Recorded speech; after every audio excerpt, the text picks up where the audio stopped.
tap on the shoulder. We're going to be seeing Makava and Hyde straight out of the gate. Duckers may be a bit of a familiar player to some who are more familiar with the EU scene. Makava and Joya, of course, and then Mr. Finer, who you might think would be on the Yuzuriha. Yeah. But not at all. It's going to be Hyde. Is Yuzu like Johnny? Or I mean, you get the slash things like symbolically. from far away. Yeah, symbolically. Yeah. Spiritually. Yeah, I think these two players are very, very ready to go. This is winners round 1 right now as well. Yeah, what a way to start off our first game. I actually really just expected Duckers to slam 5B on round start. The fact he waited for it is showing a little bit being scared of Hyde, I think. Yeah. I think he's played Ryan a bit too much. I mean, you've got to be wary of Hyde on a round start. Character with a lot of neutral and space control. What a defense. Ah, unfortunate on the whiff there. That defense was absolutely immaculate though. Even got the shield. Little early drops here from Mr. Finer. Maybe not so familiar with the situations he's finding himself in. A lot of early combo enders. As long as you get the damage, that's what matters. Duckers now flying out of the corner. A Barre 3C is a tail as well as time at this point. There's no way to, there's no way out. It's going to hit you eventually. So back to mid screen in the neutral. Plus frames here with the EX Lotus.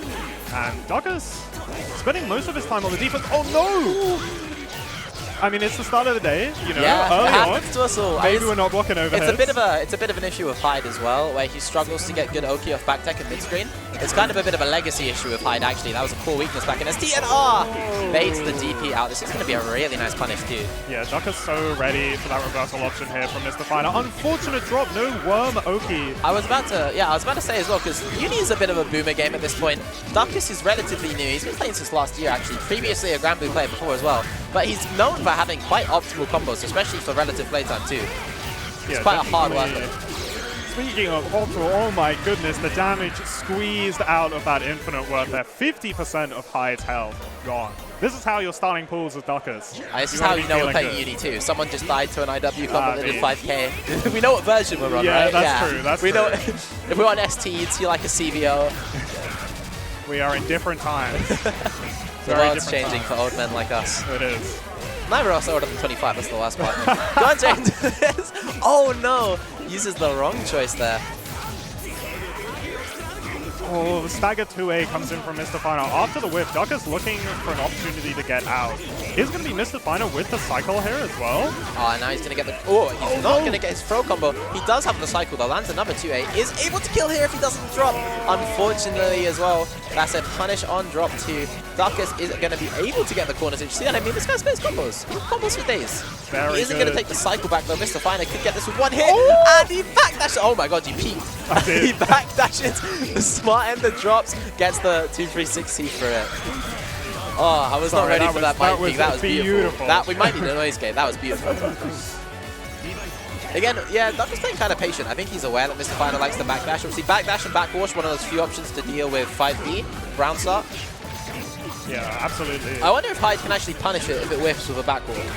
I mean, Hyde, pretty good warp speed, very fast backdash speed as well, which could be causing Duckers some problems in situations like that. But so far, Mr. Finer been willing to take these really early knockdowns. Oh my goodness, that's so unfortunate. The green shield is so unfortunate. Unfortunately, he doesn't know about the forced 30-frame block stun. He gets counter hit trying to mash out of that as well. And now you're in the corner. The Worm Brigade goes low. Duckers with a grid break. Going to take it 2-0 over Mr. Finer, starting off our pools very, very strong. We need to have a conversation. Yeah? After what I just saw, has 171AD gone too far? Has 171AD gone too far? We are fuzzy jumping Makava worms in the corner. Look, has it gone too far? You have to do what you have to do, you know? Like, we don't have 1 AD anymore. Times are scary. Times are scary for all of us. Makava, we don't have ADPs that are invulnerable anymore.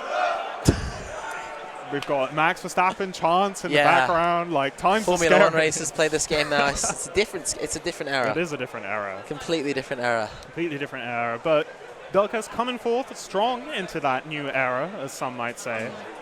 Definitely a nice, very good showing at the beginning of the bracket. You know, it's early in the morning, so there's going to be a bit of scuff here and there. That's what we're expecting from. I would say, I was impressed with how little we saw the drops as well. Yeah, that's true.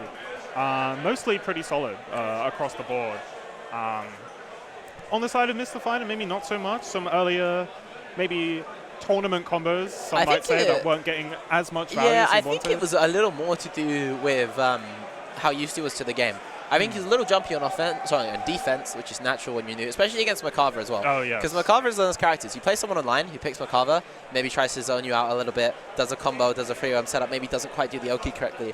You play someone like Duckus who's grinding, knows the character properly. It can, like, the first time you experience that, it can be a completely different ballpark. 100%. We saw some of that jumpiness on defense, especially like we said with that last interaction that did get him killed as well.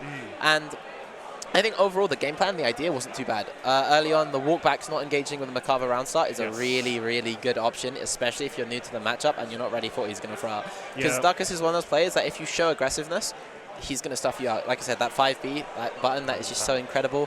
Obviously does lose to the walkback, does lose to the backdash, but kind of hard to punish from the backdash unless you have a good enough walk speed for the walkback. Especially with Hyde as well. Yeah. Hyde backdash, such a good move. You can start controlling neutral with 2FF, with fireballs, with 2-2X, and Macarva, obviously, he can fly around. He's got fireballs of his own. Oh, we saw that. We saw the fly bait the DP. we saw the fly back bait the DP. Beautiful. That was beautiful. That was actually beautiful.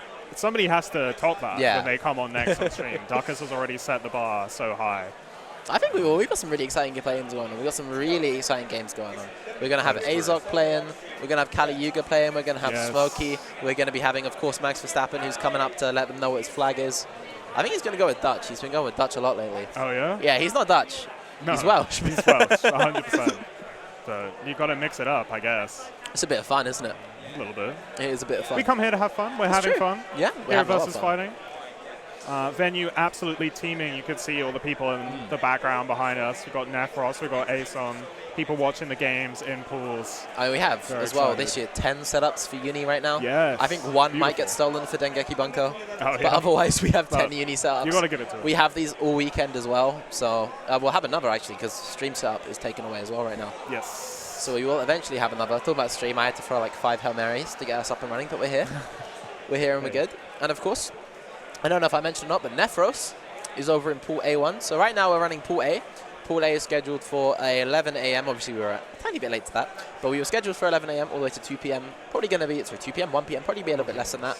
But Nephros is the big killer in this pool. He's our top seed for the entire tournament. He actually seeded himself there, and no one disagrees. Crazy. That's a power move. If I'm playing against my opponent in bracket and he seeded himself first, and nobody disagreed, I would, I'd be a little intimidated, personally. That's just me. That's just me, right? So yeah, we have Nephros, of course, standing out on top of that as our first seed. Yeah. And then he has a bit of a storyline going into this event. He does. Yeah, he has a big storyline going into this event. As one of the top 2 players, undisputed, in European Under Night, of course, tied up there alongside Mosin, who's currently not competing, rest in peace. Yeah. We'll see you Mosin soon. Moves on to other things, but, that's okay. Nephros, definitely kind of like the underdog's story it really is the Mosin's era. That's the crazy thing about it, is that Neff was beating people that Mo couldn't beat. Yeah, like, we look back at Climax of Night. I mean, you can see my shaky phone cam of the game on YouTube. Like, it's up there. He beats Big Black, takes Big Black out in 33rd, advances to, I think it was top 16, and then loses to Mo right after beating Big Black. Yep. And I remember. I was right there standing behind him. 3rd consecutive loss to Mo in a row. That was a heartbreaker as well, because he had like a 36-hour flight to Climax. It was delayed. It was delayed again. I was with that guy at midnight in IHOP, making sure he ate something before the day of the bracket. Like, 'cause he literally arrived at like 11 p.m. to Atlanta. It was absolutely absurd, because you came on the same train, didn't you, as well? Yes, really late. Together on the Martha, talking. Nephros talking about his journey, hossing it through the airport to get onto his flight. But hopefully no hossing it through the airport to be here at VSF, which is not at all, in his eyes, I guess, his big chance to try and make that Arc World Tour slot. Europe only qualifier. But of course, Nephros isn't the only person here that's hungry. True. We have a lot of players. We have Ranelli as well, of course, our 2nd seed for this event. So you'll see them playing later in Pool P. But I think that's probably one of the biggest shots at taking Nephros down. We can't forget Ram. Of course, he doesn't let us forget him. That's true. For you guys over in America watching from here, he's been harassing your Discord now as well. I know. I'm so sorry about that, guys. We sent him over to you. But we have a little bit. We can't, you can't escape Ram. He is undeniably the 3rd seed for this bracket. When we drop seeding, and because it's Europe's only qualifier, right? So we wanted it to be a collaborative event for everyone. Everyone got a saying in how the seeding went, and no one disagreed really with Ram 3rd. I think 1 or 2 players maybe thought Kane should be higher, but everyone's like, no, Ram 3rd, because he is the most consistent. I think in EU, outside of Nephros and Mo, you know, you can make a case for like Ranley, you make a case for Glodokin. They're not here. They don't travel as much either as well. Ranley is here, but... Sorry, I meant, yeah, Glodokin's not here. Yeah. But Ram, he travels a lot. He travels everywhere. He flew to a local. He really, flew to London for a local. Locals he flew for a local. That does sound crazy out of context. He knows people in the country. It's fine. Yeah, but he flew for a local. Well, I've got to hand it to him. Yeah, what a legend, right? Ram Support is your dedicated. locals. He loves playing Uni. He's been playing Mika for years and years at this point. And yeah, definitely one of the favorites. One of the players in Uni 2 with the most hours as well. Yes, 100%. I think that's one of the things that understated as well across like Europe, Uni. I think a lot of the sort of old guard people who are like seeded between probably like 6 and a bit lower are definitely like a little lower on the hour count in Uni 2 specifically, whereas Ram has just not stopped grinding. Yeah. You know, he's got school, job, everything. He just grinds. He loves the game. He won outplayed as well. You can't deny that. That's won true. the first outplayed for Uni 2. Yeah, one of the first majors. Took down Glodokin as well. Who is definitely not a slouch of a player. Yeah. And definitely not on a slouch of a character. And like Yuzu Mika, yeah. I know, right? Like you say that on paper, you think, damn, maybe the Yuzu might win. Anything can happen in this world. But of course, one of our other players who we could say is a potential favorite to take the bracket is Kane. Kane, yeah, of course. Rocking the Hilda. Definitely has some options for pools as well. That's not true. the only character he plays as well. It's got has nasty the Aurier, has the Uzuki, who I don't really know if I want to see. Yeah, I don't think we're seeing the Uzuki. Yeah. I'd love to see some Uzuki in this bracket, and we will, because Kim Precision's winning it. Kim Precision in this pool in A2, potentially going to be on stream later. Let's see how he does. I expect he'll do quite well. Kim, very, very strong player, legacy player as well. If he wins his game, he's going to be into Duckus, who we just saw win on stream as well. So that's his path. He's got to go through Duckus. If he beats Duckus, he has to go through the winner of Azok versus Unknown currently. Yes. Should be a good match. Yeah, should be a very good match. But speaking of good matches, we should be moving on into our next match pretty soon, which is looking like a phone-on mirror. This is a classic. This is an E-Uni classic. For those of the uninitiated out there, this is PSX Kyle, Nafar Max Verstappen 33, as everyone else knows him. Unfortunately, I know this guy too long. It's kind of like, yeah, it's hard for me to change habit, right? Yeah. And then versus Asome, who is an Under Night OG in the UK. He's a Tekken OG in the UK. He's been playing Tekken since like Tag 2, Tekken 6. Yeah, long He's been playing Uni since ST, of course, as well. He is one of the OG phone-on players for this region. He is an OG phone-on player for this country. Both seeded players as well. This is in winners quarters before winners semis. The winner of this will be going into... whose side of the bracket is it? Is it Random's? Or... Sorry, it is Random's side of the bracket, isn't it? Yes. Yeah, they're pool A2, sorry. Going into Random's side of the bracket, actually. This is going to be a really crazy match to win. Yeah. And a phone-on mirror of all things. And obviously, these guys both know their character very, very well. Some, of course, bordering on specialists, yeah. Yeah, bordering on specialists. Not very many players of this character in Europe either. And immediately, guys are trading on round start. And again! All right, we've calmed down. Excellent stuff. It's going to be Kyle starting it out. Unfortunate drop here, giving Asim the strike he needs to carry to the corner. Put some meter on it. And an immediate fail off in response. No blocking today. You say no blocking. I saw a lot of blocking just then, but unfortunately, he gets the small counter now as well. Gonna get a nice humble bit of damage from this, but he drops! Oh my god, he whips the punish! What happened? I mean, I know we're swinging noodles around, but I didn't expect to see this much spaghetti, I mean, yeah, what is happening? Oh my god, another drop has hit the building! And it's fine. He gets out of the EX phone on DP. I mean, I was about to say something nice about Max Verstappen's combos. I'm not sure anymore. Yeah, this guy maybe feeling the early wake-up call here. Hopefully they'll lock in. Nice, gets the T2A. High counter as well, so that's going to be a nice little extra bit of damage to this one. Tiny bit of extra corrosion. Uni counter hits won't always do too much to your A route. Gets the Assault JA. CS, this is dead. This is the thing I was about to say about Max Verstappen. Oh, okay. Oh, no. I jinxed it. I'm so sorry. Commentator's curse coming out early. Now it's Asim turning the situation around. Probably going to put some meter on this combo here. We're rising up. We're not rising up. We've got the install. Kyle's not having it. Overhead blocks. Nice shield. Goes for the fastest button in the frame. The 4-frame throw. Sorry, not the fastest button. Fastest button in the matchup.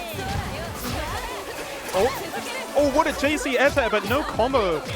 Asim trying to find a way in here. Unable to punish that green shield as well. There's a lot of damage that's just left on the table right now. goes for a TRM, and gets the 6-6B this time. Baits the run-up throw. Oh, but the fade back charge JB from the one and only Max Verstappen. I think we're seeing a really even game right now, though. It's just drops. That run-up 6-6B to bait the throw, that was genius. All right. Oh, wait, we've had the name swap the whole time? Oh, we were reading the wrong way around? Oh, we were reading the wrong way around. We were reading the wrong way around, all right. Apologies, guys. It's a nice counter hit. Does get the shield, but thanks to the CS, he's safe. Isn't able to deal with the Veil off, however. Another green shield goes unpunished, doesn't quite matter. Low 2A to start. Small bit of damage if he doesn't drop it. It's a story of the game right now, but he gets a counter hit right afterwards. Pick him up, take the round. Aeson looking very strong. We thought it was all coming up Kyle. Turns out it was Aeson who was not having it on defense with the Veil off, which in hindsight does track. This is a lovely punish with the blue shield on the assault. One of the things about this matchup in Uni 2 specifically as well is Phonon is a really combo-heavy character. She has a lot of roots, she does a lot of damage. There's a lot of room to optimize Phonon. The more and more you play her, the more and more you do with her. It's one of the things I think we've seen is the biggest improvement in Max's gameplay throughout the last year. It was looking like an absolutely beautiful throw bait from Max there, but unfortunately drops the combo. It's now going to be Aeson with Warple. A lot of life to work through here. Goes for the install as well. He didn't fuzzy the overhead string. It doesn't quite matter. Another drop. Oh, okay, there we go. This is going to be a nice starter for a soulmate. He's trying to make this comeback work. He's got IWEX on the board as well. We're going to see another drop. And the CS on Wake Up is going to give him the EXTP. Nice, clean way to take a round. Drop opportunity after drop opportunity here in our phone on mirror. I mean, nice shield on the assault in there. He does it straight back to him. No! Please finish your combo, guys. I know it's pools. I know you probably haven't warmed up enough. I've never seen these players hold the recovery button this much. Because they know they're going to get a punish if one drops. All right. Kyle now. Again, no shield. Oh, just a raw 2A. It's a little bit of damage, but it's going to help Mito on board as well, so he can get some ulti going in here, possibly. Goes for the install, runs up, whiffs with the jump. It's okay. He's got his string going. Baits it with the empty assault this time. He's been assault shielded one time too many. Looking to try and take the whole game here. This starter is maybe not going to do enough damage, even with the 30% extra. Amazing stuff, though. Once again, another shield from Kyle. Not scared by that empty assault earlier. Turning the situation around completely. Aeson aware of the knowledge check for his own character, but JC! Another drop! And Kyle too scared to RPS on the shield. He gets the... Oh, he shields the air normal, no punish, doesn't take his turn. And that's going to be 2-0 Aeson over Max Verstappen. I was so worried for Aeson. When that combo, when he got the grid break, the low grid break, even though it was a 2A starter, you know, you have minimum scaling for IWEX, you have minimum scaling for regular Infinite Worth. He had the meter on board for CBO. He had 10% extra from Vorpal, 20% extra from Grid Break. I would have risked killing. I would have risked killing, yeah. I would have tried, because you can also just CBO and IWEX. It might not have killed, but I would have tried. And yet, we saw a very much alive Max Verstappen on the other side of the screen. However, Aeson did end up cleaning it up. In the phone on mirror, just about. I don't know if I'd say cleaning it up, maybe messily mopping it up. You ever like... How do you know when you make a mess in the kitchen and you get the kitchen roll and you just start putting it down like that? Yes. It's like that, you know what I mean? He's done the job. He's done the job. It's just, it looks a little scrappy, but give him a little bit more. A little bit more kitchen roll than you needed. But the mess got cleaned up. Of course, probably won't be the last we see of Kyle. Either obviously strong he'll be player. making his losers run right now. I believe in his path will be Duckus if he loses to Kim Precision, or Kim Precision if he loses to Duckus. Yeah, that is not something you really want to run into in your losers kind of run, I think Kyle Duckus is a bit of a narrative. They play each other at locals all the time. I believe the last it went was Duckus taking over Kyle 2-0. Oh, really? Yeah, the last local in July. Not the one that was this month. Yeah, the one in July, not the VSF pre-show. I believe Duckus took it over Kyle 2-0. But yeah. I should know. I was there. But Anyway.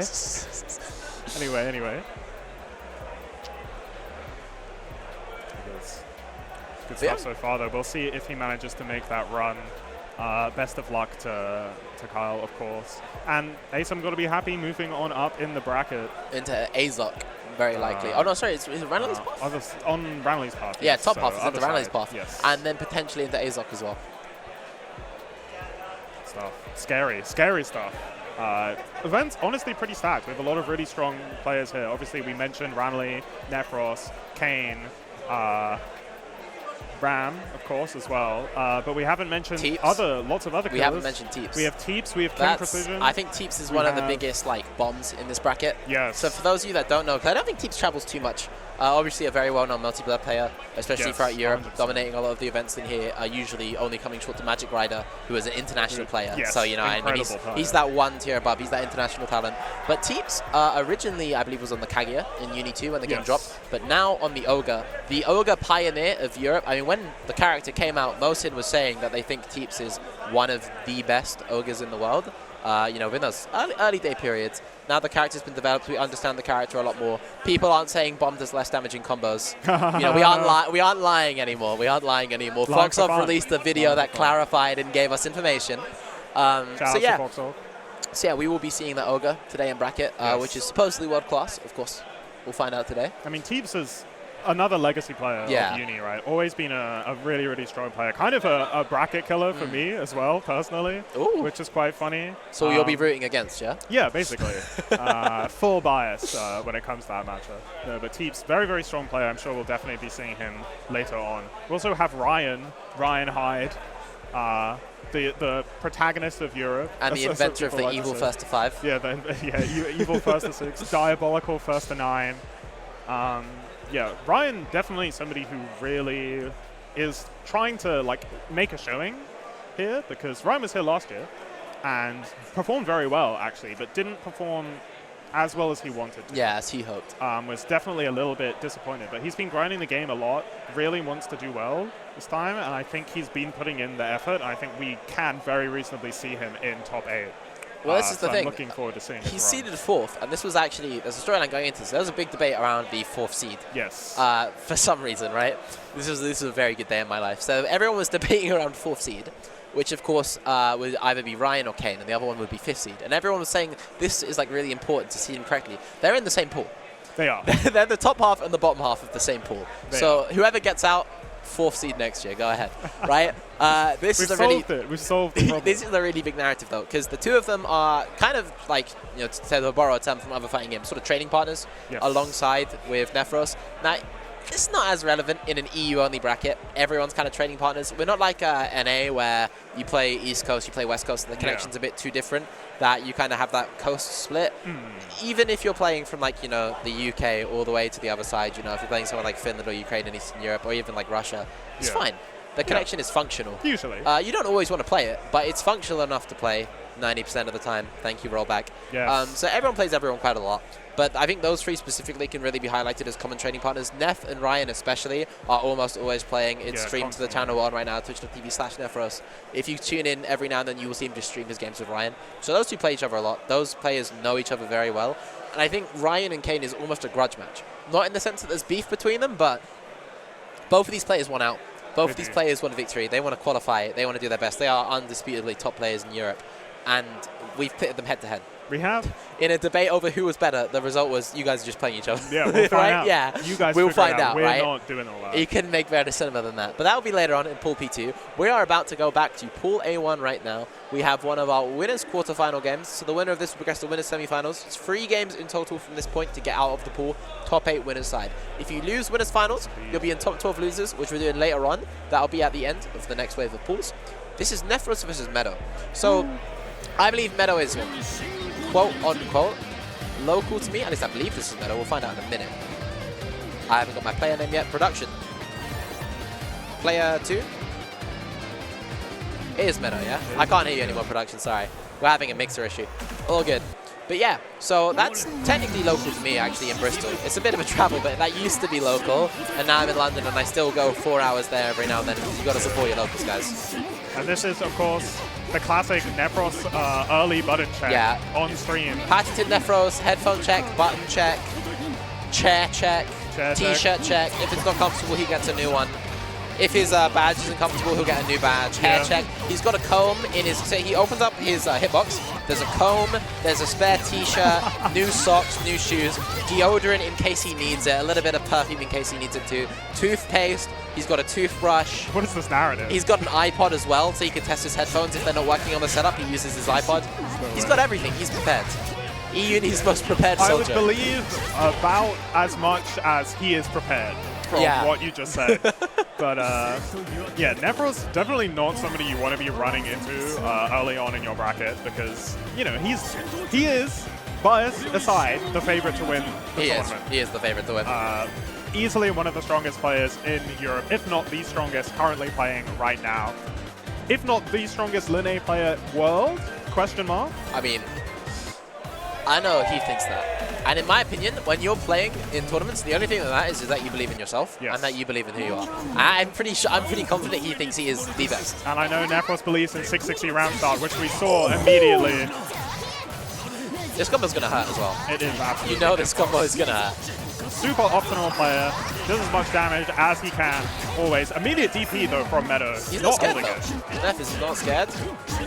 Gets a green shield actually. Not a good way to start, but there's no punish on the green shield. Maybe they don't know. Raw 6C, that's punishable. Very much so. Nefros here, going to find the side swap. They're going to carry straight to the corner, and Cycle's coming up. We should see. I mean, unless we see a miracle shield. Actually able to use the projectile there, the EX Cougar there, to actually extend the cycle a little bit as well and almost guarantee it in that scenario. And counter hit on the frame trap there with the Cougar. Nefros, very swift first round. I think the craziest thing here is that the combos Nef does now are not going to be too different to the combos we saw from him last year. Lene's combo rounds haven't really changed too much. She had a period of time where she was 50-50 people with charge 5C, but we're past that era into meta days. Yeah, the roots in Uni 2 are very clinical as well. Baits the DP this time. I mean, the fast adaptation there from Nefros. Yeah, bold DP there from Meadow after Nef. Well, he took the first one on the chin, really. Oh my! Hard reads on the side of Meadow, and Nef is just patient, just waiting, and ties up the first game just like that. Lene is the speed star after all. It is the functional perfect, just a little bit away, you know, but not quite. But Nefros' gameplay right now is absolutely surgical. His practice is showing, and that's an incredible start right away. Gonna get the corner off of this as well. See, round start, very good stuff from Nefros now in the corner. Really wants that cycle. Cougar catching a little bit of a twitch there from Meadow on the defense. Looking a little bit lost, trying to find the way out the corner. It's now Nefros with cycle and so much meter. Going to spend it on the EX Cougar, get the refund from Vorpal. 5A, he confirms! What a hit confirm! That was beautiful. I mean, this is what we said, right? World-class Lene player. Absolutely. Spend the cash. With transfer state, that should kill. Yeah, that little extra bit of damage on there. Yeah, plus 244. Keeping the bonus damage from Vorpal with transfer state. And the respect for Akatsuki on round start as well. Very smart from Nefros. Immediate 171. That's the second one we've seen, actually. He attempted it earlier, but it just went nowhere. Sure. Good try in the first game. Does get the shield correctly this time. Nice punish on the B-Tattoo. Did have the meters to spend to make it safe. Maybe just not aware. Not too used to being punished for it yet. Happens to the best of us. Vorpal as well for Nefros. We're going to see the EX Cougaroo, AB Ender. He does this to space that fireball there, which is +5 on block as of Uni 2. That's not a fun situation for anyone to be in. Lene is plus in your face. It's hard to react to the Lene dashing into you. She is the speed star after all. It's going to be difficult to try and swing back because she's spaced perfectly.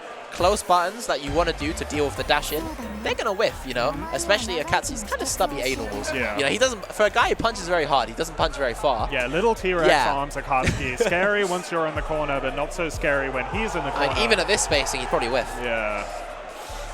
I know, they got to put something else in that German super soldier serum and get him some longer arms. But regardless, longer arms not going to quite help secure a victory other than Nefros's at the end of the day, it seems. So well played to Nefros, very swift. I think it's what we expected. Yeah. I think you can't be ashamed of losing to this player so early in the bracket. You have to go in, take it on the chin, and watch the replay because you're going to learn a lot. Yeah. You don't get a chance to play someone this good every day. It just doesn't happen. Although Nef does play a lot in the channel, so if you do want the chance to play him and you're in Europe and you play Under Night, just keep an eye on this. I'm talking about offline. Oh, offline? Fair enough. Like, that's a whole different... You better live in France when we're talking about here and I say the word play, that's a whole different word. That's true. That is true. Offline is different. Different mental game. Different everything. Different everything. Different Especially atmosphere. side by side as well. Especially if you're on stick. That's the best part. Oh, true. Yeah, right? You sound the alarm every time you want to go for a DP, exactly. You know what I mean? Yeah. They tell me, oh, stop listening to my buttons, and I stop pressing them so hard. And up next on stream, we're going to have Kim Precision going up against Duckus. Straight back into the game, yeah. That is what I like to hear. And thankfully, this year, it will not be a Macabre mirror. Praise be. Praise be. Praise be. I would have loved to have seen that, though. No. I would have loved to have seen it. I've seen That's like enough the old Macabre. God Macabre versus the new Macabre. That is That's true. the storyline. That is true. However, I saw enough Macabre on stream at EVO to last a lifetime. So, I'm alright. I'll pass. I'm here for some Uzuki. Fair enough. It's okay. Fair enough. No. I mean, like, what I'll say is that I think this matchup specifically is so cool to see at VSF once more, because Kim has been playing at VSF in Under Night since the very first time I brought it here. So this side of COVID, the first VSF back, I just DM'd Justin. I'm like, hi, I want to play Under Night at your event. Can I please bring it and have a space? And he's like, yeah, go ahead. So we brought Uni, we brought MBAC, we brought MBTL. We had like MBAC money matches going on. It was like, not instead of money, it was the loser can never use that walk color ever again. It was a walk mirror, and the loser can never use that color again. That's Shout out crazy. MB64, yeah, that was awesome. So we brought a setup, we played. Kim got on the setup. I think Kim won like 50 games straight, and then he left. Oh my goodness. As immediately Assault JC counter hit. It's Kim. You know this combo's going to be nice and optimal. We're going to get a good bit of damage. A lot of damage. Uzuki, very special thing to remember about this character is that the poison deals poison damage, which is not recorded in the amount of damage dealt by the combo. So you'll be like, I seem to have taken a lot more damage from this combo. I look at the chip right now. Look at how much chip they're currently taking. And now that's enabled this combo to actually be able to kill. Yeah, let's see if he can get cycle before the combo ends, then it's guaranteed. And just in time, CVO would have done it, but I mean, Kim's very much in control of this match so far. Has a lot of knowledge of Macabre. Poison on as well. Yeah, you've got to make a move at this point. Otherwise, anything, a blow of the wind is going to take you down. Yeah, the sound of the night wind is going to take you down. Okay, I see what you did. Oh my goodness, beautiful anti-air here from Duckus for flying in. No full combo though, but we do have the Worm Brigade, the Steve Brigade. Kim blocking it out. Finding the 2B, massive move. Oh, where is Uzuki going? Yeah, she's going not into the right direction anymore. The tattoo is going to hit. A lot of active frames on that move. I think that move single-handedly carries her to the corner in every combo as well. Yes. That is the move that does it for Uzuki. Very crucial thing for her. Gets a nice throw on the green shield. And just raw hit with a meaty Duckus, who's looking to Abare somehow. Yeah, I mean, delay meaty on the 5B. Duckus did have Vorpal, so maybe he was thinking, I've just got all the respect in the world here, I've got 200 meter. But Kim did not care. He's like, if you take this 5B, you will lose. What could he have reversed it with? He doesn't have one meterless. That's true. Infinite Whirl? Yeah. Alright, knockdown here. Kim keeping the offense going. Cycle now. In his favor. Yeah, finding poison on as well, yeah. Just watch that health bar slowly go down a little bit more. Nice forward tech from Duckus, gets a little bit of grid. Bomb. Loses it to the throw immediately, but it's all okay. Went for the combo grab setup. It was plus from the bomb, even though it couldn't actually grab. Duckus thinking, what on earth is happening here? Kim is looking very, very practiced for this tournament as well. I didn't know how much he was into competing in Under Night right now, but I think he's currently showing us that he's here for a nice spot in that top 8, trying to win as well. Yeah, absolutely still a strong player, even if he, doesn't make a showing in like online brackets and sort of stuff. Still, very, legacy knowledge goes a long way in a game like this as well.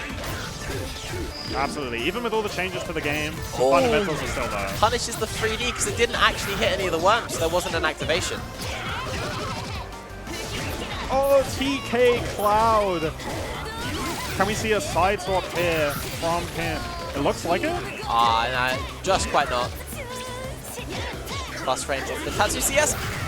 Classic Macabre Abare. We've seen this story before, you know. CVO on board. He's going to go for the free worm setup. One mix to do it, gets the hit, but doesn't get any conversion. Precision. Kim Precision. He has to go out ending. in style. close the curtains on that game and wrap it up 2-0. I know what he'd say. He was, you know, he's a fierce performer. He had to put it on for us. He did. He really did. I think that was a really incredible showing from Kim Precision. Personally, I'm really excited to see where he ends up next. He'll win his semis, whether he's against Azok, whether someone climbs up and goes past him. That Azuki, I haven't seen Kim play Azuki much yet. Yes. I know he's been on it. I know he's been grinding. Like you said, he doesn't show up to that many onlines. And that Azuki was miraculous. Yeah, that was surgical. He was ready. He was prepared. I don't really feel like at any point Duckus was able to get going. He had that opportunity at the end, you know, landing the JA, but unfortunately unable to get anything off of that. And I think that was like the biggest opportunity throughout that whole game. Yeah. And otherwise, Kim was just really constantly on top.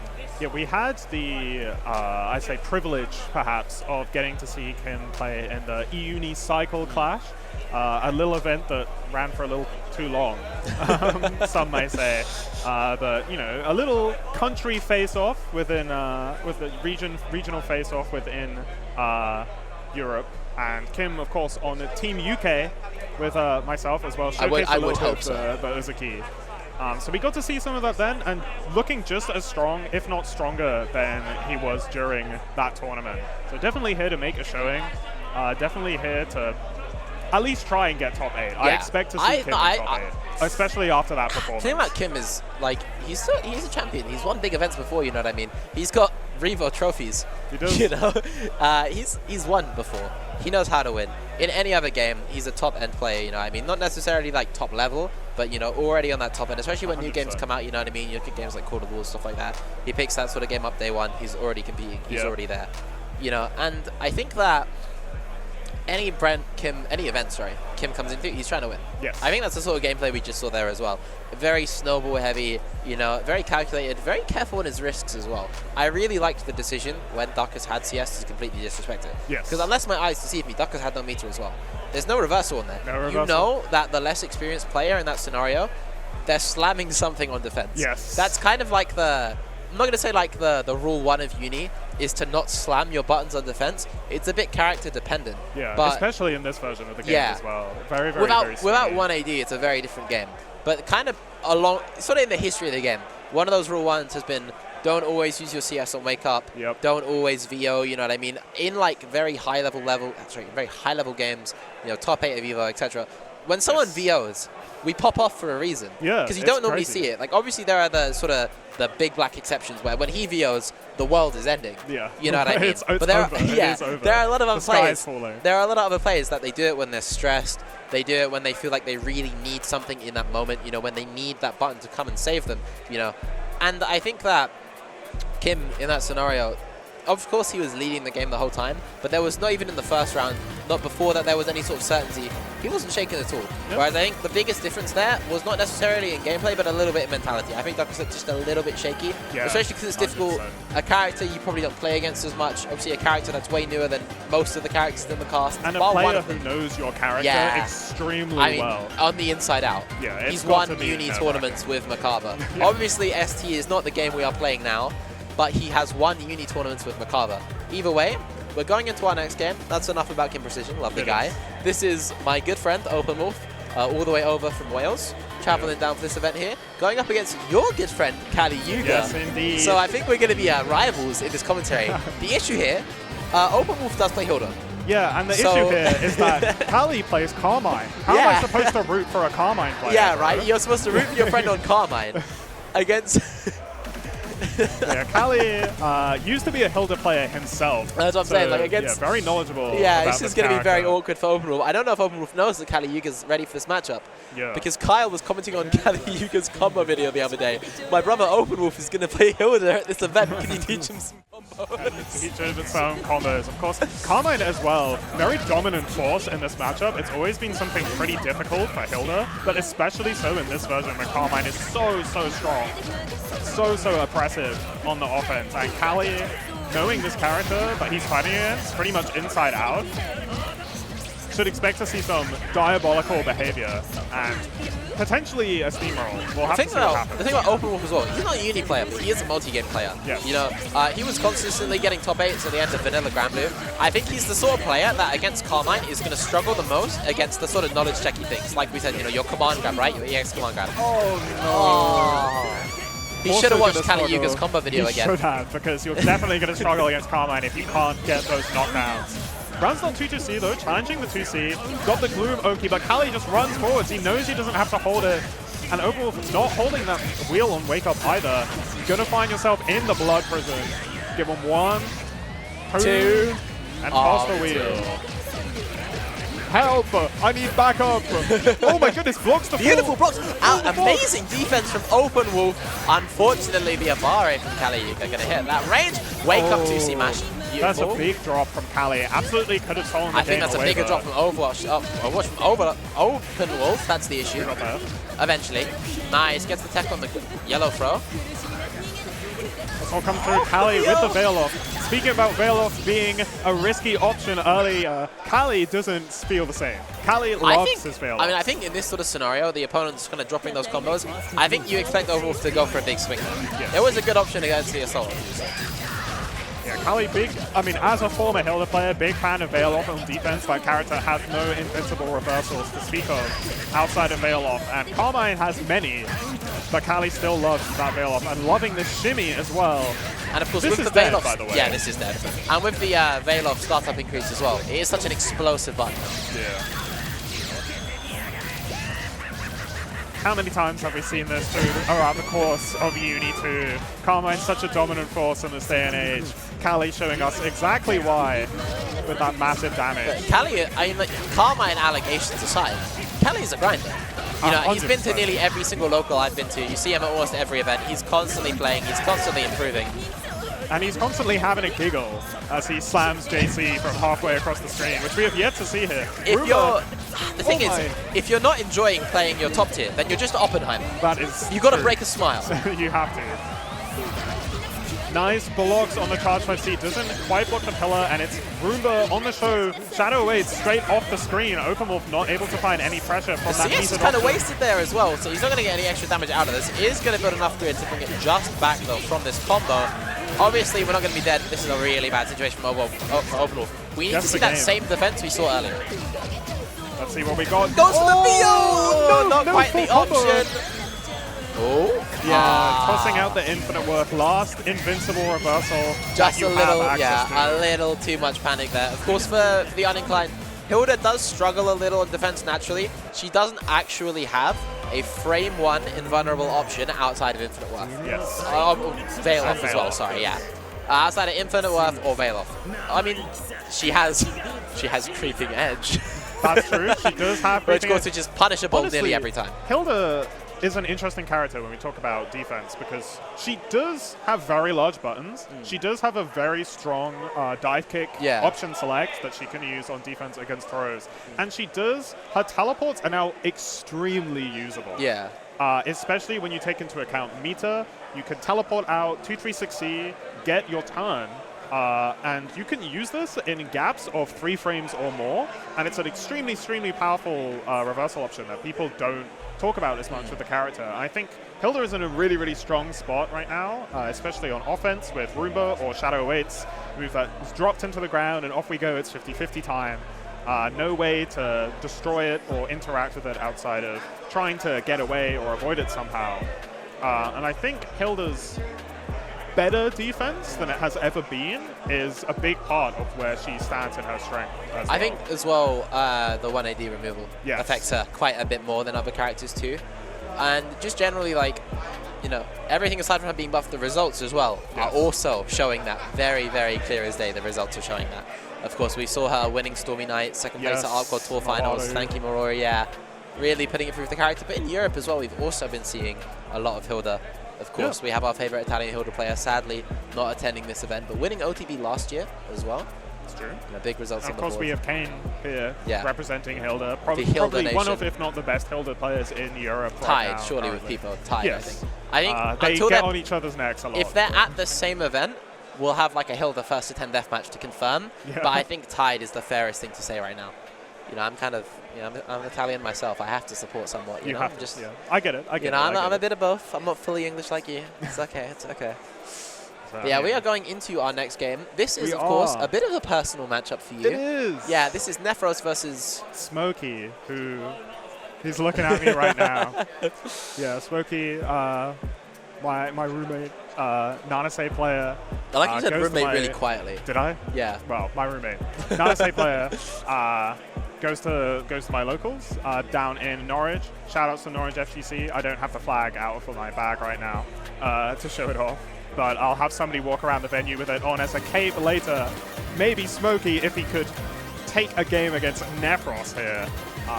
Of course, this is our winner side of pools. Nef needs no introduction, of course. We've seen him on stream before, but Smokey been playing for quite a while. Dabbled in the game a little bit in SP and in Clear, played quite a bit more. As we come into Uni 2, he is between games, but definitely still puts time into Uni here and there, and definitely still a solid player. I think Smokey is one of those players that I don't think he needs to grind. He's really solid. His execution is really good. He picked up Nanase, got his combos down, got the idea of his Oki down, does pretty frame-type pressure as well. I think one of the key differences between a lower-end player and a top-end player in Uni is how frame-tight things are, like dash box in pressure, or how they play with their gaps, how they play with their rebeats, knowing their rebeat data very well. For someone that doesn't play as much, Smokey is really solid. Yes, absolutely. One of his better strengths as well. Does get a green shield though, yeah. No reaction. Yeah, very patient beginning. Little bit of an overextension here. Gets him caught by 5C from Nev. Does secure him in the cycle, but is going to take about 3.6 for his troubles. We're going to see that same ender as well. Backdash A Cougar. Yeah, just wants sets out the fireball, gets punished for it, unfortunately. That's the biggest thing I think in Smokey's game plan. When you aren't constantly playing players who will deal with nano fireballs in neutral on reaction. Yes. Because there are a lot of characters that have options for it. Immediately goes for the throw. Wouldn't have died if he was thrown as well, is the worst part. But, you know, that's what happens when we gamble. Yeah, one of the strongest options Lene has in this day and age, Nefros showcasing it right there, is that dash up TK Cougar, fully low involved in this version of the game. Very plus on block, so amazing, amazing throw bait. Oh, what an option as well for the mashup. Beautiful play from Smokey. Was going to be able to get a corner from that unfortunate drop, and now Nefros in the driver's seat. High counter as well. Going to be getting extra damage off this combo. Probably unable to steal the cycle here unless he ends the combo before, maybe opts for a throw. I think he's, perfect timing. You can see with that shimmy, he's baiting it. He wanted the whiff from Smokey, is able to get his throw, and now with the cycle, he's going to get a massive punish. We're going to be with the microphone a little bit away from my mouth. Yeah, absolutely crazy. Nefros believing that Nanase 5B would whiff from that distance. I could not believe in something like that. That button is huge. Not enough to seal out the round. Not enough for the CS there. Oh, does get... Oh, Nev goes for throw this time. Very the king of taking throws, yeah. I don't know if you guys watched last year's final, but Nev took like 7 throws in one round. He did. Oh my god, air to air. Nefros flying out with that JAOS. That was absolutely beautiful. I think the cycle habits of Nef are the key thing. If you're watching this game, you like Uni, you want to be better at Uni, the cycle habits are what you need to pay attention to right now. Yes. Like I said, you see that cycle, Smokey's sitting on 4 grid blocks, Nefros is sitting on 2 grid blocks. But there's enough time in the cycle that when Nef ends that combo, he can win. He doesn't go for his regular Oki there. He sits maybe in like sort of A button range, walks back, walks forward, walks back, walks forward, baits that sort of throw shimmy, and the minute he sees enough action from Smokey, he sees that Smokey doesn't buy it, he's confident he's got Smokey's OS timing, he knows Lene is quick, he knows it's hard to react to, dash in, throw right in the last second, take the cycle with those grid blocks. It's those kind of grid habits that they separate, you know, the top from the bottom, you know what I mean? That it completely and utterly shows you immediately what kind of player you're up against. Grid control. Definitely one of the things to pay the most attention to if you are an up-and-coming, mid-level sort of player who really wants to take the game seriously.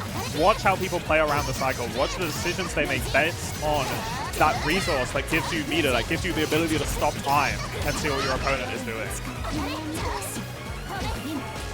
Speaking of watching, Smokey is just watching. Patience on the defense. No hit confirmed, but the high counter. This is going to be a chain shift DP to guarantee the kill. Small stuff like that I really like, you know.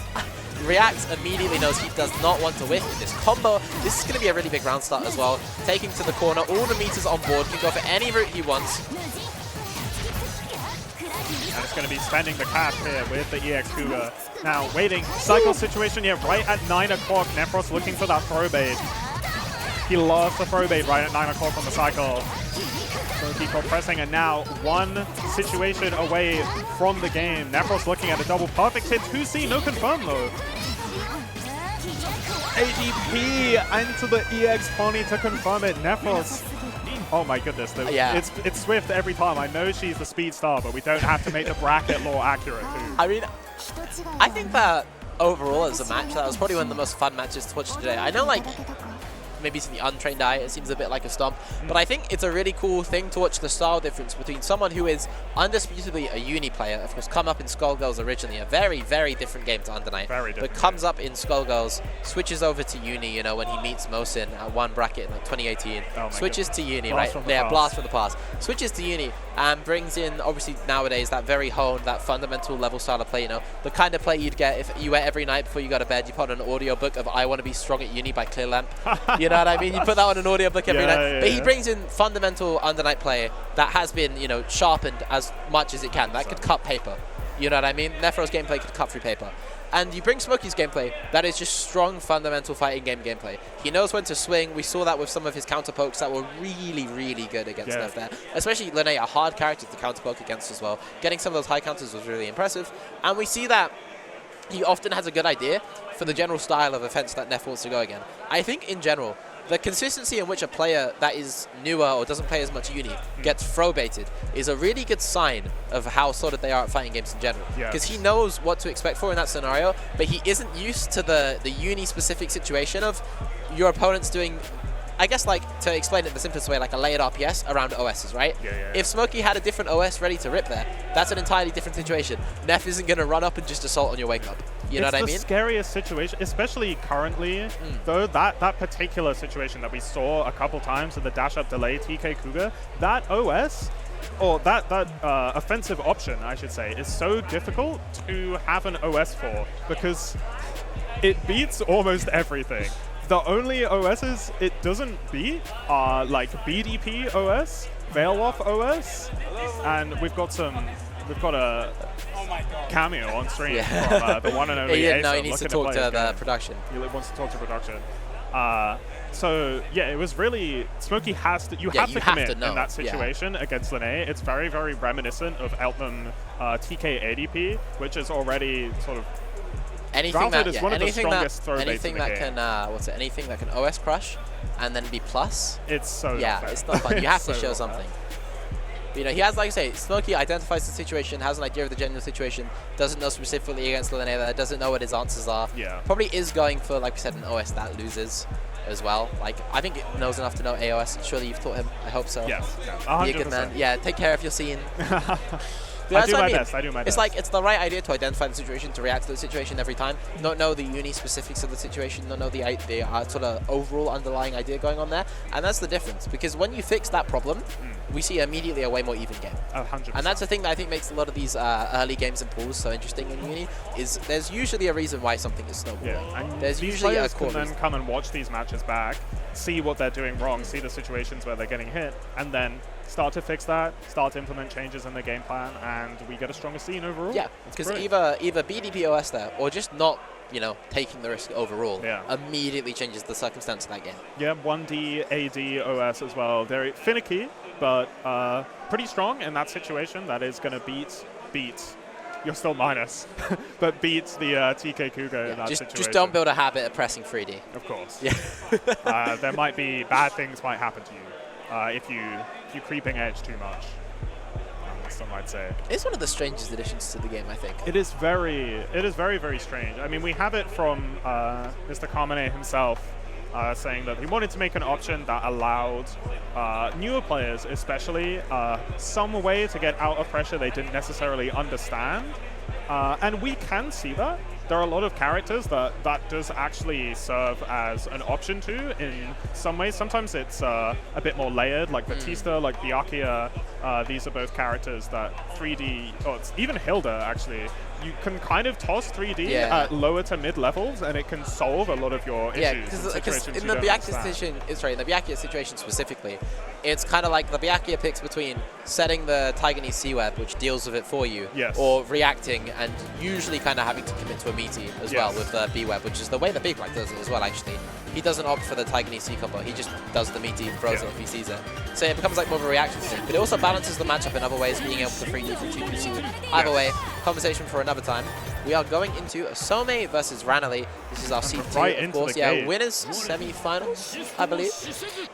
Yeah, Ranelli, of course, we talked about earlier, one of the favorites to make a top 8 here. Extremely strong player. Rocking the Akatsuki this time. Kind of the Akatsuki legend in Europe. And my personal bracket demon for a long time as well. Very, very strong player. It doesn't throw the green shield. Yeah, starting out with a little bit of spaghetti. Yeah. I love Akatsuki in this game, by the way. I need to just say this right now. I love Akatsuki Blitzcamp. If you see that, if you see me run me in that game, I love that video game. But I love how they translated Akatsuki to this game. Yeah, once he has you in the corner, it is hell 60! He's going to grid break. Maybe a misinput. Maybe a stand shield misinput. For an ST player, I feel like that's a stand shield misinput. Either way, it doesn't matter. Gets a nice whiff punish. Isn't able to get the combo. We're seeing the same scenes we saw early from Some. Going to neutral now as well. A little bit of a sticky situation from Akatsuki without a traditional dash with his step dash. Instead, we're seeing it here now as well. A really nice attempt from Ranelli, who has the meter as well to throw out options like B-Tatsu too, because they can make it safe. Yes. Asen sort of recognizing already they need to be playing that more laid-back, kind of zoning a game plan until you have the resources to take your offense. No punish here on the side of Ranelli. They just get the grid break. The Akatsuki win condition with the CS as well. Able to get in now. Going to go for the early axe kicks, get a lot of plus frame. This time, instead of going for the axe, he gets the throw. Nice little bit of conditioning from Ranelli. Oh my god, what a combo! Unfortunate drop at the end. Keeps himself crossed, in my major? It's more likely than you think. Static on the side of Asen, though. Straight into the corner, going to turn the situation around. Life totals still very even. Asen looking to make use of this wall before it runs out. Yeah, flashes the fuzzy on the string as well. Really nice way to do it. Yes. Keeping the plus frames going. Ranelli now firing back. And the back, I love the back off from Asen. What a hit, no hit confirm. Committing a little bit too hard, perhaps, on the offensive. Air throw OS coming out from Ranelli, going to go into the infinite work to tie it up. That's going to be game one, nice and clean. I love Akatsuki. I really like seeing Ranelli back on the Akatsuki as well. For those of you that don't know, they play a lot of characters. They got a Lene going, they got a Byakuya going. I really like that they've come back to the Akatsuki that they're kind of known for. Yes. And that's going to be immediately a really nice jump over the phone on fireball. A very traditional part of the phone on matchup is knowing your ways to jump over some of those fireballs in mid-ranges during block strings as well. Yes. That's just classic matchup knowledge going on as well. Going to see some of those 6-6 B loops in the corner as well. Look at the damage here on the grid break awful combo. 4.7. Asen just waking up with 2A. He does not care. Not a care in the world. Flies down with the fireball straight over that little stubby Akatsuki 5A. No way to get the cycle here, though, is going to be really important. Ranelli with a neutral tech to try and make sure that they get the cycle as well. And that's going to be the Uni 2 Classic, the all-new BC. Yep. BC parry for a small combo follow-up. BX parry. Very, very strong option, goes extremely far. Very, very good against fireballs, and especially long normals like Phonon as well. Go rising J6C plus on block option. Asen with the stand tech again, being showing that option quite a lot on the defense. What an option as well. Yeah, dash Tatsu from thrown out roar as well, nothing to make it safe. Yeah, absolutely. Incredibly strong read. I mean, it does anti-air and low cross at the same time, so I can't knock it. And it is, yeah, it's not exactly a guaranteed punish either as well. There is a sort of reaction check going on there. Gets the hit with the Abari, doesn't get it confirmed. BC parry is going to get the game. And we're seeing, like, the evolution of this matchup in this game right now. Because I think the tool that changes Akatsuki in this matchup the absolute most has to be EX parry. 100%. Because it's just the ability to get the combo as well at so many ranges completely and utterly changes how this matchup plays out. We saw very early on a lot of confidence from Ranelli in the neutral, understanding how Akatsuki versus Phonon goes, understanding that in this scenario you have the step dash, of course, as well. It makes it a little bit harder, specifically with the step dash. Not necessarily dash blocking, but a lot of characters in ranges can do extended dashes into buttons like the anti-air. Like, for example, you know, if you have like a really big 3C or a 2C, you can do a wider dash into it to try and snipe a phone on fireball when you're in the right range for it. Akatsuki struggles with that a little bit because you have to step dash a certain amount and hope that, you know, the dash momentum can give you enough range for your button to connect as well. So when you're slightly further out, it's a lot harder for Akatsuki to get in some of these matchups. It's kind of like the traditional quote-unquote issue, because when you're in, you're Akatsuki. You are Akatsuki. Yeah, you are Akatsuki, and you're in someone's face. He's had buffs to his step dash over time as well, and having a step dash has its merits, I want to say it. It does have its merits. Step dash as well. You always get minimum dash block distance, which is extremely nice against characters like Phonon. And Akatsuki as well is a character who will very happily fly half screen at you with his rising J6C, which is a 22 frame overhead that is extremely plus on block, and you cannot punish on shield. And that is very, very useful against a character like Phonon, who likes to be in the air but doesn't have the strongest anti-air options. Committing to her force function, not really something she wants to do a lot of the time. We didn't see a single FF. We didn't see a single attempt. It's the button where every now and then you'll see Silent on Twitter complaining about it, and it'll be a clip of it whiffing. And it's fair enough, it probably shouldn't have whiffed there. But this is what I mean, it's not that the step dash is a weakness for Akatsuki, but that Ranelli understands the limitations. Yes. Like Ranelli, they are playing within the limits of their tools, and that's a really high level understanding of your character, right? Yes. Especially when they were just willing to completely and utterly give us Asome neutral, to play for that grid cycle. That's some of the play that I think, not necessarily lost, but some of the play we see a little bit less of in a slightly more aggressive era, you know, without the 1 AD, where defense feels a little bit more flicky, where you have options that come out in one frame without any meter. Like, you know, when we're encouraged to press buttons, I like seeing the old style, sort of classic, traditional ST patient play come back. Speaking of old style, we've got Azok and Kim Precision on stream right now. Two legacy players. Azok started playing same time as myself, so very familiar with this player, and Kim, of course, needs no introduction. Well, we've seen him already. Yeah, we have. And we'll see him drop another combo as well. Like I said, that Tatsu for the corner carry gets the poison out as well. Whiffs the green shield a couple of times. Jumps over back into the corner with the pogo stick. Doesn't punish the green shield flash. What a whiff punish from Azok. Beautiful spacing. Yeah, obviously Hyde, extremely strong character in this version.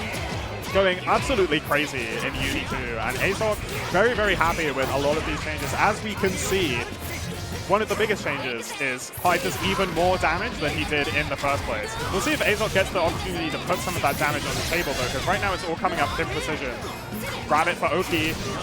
Has to hold that. DP. It will beat your DP.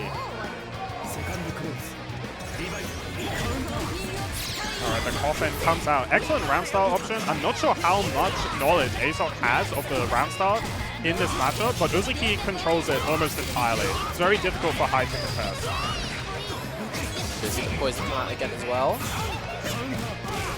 Yeah, plus frame staggers into the 2A here. Azok taking the offensive. We should see carry to the corner with Bacon Shift. And we are looking at one of the argued strongest characters in the game right now. So actually get the 3B. That was almost likely minus, so he does get his turn right back. Kim understanding the limits of the tool. Getting hit for his efforts anyways. Yeah, no reversal on the side of Kim Precision there in that situation, which is very strange. No confirm from Azok. Sniping Kim off the cannon. Dolphin comes out twice, no punish. Gets the punish on the third one, and this should be able to kill. Yeah, Azok has these down. And he's been playing this character for how long now? Like, yeah, a long, long, long time. Combos change. Azok doesn't. He will still accidentally DP at full screen and try to do dash fireball. Hopefully not in bracket. They can take you to the corner again, courtesy Zuki's beautiful routing. Gets a lot of extra damage coming off of that poison. Does get the hit though, so it is removed. Yeah, Azok not biting on defense in those OS situations. Very, very patient. Very good stuff. But bonked over the head. Grid break with the high coffin. Kim's going to get so much damage here. With the bomb available now for Oki this time as well. A few frames away from punishing that veil off. Just a few. Yeah, just a few. If he could have kept that, yeah, if he could have kept no gaps in the pressure for a little bit longer. And Kim's actually playing a keep-out game. He's playing lame right now, trying to stay away as long as he can.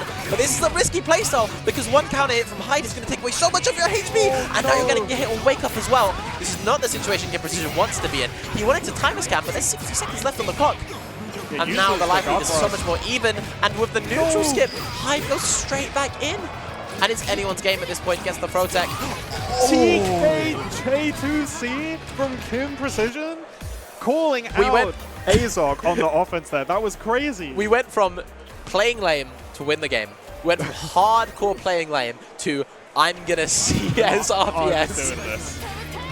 Beautiful stuff there from Kim. Looking a little bit scary in the corner for a moment, but managed to seal it out. And now we're going into the next game in our winner semis. Oh, looking for the overhead Dolphin, gets the early hit instead. Yahoo, we're in. Gold Grow, that's 15 push-ups. They got push-up bars over at Blaze Blue, hit him up.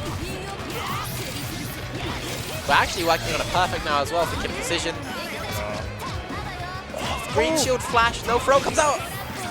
This time going to be able to block it through that, but still keeping on Kim's turn. He does a big whiff. Lets Azok get in, gets into the corner, but the metered reversal option, of course, Suzuki with a horizontal metered TP. Yeah, on a quarter circle input as well, so pretty easy access to 2360 EX Dolphin to get out of the corner. What a shield, by the way. Absolutely wonderful punish here from Kim Precision. Kim is really leading the narrative in this match right now. Yeah, bomb comes out. Azok not willing to contest that explosion. Trying to keep it safe. Gain a little bit of meter, a little bit of grid. In the neutral, Kim. This is Kim's CS now, but Kim without any wake-up option. Probably gets hit for going for it there, maybe. Yeah, just takes the CS for the meter there. I agree with that decision. Knew he was going to lose the cycle. Azok now. Beautiful catch on the up back. Oh my. Just barely whiffed. So he hits even, just barely hit. Gets a shield on the second one, and no full confirm for Kim Precision. Azok able to take the game now as well. He has CVO on board to keep it simple or go without using any meter, taking a small risk, and a little bit of everybody's hearts in the menu. Oh my goodness. Dark Lotus Antithesis on a round start beats out the EX Coffin, or H Coffin I should say. Now we have Kim in the corner, gets caught, trying to press a button. Azok with a dash of Lotus. All of a sudden, this match is absolutely flipped around. Azok with a nice, he's going to strip the CS off of Azok though, and now have a little bit of extra veil-off damage on this throw. Kim's got a little bit of meter to use as he would like. Oh my goodness, the damage of that throw with the rabbit. And he's still got meter as well. TK Dolphin throw kill? Kim's getting creative here. At versus fighting. Oh my god, he's getting so creative! He Azuki puddles under the fireball to take the game! And cancel it as a Dolphin. A small pop-off from Kim Precision as well. What a fucking option. Oh, whoops. What an option. What an option. It was beautiful. Beautiful stuff. It was absolutely beautiful. Popping off on the camera as well. He's not actually, we're not on the commentary camera. He's gonna hang around here until it's on, I guess. He's like that. Hi Kim, how you doing? Got anything to say? No swears. Bar Suzuki? After what you just did? What is bro asking for? What an absolutely creative way to say it. Creative way to deal with the fireball. I apologize. Yes. But most especially, I think that was the fact he saved it right till the end. Yes. That impresses me the most. Is that second game for Kim was looking really, really shaky after the first round. Yeah, it was looking incredibly shaky for Kim. And Azok was putting out all of the stops. And in the very last moment, the last thing any of us expected. Yeah, I mean, you have to be aware of that option from Zuki, especially if you play... Some will not say that Hyde is a zoner, and really he isn't, but he can outzone some of the zoners in this game with the zoning tools that he has access to. Really, really strong projectiles, especially that 2FF and that 22X, and even just one of the best fireballs in the game. Against Uzuki, you have to be aware of Puddle, because she ignores all of these things. She ignores projectiles, she ignores your high-profile moves in every single way, and she can cancel into Dolphin, which is one of her best starters. And we saw Azok was focusing just a little too much on those projectiles and holding space with them towards the end of the game, and Kim locked onto that because he presented options earlier that would have lost. He was using Pillar a lot, he was using Coffin a lot, and these are slower options that lose to Hyde Fireball. So he was kind of encouraging that sort of game plan early, and then immediately offered the response as soon as he saw the switch, which is just masterful. Things you only see at like the higher levels of game where you can understand and adapt that quickly. I also feel like in some elements it's kind of like a uni-specific problem 100%. In the sense that with a tool like Hyde's Fireball, you don't normally want to block it on defense, but if you are able to shield, in a lot of scenarios, that bonus of grid can have some use and have utility you do as well, right? So it's not a tool that, you know, every time it's thrown out, you do not want to block Hyde's Fireball. I have to stress this enough for anyone watching at home. That is not a button. Do not let that button just rip. But it's one of those things where every now and then when one comes out, the situation isn't immediately bad for the defender because of how the grid system works, right? There's a big difference between Hyde throwing a fireball early in the cycle, Hyde throwing a fireball late in the cycle, and Hyde using it as more of like a zoning tool as well. Yes. So Kim knows that when he's playing through that game and he's trying to control neutral like that, he's trying to save that tool for the scenario where he needs it the most. He doesn't have to be scared every time the tool comes out, no matter how strong the tool is, because of the system mechanics that back the game up. And I think that's one of the things that makes Uni specifically so interesting as well. Yeah, 100% agree. And we're seeing a lot. Speaking of, we were talking about 3D creeping edge earlier in terms of being an odd mechanic. It's one of the things that it can be used against is fireball in neutral. It's actually one of the safer spots to actually make use of the mechanic because you pass through it, you get a bunch of grid as if you'd shielded the fireball in the first place, and you'll usually put yourself at a disadvantage in terms of frame advantage, but you can always block after you've triggered a successful 3D, a successful creeping edge. And we didn't see that in that game, but that is one of the tools that's been added to Uni in this kind of new age. We're seeing the game change, and even characters being given individual options to kind of deal with fireballs and zoning tools in their own right. We have things like new character Ogre with his force function. Obviously, we just saw Uzuki on screen who could ignore fireballs with Puddle. So yeah, lots of different options. Projectile piercing moves like Kaguya, another just new like character. Theoretically, any gap in the game. Yeah. It's one frame. Theoretically, any single gap in the game, you can avoid with 3D. And this is like a really interesting tournament situation as well, because you generally, as the attacker, know that it's minus almost every time. Yep. You generally are aware that it is minus almost every time.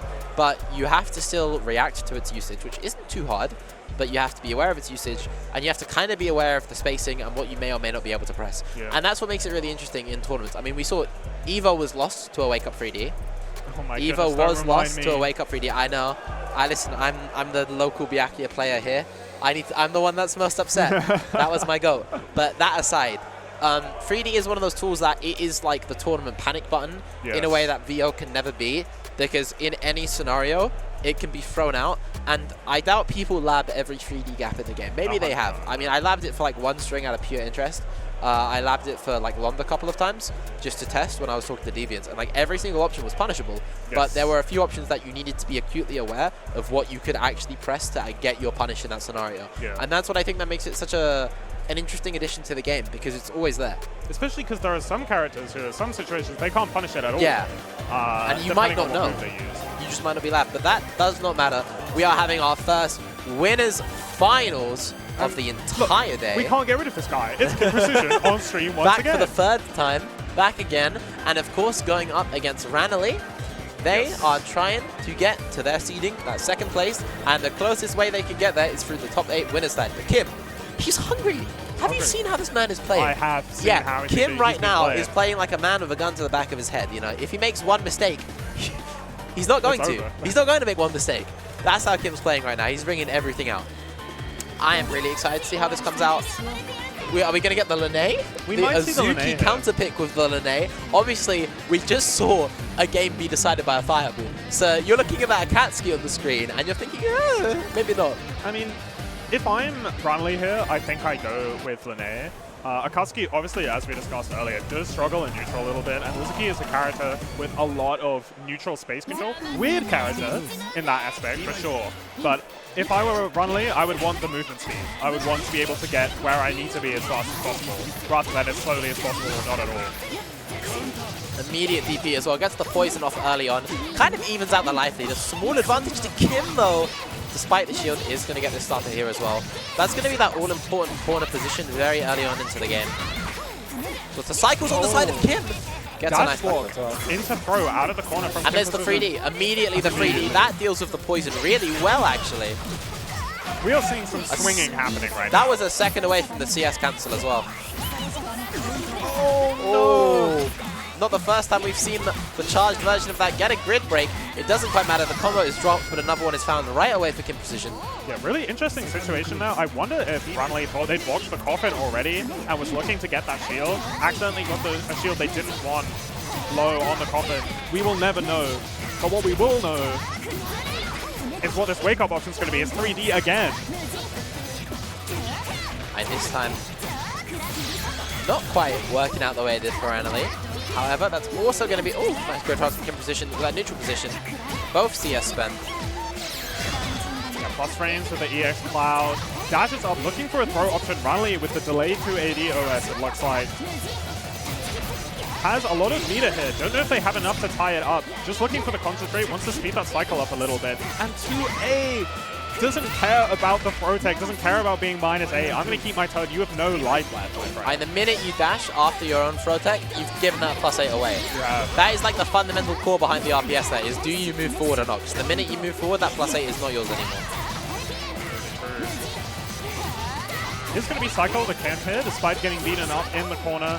He's going to have some meter to work with on the defense if he needs it. But flying over the 6C, Ranali. That 6C is in a bar option. We've seen so much from Kim Precision today as well. It's been working, sometimes it's been whiffing, but that's the first time I think we've seen it fully cooled out like that.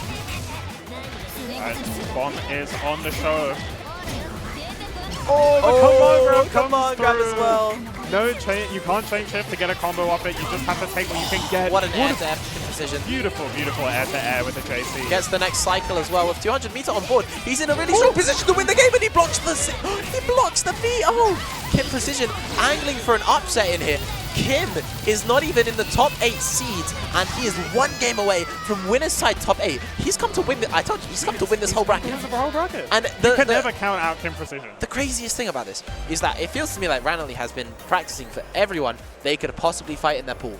The Linné there looks very calculated for this matchup specifically. Very calculated for dealing with this matchup specifically. And Kim just defied fate. Kim has defied fate so far. But now we're going to see a character swap. Because of how tournament rules work, for those of you that aren't aware, of course this means Ranali is now locked into Akatsuki for the rest of this game. The rest of this set, they cannot swap from Akatsuki. Because they either lose this game and the game's over, or they win this game and you can't swap on a win. Ranali believing in the Akatsuki here, which, you know, makes sense. They played Akatsuki for far longer than they played Linné. Much more used to the character sending that BDP. Oh my goodness, get a punish! Kim Precision. Uzuki does now have a 5-frame 2A as of this version of the game, so much better defensive options on this character. Gets poisoned again, immediately sends it off though. Veil off? Veil off early on from Kim Precision. You definitely feel the energy right now. I think Kim is really feeling himself. An actual combo drop early on though, but this time it's going to be a grid break. I mean, in the corner from Akatsuki. This can very much kill if Ranali so chooses to spend. Yeah. Get a little bit of meter for next round as well. Perfectly optimal. 40 back for a 100 spend. You cannot complain. You absolutely can't. When you get around as well. And this is actually going to clip Kim with a low. Kim looking a bit antsy on the defense now. This is the same situation earlier where we saw Kim hold the shield and then get grid broken as the shield is let go. Or maybe swapped to standing block. Yeah, I mean, 20 frames minimum on that shield. So once you commit, you are locked in. Ranali abusing that with the empty jump. Oh, comes out of the puddle too early, but Ranali not ready to pick up. And Kim, a little bit antsy, not able to pick up the rest of his combo. He's going to get anti-ed by B-Tatsu, and that's going to be the game. Immediately. And this leads into a really interesting round 3, because we're seeing a lot of empty jump now coming out to get that grid break. And what is Kim's answer to the empty jump? Is he going to try and maybe look for an anti-air, which is really difficult around Axe King? Or is he going to start fuzzy mashing? We'll have to see. I think fuzzy mash is a safer bet. It's a classic uni option as well. Yeah, one of the few characters in the game with a double jump, and also J2C as well, to actually bait options like 3C anti-air from Uzuki. We'll have to see. Beautiful stuff there with the 6-6B into puddle to look for the throw. Ranali, though, does not care about the bottle. Because they say it's no hitbox, I'm mashing. Another DP as well. I mean, I think this is the highest DP hit rate we've seen the entire tournament so far. Hits into the green shield, so it turns blue. Keeps Ranali nice and safe. Actually jumps over and gets a really nice air-to-air off the coffin block. Yeah, amazing knowledge there from Ranali. Uzuki Coffin, extremely minus on block. Very, very dangerous option to go for if you don't have the resources. A lot of players just respect it. Ranali knows, goes for the air-to-air immediately. Kim is fighting back right now. He's going to look to try and take the round with this combo if he can. Transfer stay and 100 meter on board. 100%. It's going to 100% be enough. Nice little 4K damage from that as well. Yeah, so much damage off Dolphin. Really, really good starter for Uzuki. An excellent defensive option select as well. Beats throw, beats low moves. Lots of damage here. Ranali on the offense. Going to find the throw. Looking like the cycle lead. And Kim, not sure if he was going to win the cycle there. Did commit to the shield. Does manage to bust out though with the JTC. Oh my goodness, we're blocking under that Imber. What is happening? 2-2C. Keeps the pulse frames. ADP comes out from Runnely. No confirm. Throw back into the corner. What's for breakfast? Winner's side life right now to make it out into top 8. And that's a counter hit 5A. It's in the corner. All the meter on board. The round is secured with none of the meter spent as well. One apiece. Final claws here. Who is going to make it out? Runnely taking the first swing now on offense. Stay safe. Gets a nice shit on the axe kick as well. Kim Precision leading right now. Goes for a cheeky little side switch to the puddle. Maybe trying to make something with there. Big counter hit. This is going to be the corner positioning as well now. Of course, Kim Precision with the advantage of CS with a decent lead in grid blocks. Yeah, no EX reversal. Yeah, he's given this with that CS as well. Yeah, he's kind of given away the next grid cycle.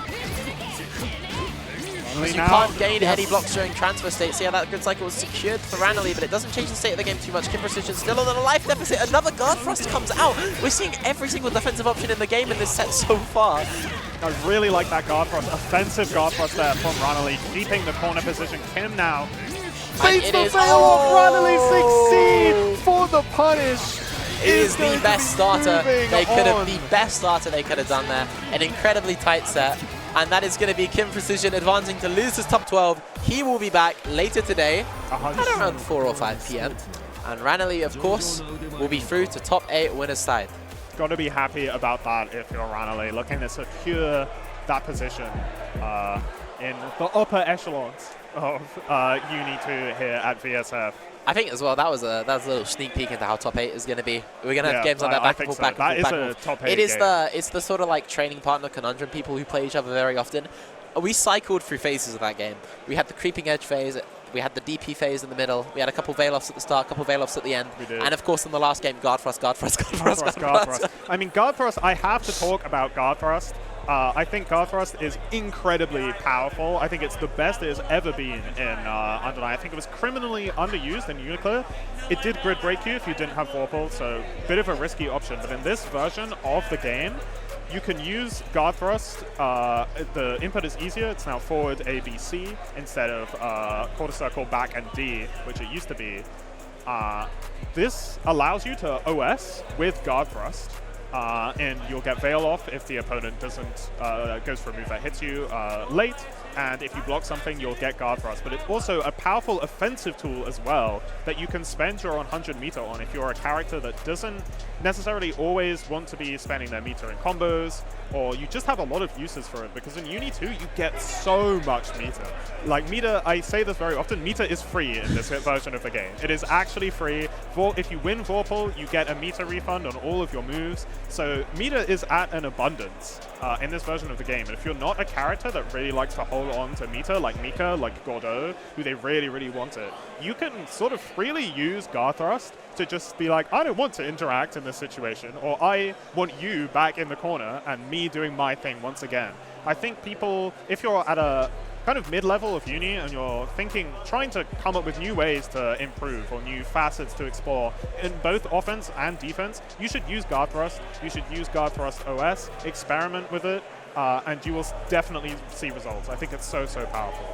And even then, as an option to bait as well and punish, it's only -12 yes. universally. So it's not the worst scenario. It's a little character dependent, of course, because some characters will have slightly better combos in that scenario. Yes. But if you're aware of your opponent's BNBs, you're aware of what situation you can be if it goes wrong, you don't have to be too scared of the risk, because it's not every day you see a blocked and punished guard thrust. No, and a lot of the time as well, because of the style of option it is, the speed at which it comes out, it's not necessarily that people will miss punishes because they don't react to it. It's not like it's a hard thing to punish or block. You can buffer it.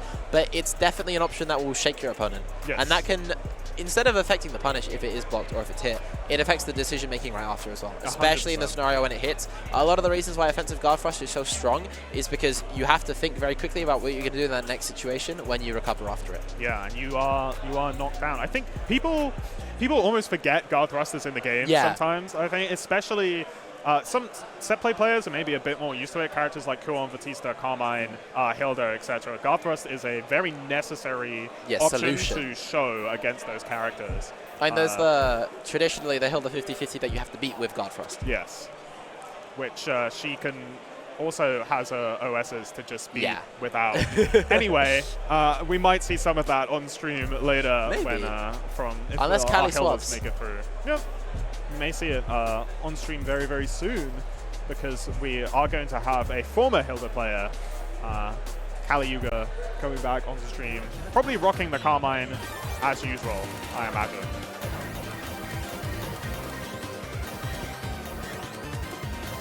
I don't know how much guard thrust we'll be seeing. Hopefully a little bit. Hopefully a little bit. I would like to be using guard thrust if I was stuck in the corner against Carmine. So, once again, I'll be a guard thrust shill until the end of days. I think Carmine is the only character where when you get hit by something like guard thrust, and you have to because the distinction is that it's when you're on your offense, right, that you get hit by it, yes. And then you're immediately making a defensive choice right after. Carmine players will just swing.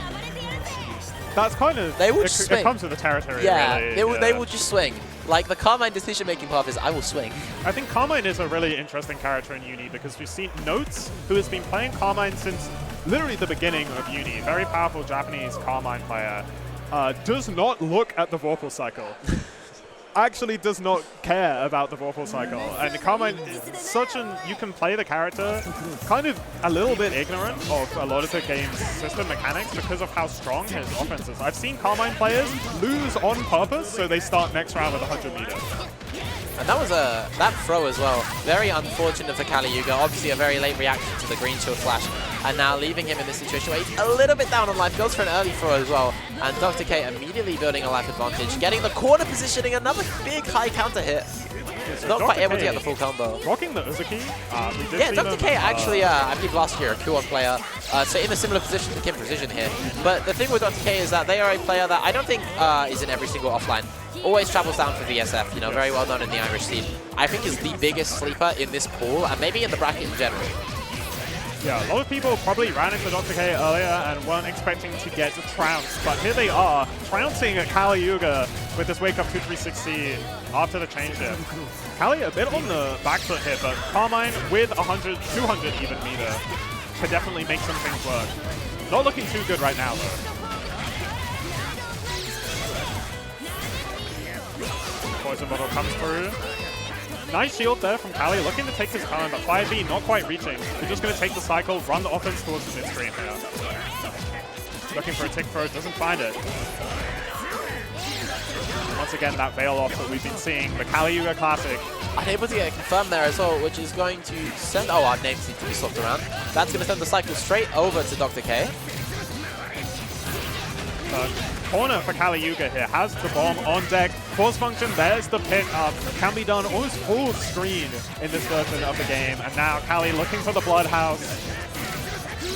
Guess for game situation, guess for round situation. 2.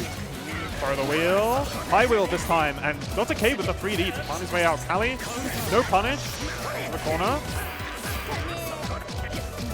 Nice block from Dr. K. Kali Yuga with a cycle here though. Oh, no. Tries to go for the super flashback, isn't able to get it. Kali didn't commit to the 63C there. Really interesting. Didn't go for the fully invincible option. Does end up stealing the round anyway, but a bit spooky. Still trying to walk back. Uzuki is alone. Oh, and they don't know the super flash reaction. That is not a fun situation to be in. Nice Bare. Very nice timing there from Dr. K. Good patience to hold on to it. Gets a good starter here as well. This is a really strong situation for them to be in. Of course, we're in Uni 2, the one with more meter. So we have 100 meter built on the side of Dr. K now as well. Gets a nice grid break combo. A little bit of 20% extra damage here as well. Guaranteed cycle as a result.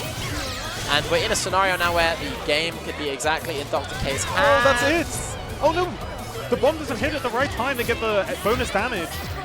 Kali now with a chance at life, and it's JC out the corner. Miraculous JC. It could happen to you. It could happen to you. Yeah, perfect timing. And now we're going to the blood bank. Get one, get two, get a bit of grid on top as well. We have CS on board. What is the option? Goes for an empty jump on the first one there. A lot of green shields being thrown out. No punishes coming through.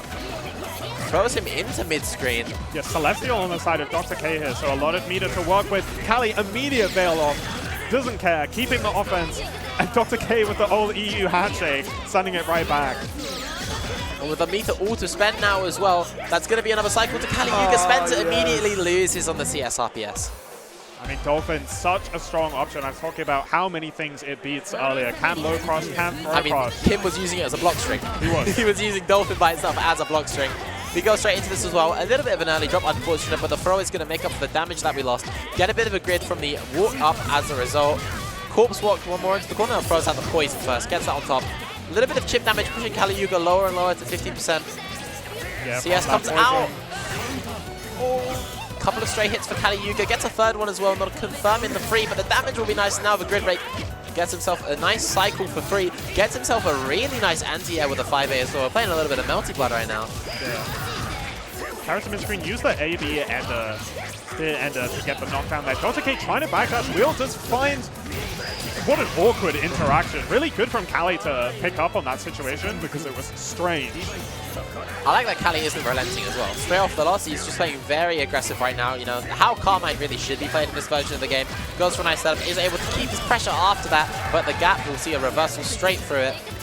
It's looking like going to be a cycle towards Dr. K thanks to that hit as well. Very nice option. And now, really with the reins to win this round, able to gain a little bit of meter off the end here using the smart state and the... No! Fading the veil, bomb with the punish, but no full combo, and Kali Yuga offensive guard for us. Take his time, but he's backdashing, and Dr. K with the 2C. Yeah. A lovely catch on the backdash. No, not quite. Was framed.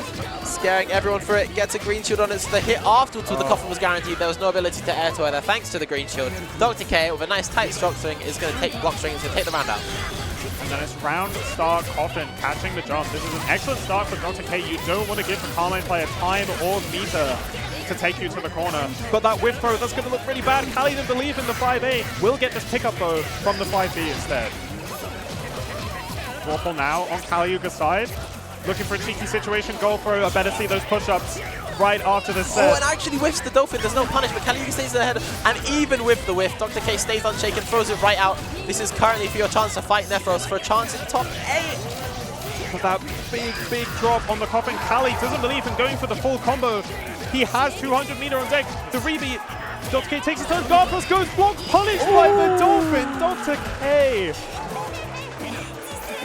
What a That's set. going to be that, yeah, incredibly close set. Of course, that isn't to get out of the pools. That's to face the final boss, Nephros, who's going to be coming, I believe, right up after this, according to our schedule. So we'll be having our second, oh, that's not good. We will be having our second winners finals. And then after that, we'll be having a short 3-minute break to figure out loser scheduling, and we'll be going from there. We will. So, wow. Speedy pools. All of these matches feel like they've been flying by. Uni 2 is a high-octane game now. This is high-octane anime 2D versus action, as the Steam description will tell you. Speaking of Steam, what a great time we have at the moment. So I want to shill Under Night Inbirth. You can buy it. It's available on Steam. It's available on PS4. It's available on... I don't believe this version is on Nintendo Switch. No, not yet. Not yet. But Steam, PS4, PS5, Under Night Inbirth. If you like the look of the game that you are watching, please come pick it up, try the game. The scene is lovely. It's one of the best scenes. Yeah, I mean, 100%.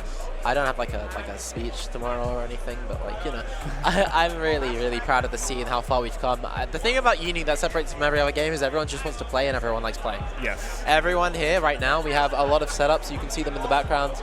You can see them over here as well. Everyone that plays Uni just likes playing Uni.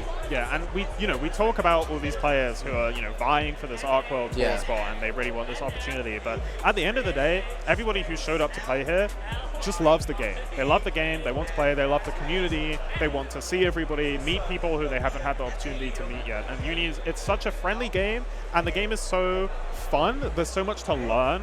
You can have a real journey playing this game, I think, and meet a lot of cool people along the way, so to speak. So if you like what you're seeing, please give Uni a shot. It's a super cool game. The community's super nice. I promise you'll have a good time here. It's one of the most grassroots scenes, I think, as well in the FGC. 100%. Obviously, the entire FGC is very grassroots, but you have entire events like Climax.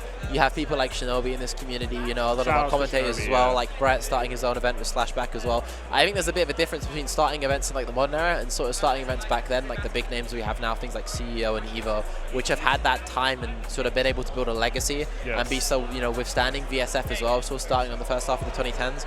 But like Uni has been one of the few things I think where our community is just constantly spawning more events in and in and in and in, and everyone's starting things up. I mean, your locals are a really good example. The locals I started back in Swansea, they still run now, were started to play Uni. The entire reason I'm here right now with this stream setup that I've been up since 6 AM setting up is because I wanted to play Uni. at this event. I said, hey guys, I want to play Uni, and then from there, I built a relationship with them. Everyone that likes Uni, they just want it to be at places. They want to play the game. They love the game. They just want the game. We love Uni. Either way, we are going straight into our first losers game on the stream of the day. We have Max Verstappen making his return to the stream setup, this time against Melancholy Air. What? No, not against Melancholy Air. What's wrong with me? I'm hopping on. I've been up since 6 AM, man. Let me live. Yeah, I mean, I'd love to hop on, but I gotta be ask here. Duckus if he wants to swap. Hey, Duckus, I'll sub in for you. Thoughts on that? Yeah, sure. There we go. Duckus. Duckus not looking forward to fighting Phonon, apparently. More than willing to tag out. But we'll have to see how he does. Probably going to be seeing the Macabre. I mean, I hope so. He doesn't play anyone else. Duckus has been rocking the Nanase. Has he actually? A little bit, yeah. At London Locals. Was, the one where I was at work. Yeah, has been trying out the Nanase a little bit. Don't know if we're going to be seeing it in bracket. I don't think. It's got to be the Macabre. Like, in bracket, he doesn't play anyone else. There we go. That's my correction. That's the Macabre. It's a long day. It's a very, very long day today for me. And we were talking... Kyle's baiting? He's baiting, yeah. He's baiting. He only plays Phonon. No, there's an Enkidu there. There's like kind of an ogre there, but he loves Phonon. There's an Enkidu there. There's an attempt at an Enkidu. Come on, you know. There's an Enkidu. There's an Enkidu. But Kyle, bringing the Phonon, we were talking earlier about how Phonon can struggle with anti-airs. Macabre can fly freely around the screen. It can be a little bit difficult for Phonon to deal with Macabre, but ironically, as we were talking about force functions being not that great earlier, it does serve very well to anti-air Macabre's swoop. So we'll have to see if that comes through. Does go for the shield there as well on the 63A. Does get the green shield. I'm loving the patience from Max Verstappen here on the defense, winning the first cycle of the game. I wonder how much some of these drops are going to be influenced by playing on PS4 as well. It is a slightly different environment to PC. It's not quite the same, and that's going to be a really big grid break. The first cycle is going to go to Duckus. The combo drop is going to make it matter just a little bit less, though. Kyle's going to be able to fight through that grid break, not take too much punishment as a result of it. Yeah, beautiful 214A from Duckus through that geyser, not having to hold it. Doesn't get the full confirm, but finds the gap here in Kyle's block string. They're going to be carrying it to the corner here. I mean, possibly able to kill. There we go. Goodness! That minimum damage is the core part of the entirety of Uni 2 combo reading. It was kind of the same in ST, where like CVO minimum damage determined whether or not you'd kill a lot of the time. Yes. Now it's just raw IW minimum damage. You get to that low amount, you're getting 1k off of nearly every character's IW at least, and that's another core drop for Kyle. It's not quite what we want to see. He's going to get the cycle. He's got the ability to throw on DP. There we go. Yeah, we're rising up Ascension, but Duckus rising up on Wake Up as well into that dive kick. Goes for the swaggy route, wants as much corner carry as possible. An unfortunate drop comes as a result. Gets himself a cycle off of this as well. Classic bit of fun on defense. Coming out, gets the DPCS. He's actually going to kill off of this as well. That's been Max Verstappen's first round in this game. Only with 100 meter. Yeah, it gets a little bit meter back as well, thanks to that. Yeah, 125 going into round 2. Geyser is a threat. 5B looks like a whip Geyser on round start here, but doesn't get punished for it. Air to air. I think just in general, for Phonon here, Geyser is very critical to specifically the Max Verstappen playstyle. Yes. He really loves using it to end block strings. He loves getting confirms with it when he has CS. He loves using it to combos. Gets the throw punish. Not as optimal as we can get, but it doesn't matter when you follow up with JA, but you can't quite confirm. Blocked correctly on the Super Flash. We love to see a bit of matchup knowledge. Yeah, remembering. What a whiff punish. Isn't able to get a full conversion. Again, he isn't able to get a full conversion. And this is going to be a really nice punish. Sideswap here from Duckus with the Steve Brigade on deck. Look at the damage here. 4.3 JA. No confirm though. Kyle with Vorpal. We're rising up. Yeah. Gets it. Take the first game, it loses semi-finals. 2 away from getting out of this pool. 2 away. Really fighting for it. Gets a nice jump over. Oh, Charge JB, one of those new tools that Phonon's been given, and it's such a sick move. Especially in a situation like that. Fade back, fireball. Good stuff from Duckus. Has the knowledge. Now we're back to neutral. 2-1-4-A. He gets a full confirm off this now, but drops it! I'm cursing!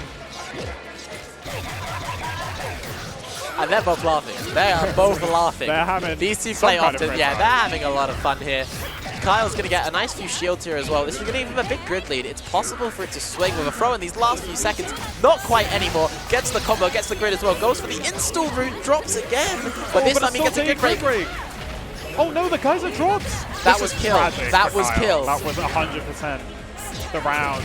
It's still looking good here, zoning out with the fireballs. Ducker's spending all of his meter and not getting the next cycle. Guys are whiffing there. It's crazy. No, not quite. Really wanted that plus, punish. Yeah, he's plus enough to block there. 2-3-6C though, fired out by Kyle. Both players now going into this next round with not enough meter. I'd love to have known. I would have loved to have known the frame data on that last assault interaction. Because obviously CS actually skips the game ahead by 1 frame. I'd love to have known if that impacted it at all. It might have. Oh, Ducker's flying in over the 2C here. Big corner carry from Macabre into the corner. 3 worms as well now, so you've got to block the mix-up. Goes high early on, gets the worm conversion as well. A little bit of extra damage attack on there. Nice throw tech for Kyle. Spends the CS immediately, goes for the option to deal with run-up throw. Kyle would not commit. 2-3-6C coming out from Duckers. Lot of damage here. Off invincible reversal, but Duckers is just not ready for the full confirm. The trade with the fireball. Gets a big count hit, but he drops again. But immediately, Duckers goes for the stand shield. Maybe he was looking for a stand tech there. That's a miss, but didn't expect the drop, and there's another one. Oh, my head is in my hands right now. Amount of drops I'm calling him PSX Kyle until he does a combo. I'm not giving him the Liam Lawson main until he does a combo. We're baiting out the governments today. Big 3C Abare for Duckers. Goes for the smart steer ender, so that, yeah, gets a little bit of the corner carry and obviously the ability to pressure in close range, but now we've got 10% extra damage, 200 meter on the board. We can work with whatever we want. He can freestyle on offense thanks to the meter with phone on. Nice beautiful punish on the wake up dive kick. Still with all the meter in the world. He's going to get another cycle. Jumps over, isn't able to get a punish. It's okay. This is going to be a long block string here from Kyle. He can end it however he wants. Goes early, goes for the 616, just hits him raw afterwards with the projectile. That's not a mash position. And with the throw, Kyle is in. Losers finals. Bit of a pop-off. The pop-off as well. The pop-off as well. Sends Duckers out of the tournament. You love to hear the crowd at the back of Kyle. They're having a hug. They're hugging it out. They're hugging it out. Good stuff, good stuff. he's using Kyle's adapter. That's actually really cute. Yeah, you love to see it. That's really cute. Camaraderie here at VSF under Imba. Amazing stuff. A lot of drops. A lot of spaghetti there. Let's look at the positives. They're keeping us on our toes. That was a very fun match. It was a very, very fun match. Again, I mean, there were a lot of drops. That's you just have to... It's hard, it's hard to break that storyline down, because there are a lot of ways in which that game could have gone differently, but at the end of the day, there's certainly an element of resilience, the ability to not panic too much, and I think what it showed in that last match, that last round especially, is Kyle was way more resilient than Duckers. He wasn't falling for those last-minute panic match options. Shielding the dive kick especially as well. Incredible play in that last moment. Gets a really nice punish off of that as well. Just generally remaining calm in the most crucial round of the whole game. Because in these scramble games, I think it's more often than not when everyone is dropping that you're going to go to final round, right? 100%, because every game is, it's the swing of the pendulum. So to be able to stay calm, to relax, to get some big punishes in the moment it matters most, I think really shows that, you know, spaghetti aside, it was a deserved win. Something it was else a really we did deserved see win. during that set actually was Kyle kind of had control of Vorpal for the entire set. He did, yeah. Duckers gave up cycle a lot just to sort of keep pressure, and I think a lot of that is part of the nerves that you're talking about as well, the panicking, is you want to maintain pressure after your dropped combo if you're plus anyway, because you don't want a random match to completely swing the match outside of your favor. But Kyle being willing to just sit, block, take the cycle, and then having so much meter advantage gave him a lot of damage advantage, even in these scramble situations. If he eventually gets a combo, it does more damage anyway because he has meter. Even if both players are dropping constantly, you're going to swing the game with that patience on defense and that knowledge of the system mechanics playing into that very deeply. Speaking of knowledge of system mechanics, we've got Nephros back on stream. Yeah, and this time against, of course, Island's finest Dr. K. I think something that's kind of cute about this storyline specifically as well is Nephros was a big advocate for where we seeded Dr. K in this bracket too as well. All right. So yeah, Nephros was the one who originally gave Dr. K the seeding. Of course, afterwards it wasn't really argued with. I think one or two people were questioning it. Nephros was like, no, I believe. And people were like, yeah, okay. And I mean, they've more than proven their worth their seeding because, of course, they've already beaten it. They were seeded to lose to Kali Yuga, so they've already beaten their seeding. Oh. So I think that's more or not proven that, you know, Neph was right in his call. Good stuff from Neph, you know, seeding the bracket that he wants to win. I mean, Neph's knowledge of the players in Europe is, of course, excellent. It's got to be the strongest, yeah. You know, we're up here talking about everybody who comes up, but somebody who is playing constantly, landing constantly, also knows about all of these players, watches these online tournaments and other brackets, and tries to get their bearings of the competition as well. And also just plays against all these players regularly too. And offers them button checks on stream. Every single time, every single game. And like, I'm not going to stop it. Hey, if that's how serious you are, I like it. Yeah. I mean, like, I like taking the competition that seriously. I can't lie. I know some people are like, just play the game. I mean, at the end of the day, we have a button check in character. Yeah, but like, it's not the same as playing in game. You're not going to feel the delay. At the end of the day, you know, Neph is here to qualify. That's true. There's not, you know, he's not here to make friends. As Liam Lawson just said, he's not here to make friends. Yeah. But he is here to play games. Yeah, he's playing games, which he's doing right now. Immediately goes for the FP Assault low for Dr. K. It's not going to be too much damage, but there's an opportunity for Oki thanks to the addition of the AB Ender. Doesn't need it, however. Gets the poison on him as well. Neph, nice little dash block, builds a bit of grid off that, isn't able to get anything too much. Gets out of the corner at the very least.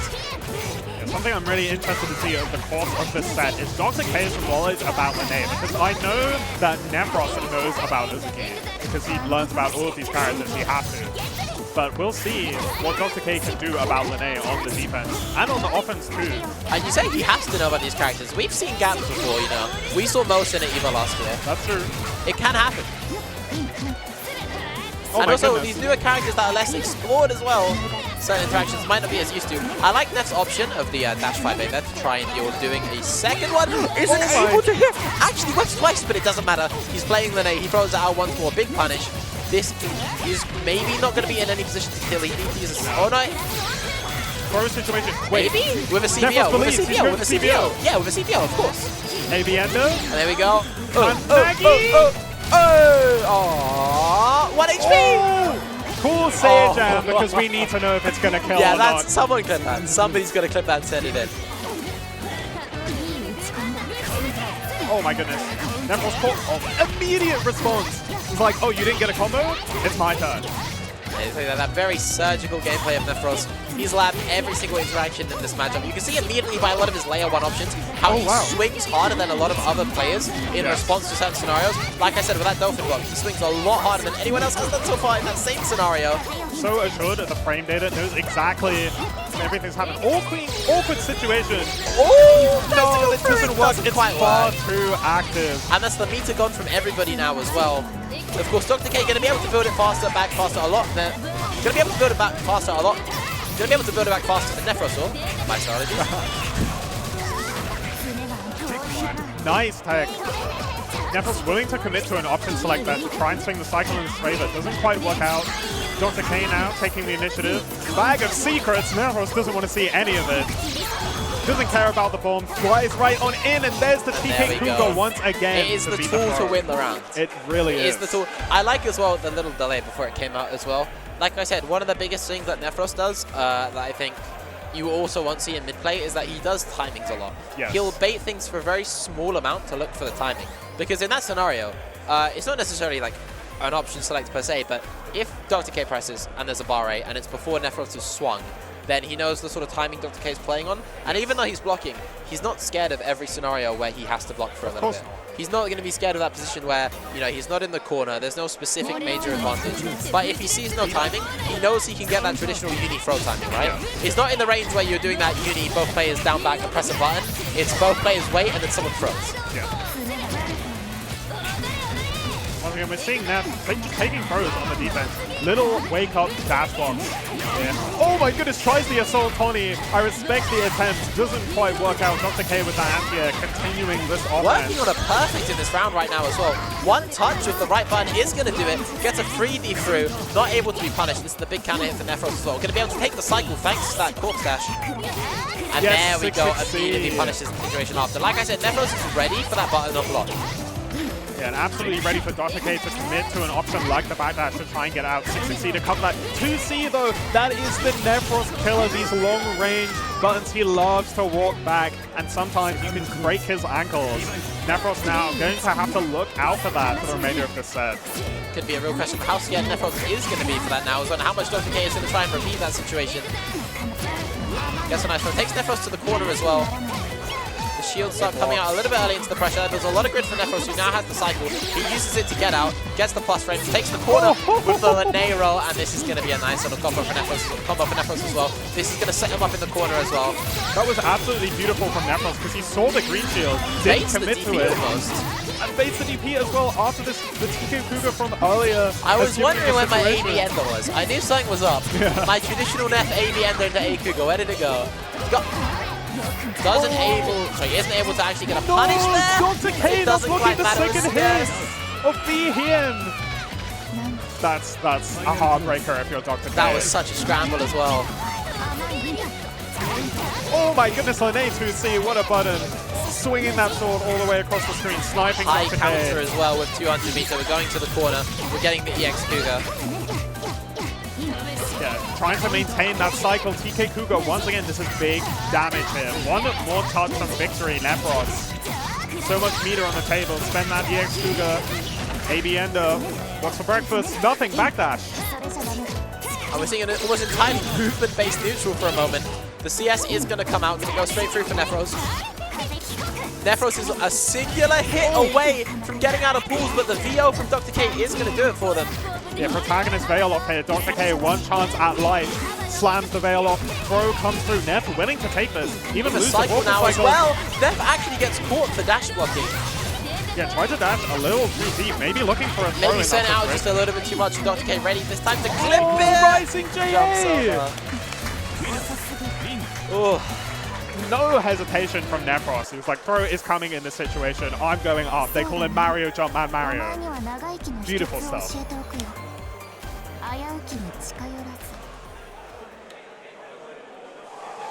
I mean, that's it. Nephros is, as the prophecy foretold, through to winners side top 8 alongside Ranelli, who came through from pool B1. That is our 2 top 8 qualifiers for now. So we have a slightly different bracket this year. We have 2 pools. We have pool A and pool P. I don't know why it's P. B would make a bit more sense, but we roll with the punches. Sure. So we have pool BA, A1, and A2, which we're running right now. So that's Ranelli out of A1, Ranelli out of A2, Nephros out of A1. On the loser's side, the players aren't qualifying for top 8, they're qualifying for losers top 12, which we'll be running later after pool P. So we know Kim Precision, he's made it through to losers top 12. Dr. K has also now just qualified for losers top 12. Yes. And on the loser side of our pool, we have the last few players, like Liam Wilson, who we just will take it over Duckus. They're trying to get through losers finals here to make it out of their pool. Yeah. It's a lot. It's a hard losers run to, and we've got killers here. Yeah, Losers I already. mean, we just saw a killer behind us walking up to that bracket. We've got Kali Yuga. Yeah. Of course, Kali Yuga, who was seeded to make it to that top 12, at least was just about to make it to that top 8 as well. Up against Open Wolf, who... Did this happen earlier? Am I going crazy? This is a run back, I believe. It is a run back. Double jeopardy in my own bracket. I can't believe it. Probably not something you want to be seeing if you're... Yeah, I don't know about that. Maybe a little bit upsetting. Like, oh, I mean, I have to fight this guy again. We've had setups for casuals though. He could have been learning those, those sort of combos down. Yeah, could have watched the Kali Yuga combo video. We'll see. We'll see if there's any drops this time. We will. But yeah, so there's 2 players qualified already right now. Again, kind of going as expected, with the big exception, I think, of Kim Precision and Dr. K making those runs, defying their seeding, pushing through to losers top 12 now as well. We will see them later today, hopefully, making top 8, depending on who you're rooting for. But if they end up playing each other, which I don't think they will, because bracket shuffling is on for this event. So top 8, top 12 will be shuffled between all 4 of our brackets to keep things nice and fair. But if one of them wins, we will have a Azuki in our top 8 here. At least one. Will be a first for VSFighting. That's true. Was she out last year, or was she just about to? I believe I think she was just the about Azuki to. patch I believe it hit just before VSFighting. And she wasn't able to be legal yet, because but the Azumi patch is right after. It is. And you know what? I'm going to say it. I'm evil. I wanted it to hit beforehand. It would have been more fun, I agree. It would have been more fun. But also, I think Uni has a problem where that we saw with Olga, and I mean, Azuki's a bit different because Azuki kind of needed a little bit of an injection. She did. Yeah, but Olga, there are issues still. I'm not going to go into any balance debates. But, like, I think the bigger issue was that we didn't develop him immediately as well. Yes. So, like, I think a week 1 Olga wouldn't have been as interesting because he needs a bit more to cook. And the issue could happen with Azumi as well. She might need a little bit more to cook. You never know. It's kind of the Uni problem, right? It's like normally in games, DLCs come out and they're broken. And I feel like you could drop a broken Uni DLC, but we still need to understand how they work first. And that's a collaborative effort through the community. Yeah, I mean, I'm very excited for Izumi myself. I am looking forward to her release on Tuesday. So once everybody heads home from VSF, they can be ready to lab the fish and see all of the changes that are going to come along in the patch as well. Of course, no changes right now in the bracket, so no changes in the players who are beating each other again. We'll have to see if Kali can secure the victory he's looking for. Classic Assault JC from our counter hit player. as well, so that was a bit of a reaction or maybe a timing from Overlord. Gonna be some big damage. Looking like we're gonna get the first cycle to Kali Yuka, as you said earlier, the beta gain as well. Already at 100, just go straight for the throw and a little delayed time. He goes for another one. We're not seeing the throw and looping today. We're not. Kali with the staggers, keeping the pulse range. What a mash out from Overlord 2B. A command grab through it. It is invincible. I think it's like Carmine's most frustrating knowledge check. Because if you don't know that, obviously in that scenario he couldn't. But if you don't know that when he does it raw, you can jump over it. That is so frustrating to deal with. Yeah, absolutely. We saw really good stuff here from Kali contesting the Roomba just outside the space where it starts moving backwards. Overlord not ready for it, got hit by 6B, and now it's in this situation where not enough for death, but very, very close. Kali probably going to save the meter for the next round if Overlord doesn't block this mix-up, which they don't. Doesn't need to save it, yeah. Wow, Kali just running away with the game. I mean, I think he's a lot warmer from his first game of the day as well. And that's one of the big differentiators as well. It's the nice equalizer of having the winner's side buffer, you know, it's like sometimes you do just need to be a bit warmer to make that loser's run right after. That's a lot of grid already built for Kali Yuka as well. Gonna steal the cycle just about there. Alright, completely take it home. What a match from Overlord, but bold defensive option. No side swap hit, just early gloom. He's got the timings for mash outs and so that. Maybe some more uni specific stuff he might struggle with just a little bit for not playing as much, but still a very fundamentally solid player. Yes. Carmine DP, such a good option to contest Hilda at far range, which is why this matchup can be so difficult for her. That was the meter spent as well for Hilda now, so in a worse situation. Losing that cycle's in an even worse situation. The only defensive option on board is going to be that 3D, and now Kali Yuka's got you in the corner. He's got you in a position where one touch can do it. Kali doesn't believe. Nah, he or does wants not. to keep the meter. Just one bomb here, and it's outside of range.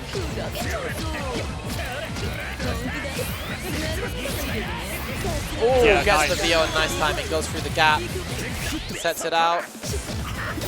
Oh, offensive guard thrust here from Kali. Really ready to punish? Ready to punish, yeah.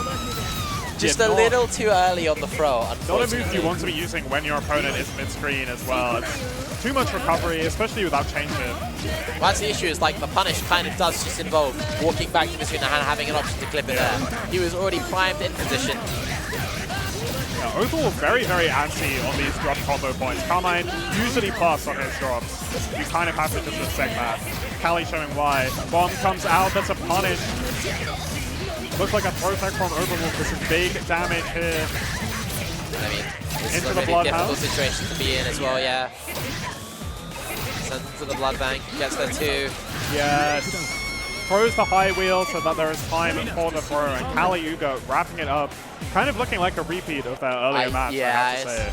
Not a situation, obviously, you can immediately adapt to right away afterwards. That happens. I think it's really impressive seeing OpenWolf get this far in the bracket, all the way to lose the semi-finals, 2 away from being out of pools as well, of course. Yeah, really good Not stuff. an Undernight player, by the way. He's a Granblade player. Just making it through. Yeah, not an Undernight player. So Kali Yuga will be in losers finals. Obviously about expected with his seeding. Yes. But there's one more game he has to make to not quite make top 8, but to make that losers top 12.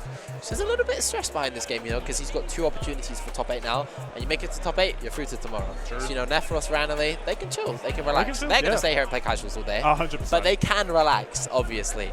But of course, for Kali now, he's got 2 more games to go through. For Max Verstappen, he's got 2 more games to go through. A lot of games. You've got to lock in at this point, especially when you're this close. It's so, so close. And you won't know who you're playing against till later as well. Oh, yeah. Because obviously with the losers top 12... Definitely a character that is a big issue. She has all the tools you could want, and even more. But somehow we saw the switch. Ravioli says that he enjoys playing Londreka because he feels like Londreka fits Ravioli's play style, Ravioli's character himself. So I think when you click with a character, it really motivates you to do better, to improve with the character. So that's really sick. Yeah, and you see a lot, especially if we take it back to the Evo argument as well, with Sonaru on the Eltnum, only got about 7th. A really surprise loss against Sudaneko on the Mika, whereas Defi played the entire pools. I think was on Londrekia exclusively. So maybe that's the tide the way the wins are going for a lot of the Eltnum players. I think Ravioli also said that he likes, he doesn't like relying on 6-6C from Eltnum and 6-6B. She's got a lot of gimmicks, you know. If you fought LW0, you know there's plenty of gimmicks that he can leverage. Shout out LW0, Premier Eltnum, shout out my man. And yeah, it's going to be a good time. I think I'm really looking forward to seeing how Ravioli adapts and really like pushes Londrekia. Londrekia, I was watching them play the other day, and like they're using a lot more 2-2X. Like Londrekia puts down the Snowflake Chaos. It's not Chaos Kaguya. Is this a button check? I don't think this is the actual game right now. There's no way we got a Chaos right now, bro. That isn't my man Hammy, dude. All right, yeah, I do feel that this is a button check. Yeah, button check. All right. All right, cool.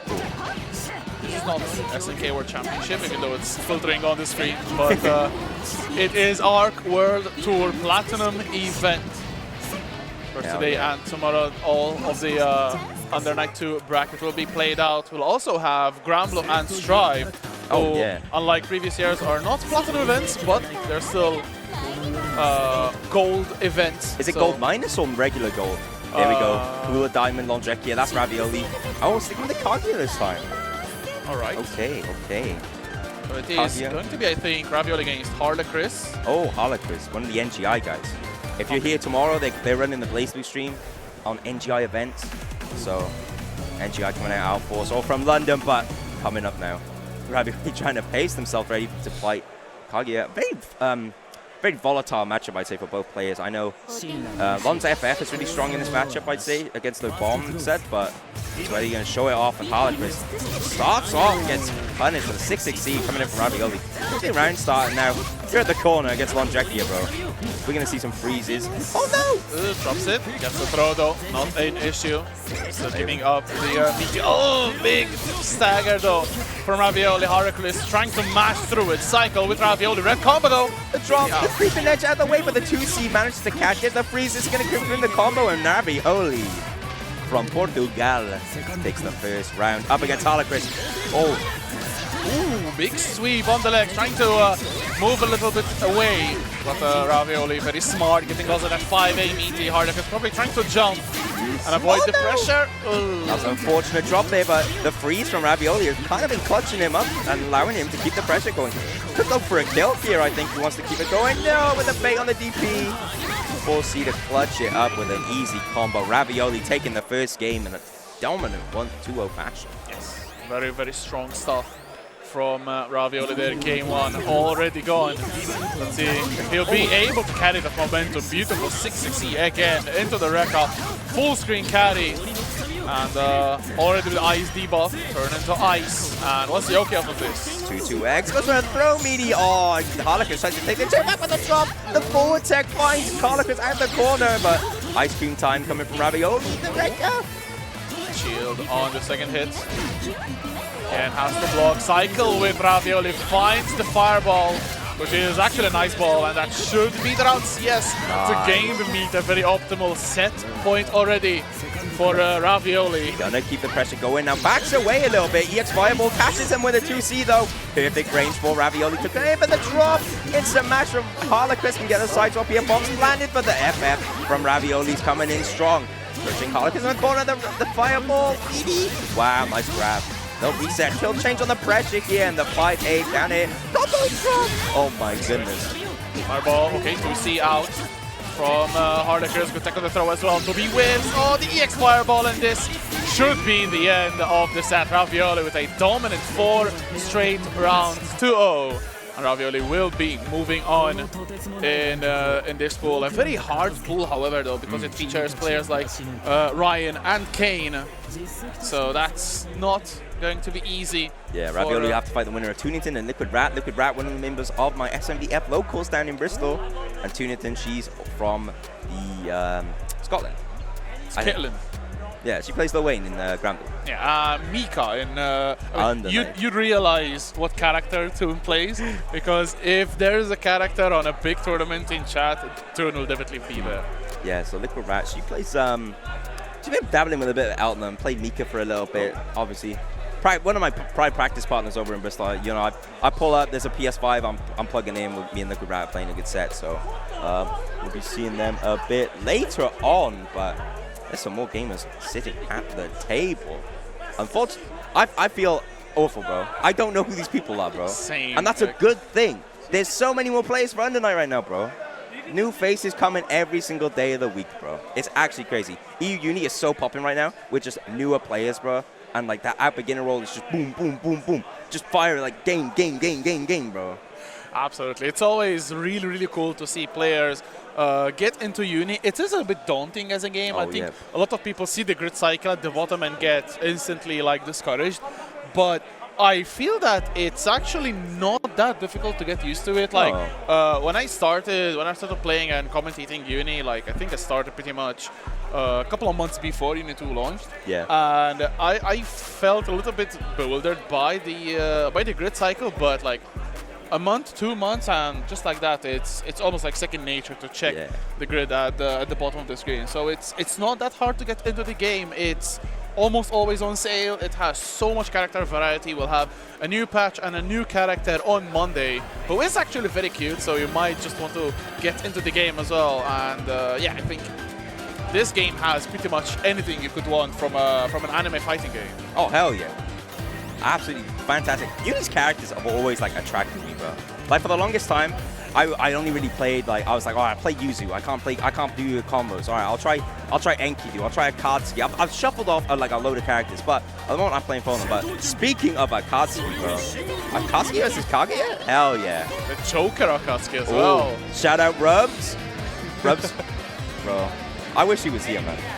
Rubs is like an OG like ST Akatsuki, bro. That I fought Find the Gap. Shout out Find the Gap. Run by the NGI, so Harlequin, guys. So. Shout out to Mr. E as well. Oh yeah, running Marvel. Running Marvel, bro.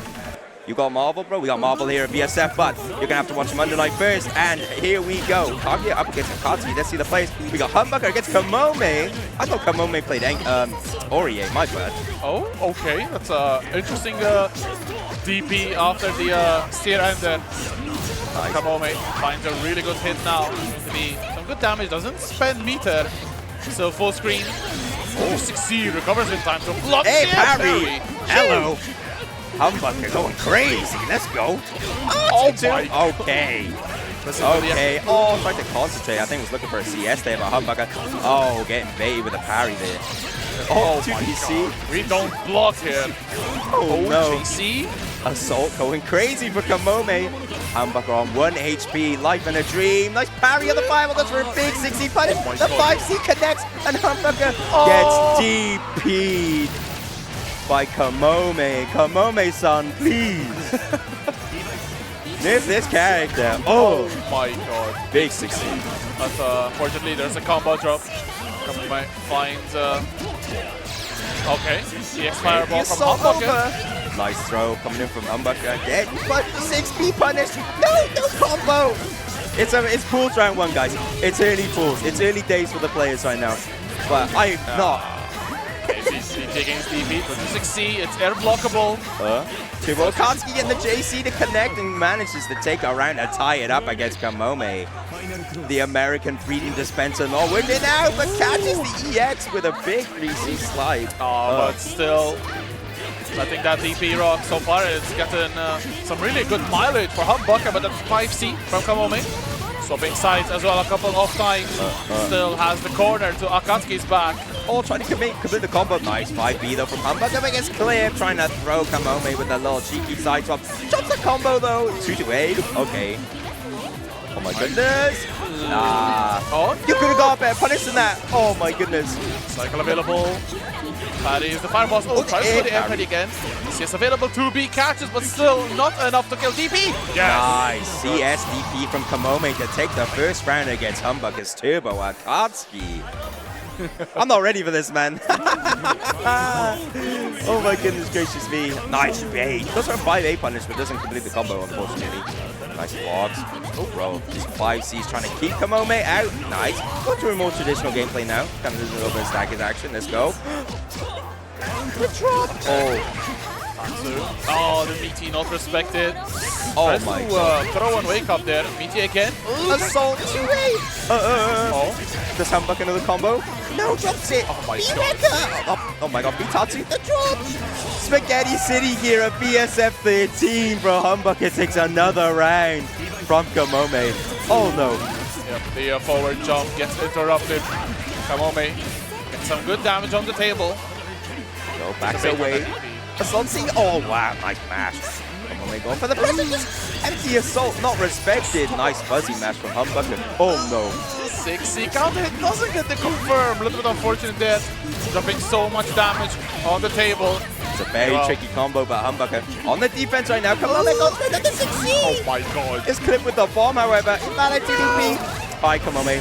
You get the confirm. Alright, invalid combos to stop combos. Nice, delay to A. The 5-frame buff's going crazy for Kamome on set point right now against Humbucker from Scotland. The boys are behind him. Oh, J6C completely whiffing over. The grenades dropping it again. Wake up DP. I've seen that so many times, and that 2C. Such a nasty button to deal with though. 2 hits. 2 hits keeps going. Yes, break a hit.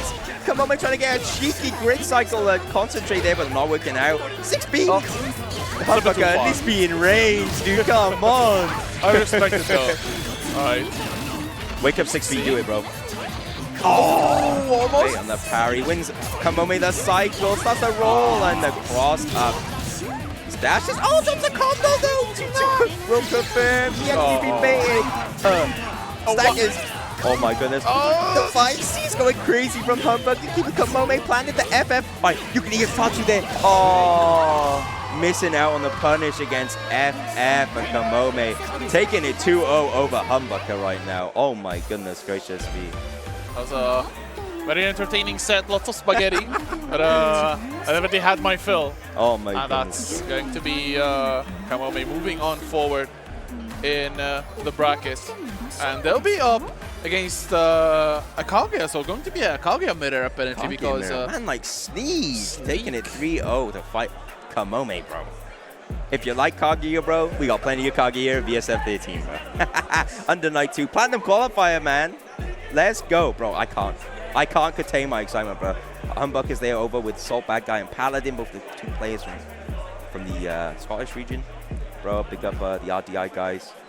Burned a fight over in Glasgow, bro. Neutral Mania 2. Even though they don't run Uni, I'm still call them out, bro. Neutral Mania 2. There's so many sick events going on right now.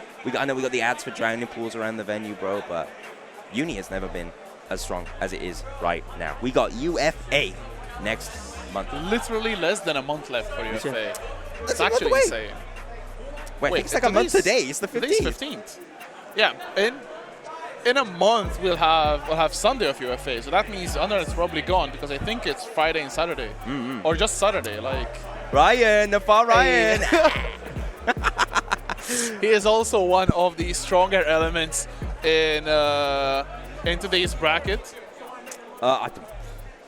I get mixed up, bro. Just pick a side. Pick a side, any side. We'll sort it out here on the production, bro. Man Like Ryan representing Nafar. We got 3 Nafar players over in the bracket today. We got Ram, we got Man Like Ryan, and myself actually making the top 12. So yeah, check out Kyle later on after this pool's block, going to be playing for a spot in top 8 against the winner of this pool, against the winners losers match of this pool. So it's up to play for, bro. I'm keeping my eyes peeled, bro. Y'all can't escape me. Front seats in the house, bro. I got commentary. Let's go. So Ryan sitting down, pulling up the AirPods, bro. He's going to listen to his he was showing me his playlist, bro.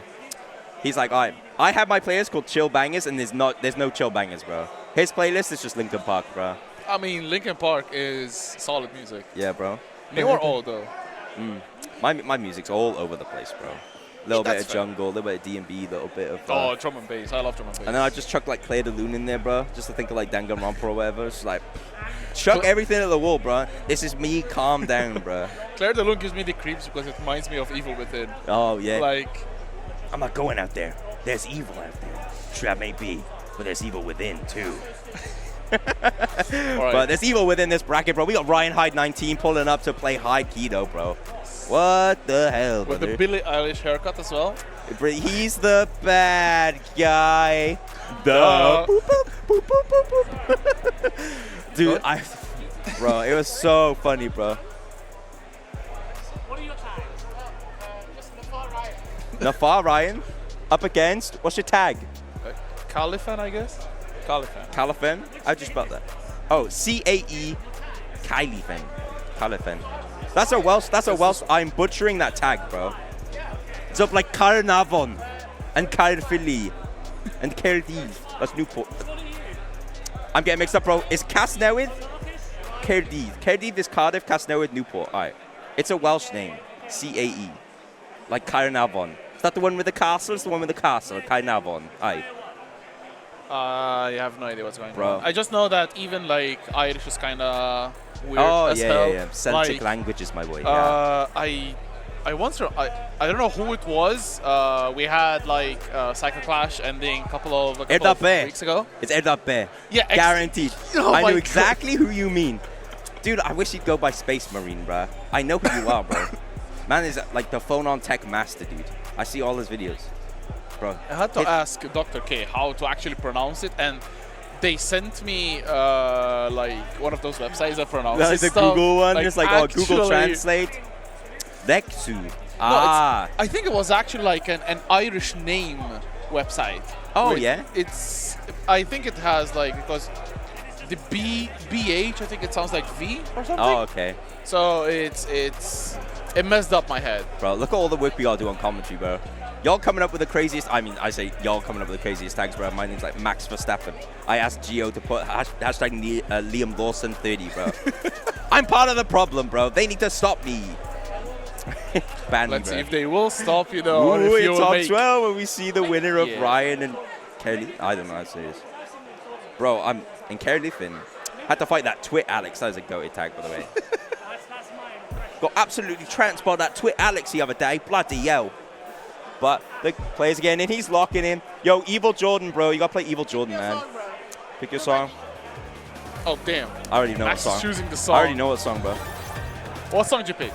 Figure 9 by Linkin Park. Ooh, okay, that's a dope one. I would have picked the Max Verstappen song, but unfortunately, that song's no good on Spotify. But Button Check, maybe? No, we're going in. Kind of on the Biyaki, yeah. Shout out Firestar. Oh, the TRM grab. Here we go. Web set. Ooh, wow. 5A there. Already into the web set. Triple web. You got it? Sir. Nice 3D out. Yep. Very strong option. You see a lot of players do 3D, but the FF comes in. Big counter hit now for Ryan. Gotta have to work out a lot of life back, but if you're playing high keto, bro, that's all you need to do. Cycle with Ryan spent there. Oh, the run up baited. The throw tech there from Califan. This will not be dead, but one last touch. C4 go. Oh, the drop. That's all right. Drops into leg coming in from Ryan. The 2-2 though will confirm and takes it with a 2 hits. Taking the round 1 Califan. Maybe unexpected of Ryan, but the 2-2 sniping him out. Yeah, full conversion here. Look at the damage too, bro. Boom. Okay. Alright, 6-6B into the 2FF. Oh my god. 2B. Byakuya. Going crazy. Nice shield, wins the cycle too. Fight the siege. Oh, nice. Found also the hit, but did not believe in it. Unfortunately, caught concentrating. That's going to be the Gridley now for Ryan. Good shielding though from Califen. Nice DP. Coming in for Califen. Couldn't get a setup here if he chooses to. Gonna go for assault. Nice blocks from Ryan, however. Ooh, big match. Oh my goodness. I think that's dead. Yeah. That's a lot of meter. Power jump. Power doesn't know. The drop from Ryan that staggers on the. That's a 1 frame, bro. That Wrecker from Byakuya is so hard to defend against, bro. I think Ryan tried to get CS there and got clipped a little bit, but still takes a round in a very close scramble situation. And now we're going for game 2. One game up. Ryan also trying to break his 9th place curse at this tournament. Got 9th at last year's VSF and at Outplayed earlier this year. So really hungry to get the results in. Yeah. Electrifying. Oh, a strong pull this day in Califen. I didn't know we have Byakuya's like this, bro. Let's go. That's a good spend for some EX web set here. Here we go. 1, 2, and 3. Standard try web set. No, go for the one the big black used. Nice. May on the throw. Unfortunate there though. Got a little bit of a fumble with the web. Nice staggers up. Califen gets them destroyed with the Ford F-150. That's 2 FF. Oh, my shield. Oh, the pressure there still from Ryan, spending the EX and the EX Lotus, continuing the CS from Califen, crashing the back there though with the 2C. But Califen is going for these single hits after the CS situation there. Really well timed, but unfortunately cannot really get the confirm from that with shield into the back throw. Cycle again with the Byakuya, gets the 2B. Wow. And gets around as well. Good stuff. Califen finally getting some more belief in themselves. Wow. 3C baited. Oh my goodness, that was a grappler jump for Califen. Gonna put Ryan into the blender right here, right in the corner. Has 200 bar to spend. Here we go, EXTP. Boom. Web set 2. And 3. One nice 3D from Ryan, goes for a grab. Gotta get this big combo here too as well. Wins the cycle off that as well. Cycle with Ryan now. Oh, 6B. Big damage from the counter hit as well. 200 bar with the force function. Oh, wow. So active. Neutral Satan coming out, bro. What was that 2C, dude? Nice pale bringer from Ryan. Puts Califen in the corner. Gonna just go for this the cheap chip combo, however. But Califen says no and matches out. Perfect Albare. Gonna get a website here as well, and it's looking dire for Navarre Ryan. Right, teleports out. There's no full combo. Doesn't go for the back throw. One last touch though. Ryan on. Oh, no, that's push-ups. Ryan got push-ups. Califen. He's 19 years old. If he can get hit, you can get hit as well. True. Gold throws take no mercy, bro. Nice. Ryan playing a little bit slower now, keeping himself away from Califen. Using the fireball to space out a nice little throw. Oh, the plus thing. Oh. Nice. Drops it. Oh, to 2B again, but Ryan still was a cycle. Oh, the 3B catching a big grip like on Califen's side. The cycle going towards Ryan as well. Full damage going to be crazy. Meaty fireball. And that's all she wrote for round 1 of game 3. Ryan on set point. Gonna make the game behind him. Gonna be a fast memory. J2C. Nice catch on Califen. Fine 2B. Bro, that's what you see Byakuya's. They do like 6 XP, bro. They're a little low sweep. But EX Wrecker coming in from Ryan. Big shield so from Califen. If that was a meaty throw, bro, you'd be dead, son. Cycle with Califen. Tries to press. Getting caught by the Orbital. 5-8 trades. One last touch. Good patience from Ryan. Trying to wait and turn. 2-2B into Fireball. Will not be enough damage, but Califen will be in a last guess for game situation. Might even be a throw. Nice. Califen, no cycle with a dream. Oh my goodness. It was on Ryan. You get a CS there. Gonna spend it after the fireball. Follow him and finds the grabber. It's 1 HP for Califen. The EX over to coming out. And the assault. Hey, no, not to kill. Another one. Ryan is sending everything in the kitchen sink to kill Califen, but the 2-2 CS to close it out. Very strong showing. I didn't. Califen, bro, where have you been, my life? Holy. Yeah, like it's always sick to see these players that you've never heard of come up and really do well, especially against a player like Ryan, who is definitely a contender for top 8 and even better. But we want to see more of Califen, actually. Like playing the brackets, get into uni. Like, of course, the Discord is super active. We have so many events, so many brackets, week in, week out. And that's how the community is growing at this pace as well. Yeah, shout out Glodican on the Eclipse. The Hard Edge weeklies that I run, we have a monthly bracket every month at the start of the month. And Man like Sephiroth running ATA. Wanted! Who's wanted, bro? Is the winner of VSF going to qualify for wanted, Rexu? We can ask them, actually. But Nephros always declines for some reason. So we need a winner that is not Nephros. Nah, I'm telling you, bro, we get the winner of VSF, we get the winner of UFA, boom, first to 15. 15? Money match. Bro, money match? I mean, they'll get the prize money. They can wager it all. Yeah. Okay, that would actually be funny, bro. That would be... Remember the Latif Hotashi money match? No, I don't know that one. It was the first Evo of Strive. I think it was 22. They had a first to 15 money match. Oh, yeah. I think Hotashi actually took that. It was yeah, I remember that now, actually. Yeah. Latif Hotashi. Yeah, that was great. I think Hotashi won? Yeah. I think it was like 15-14 last game. Last round, bruh. And for Uni, too? Okay, bro, let's get some more money in this business, you know what I mean? But we need to turn the economy real. Oh, yeah, bro. We have a downtime here. Where's that French bread money at, Rexu? You know what I mean? I don't know. Like, we don't have crossplay. It costs many money. Bro, I understand that, bro. Not like Kimoni's doing all he can, bro. They got a small team over French bread, but they're making the game sick, bro. 10 million buffs to Carmine, though. We need Kali Yuga to win.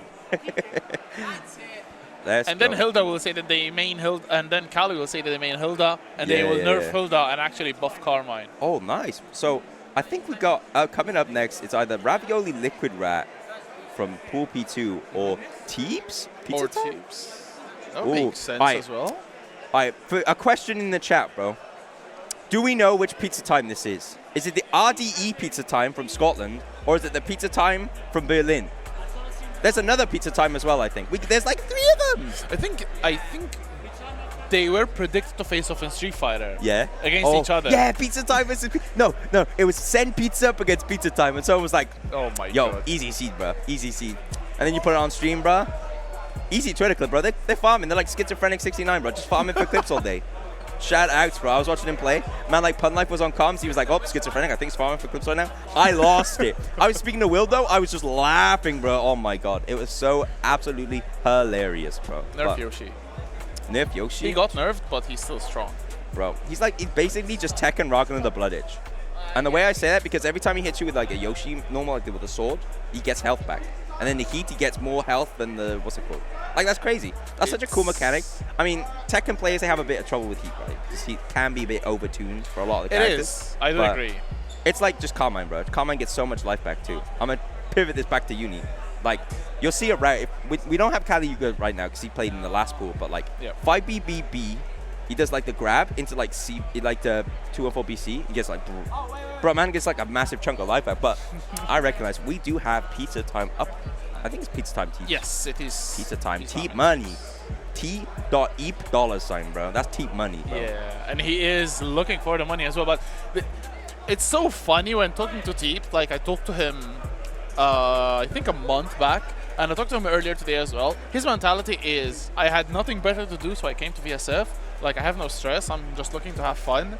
And man got hit with a Harris Fowler, bro. You got nothing to lose and perhaps a lot to gain, man. In a way. Come to VSF. In a way, like, playing stress-free, you probably can play your best game. Yeah. But at the same time, if you don't feel a little bit of pressure, I think you will not be able to give it your maximum if things get rough. Yeah, you know. So it's... What they say, diamonds harder under pressure or whatever, you know? Exactly.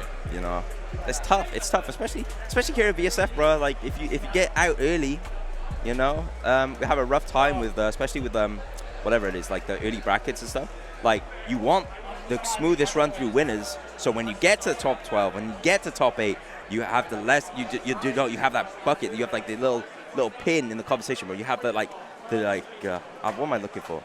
The guardian angel or whatever. You have the backup plan. That's the term I'm looking for. Go around the entire thesaurus. I come back, but you get it, and it's like, all right. Even if I win, I'm fighting Nephros or whatever, bro. I can maybe play a little bit funny and go for a little bit of unorthodox mix-up, try and close out a win, and then it's like, all right, I got this to do, and then you got losers. And if you got that like devil-may-care attitude that Teeps might have because he's not really like focused on it, but like imagine you're in losers finals, first of 3 in the auditorium tomorrow, like 11:30 a.m. and you're like, oh my goodness.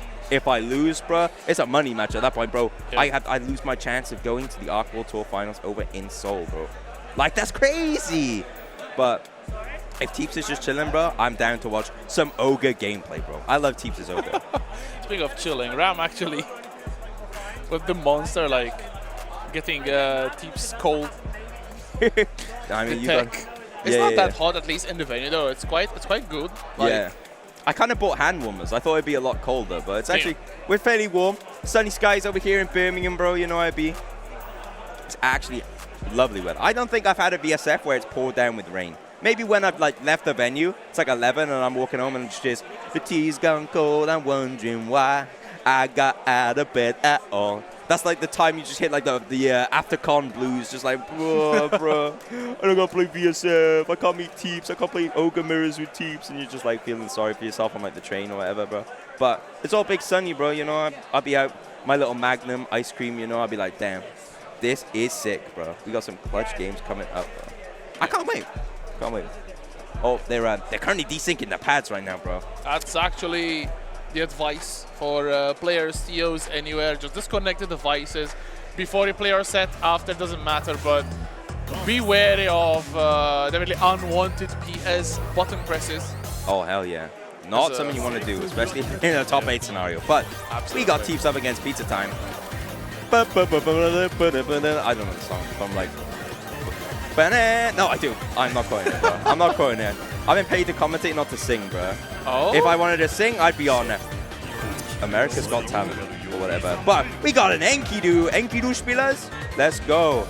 Enkidu in 2025 and under night 2? Hell yeah, That's bro. madness. Enkidu stock's going crazy right now, bro. His 66C, 6FF stuff, bro. Oh, don't talk to me about 6FF. Don't talk to me. Don't talk to me, criminal. 6FF, bro. You're talking to the person who at UFA was doing the 6FF behind the camera, bro. Tormenting poor Nick V and Just Dave. Just running up shouting random stuff, man. Big shout outs to Nick V and Just Dave at home. But man like Teeps up against Pizza Time. Color 39 is my favorite Enkidu color. He's looking for Mosin's color. There it is. Is that it? Oh. Oh. Trailer savior. Nice, he heard me. Let's go Pizza Time. Color 39. You better win now, bro. You better win if you're using my color that I lent you right now. Up against Teeps. Teeps not money. Here we go. Ogre up against Enkidu. I would say something, but nah. Oh, it's the German Pizza Time for Berlin. See? Thank you so much. Bro, who? I was gonna say Pizza Time, bro. There's no way on earth you're running heavy attack on left stick, bro. You'll be using EX moves all day. I'm like, why aren't they coming out? Actually, no. I'm like, you didn't use my color in the end. When I played Grand Blue at Outplay, bro, I didn't play with any EX moves. Anyways, Teeps Pizza Time. We got Pizza Time on the Enkidu, Teeps on the Ogre. Premier Ogre of EU. Now, nice finding the 2B hit here. Gonna get a decent combo. Oh, nice. Side swap 2. Bomb set. Boom. Here we go. Pressure coming in from Teeps. The bomb's going off. Pizza Time, watch out. No. It's unblockable, of course. Me bomba. Coming in for Teeps. Gonna get another one. Big setups here. Working on a little bit of bar. Nice. The frame trap coming in. The combo coming from the bomb. That's a nice thing Ogre can do, especially when he has bomb on you. EX. Command grab. Nice. I love this setup. Gets you that auto time bomb. The fuzzy. Oh my god. Yeah, it's so rough. Of course, this character was kind of thought to be bottom tier, but with so much labbing, especially from Voxel and other players, like Voxel has literally dropped Batista for Ogre. Yeah, actually crazy, man. Like Deathy been obviously pulling on a show for Ogre, but Teeps, the premier Ogre of EU, going for a low back from here against Pizza Time. Pizza Time with the EX Mari though. Has to cycle too. Let's go. Pressure though. Oh, tries to go into the EX. Backed away, got hit with a dive kick coming in from Pizza Time. Nice. Big Celestial on the side of Pizza Time. Let's go. I'm getting peckish. See command grab into. Oh, doesn't go for the setup there. Still gets explosion.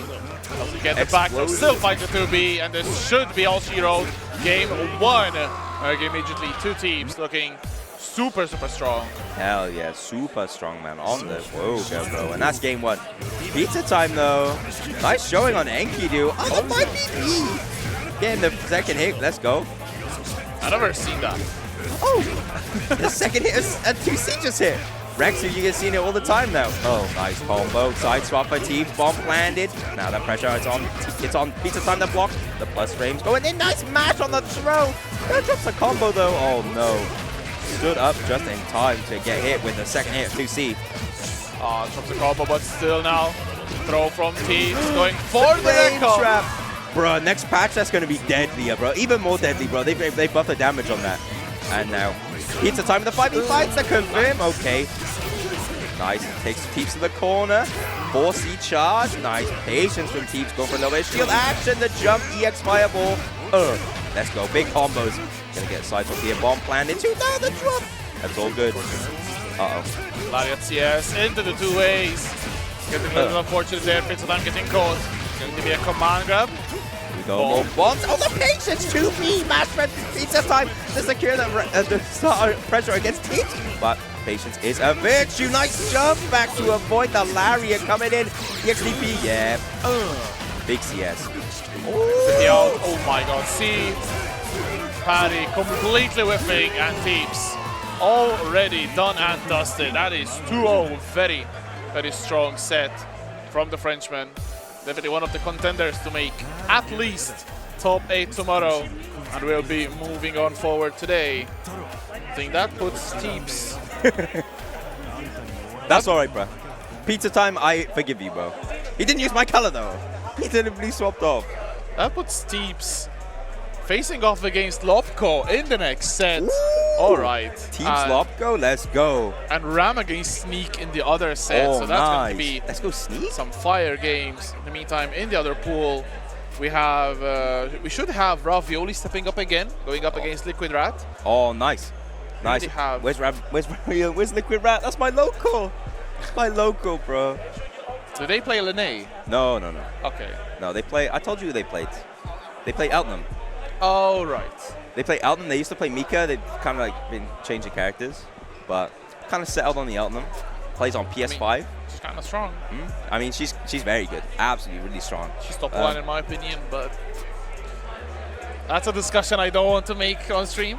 Why not? Let's have this discussion now, Rexy. Why do you think, personally, in your opinion, Elton is top 1? She has every tool. Yeah? She the jack of all trades, master of none, then? She's jack of all trades, master of all. Like full screen laser, she has DPs, she has 2 DPs. She has one of the best OS crushes in J623. She has a command grab which she can get a full combo from. She has an air throw. She has incredible grid game. Oh yeah, from gunshot, yeah. Exactly. Like even like reloading and combos give you a full grid block. Dude, I thought that was busted, bro. Wait till we see Ram play. If he does this tech that he hit on me earlier, bro. No, the infinite worth in the corner. Infinite money glitch. Infinite money glitch, bro. You see the grid, like this. I'm not gonna mention anymore, bro. Like that's crazy. I think Sutaneko did it at Evo. Yeah. And like he's at 2 bars and suddenly he's in Celestial. Like, bro. It's so funny, dude. But no one, yeah. Other side, we're waiting on Ravioli and Liquid Rat coming in. The vibes are immaculate, though. I love it. I love it here down in Birmingham, you know. Under Night Platinum qualifier, bro. Hell yeah. So, dude. Of course, we had our pool earlier, our first couple of pools earlier, where Max over here is in top 12. Top 12 losers, boy. I think the loser of this pool, I think pool 1, the one with Kane and Ryan. Kane, Ryan, Ravioli. The loser of the winners finals of that pool will be facing off against you. Oh, okay. No, I think it's a different game. I don't know. Maybe the losers. Either way, I'm looking forward to that one. I really am. But another act. Versal taking out Alex D in losers round 2. Oh no.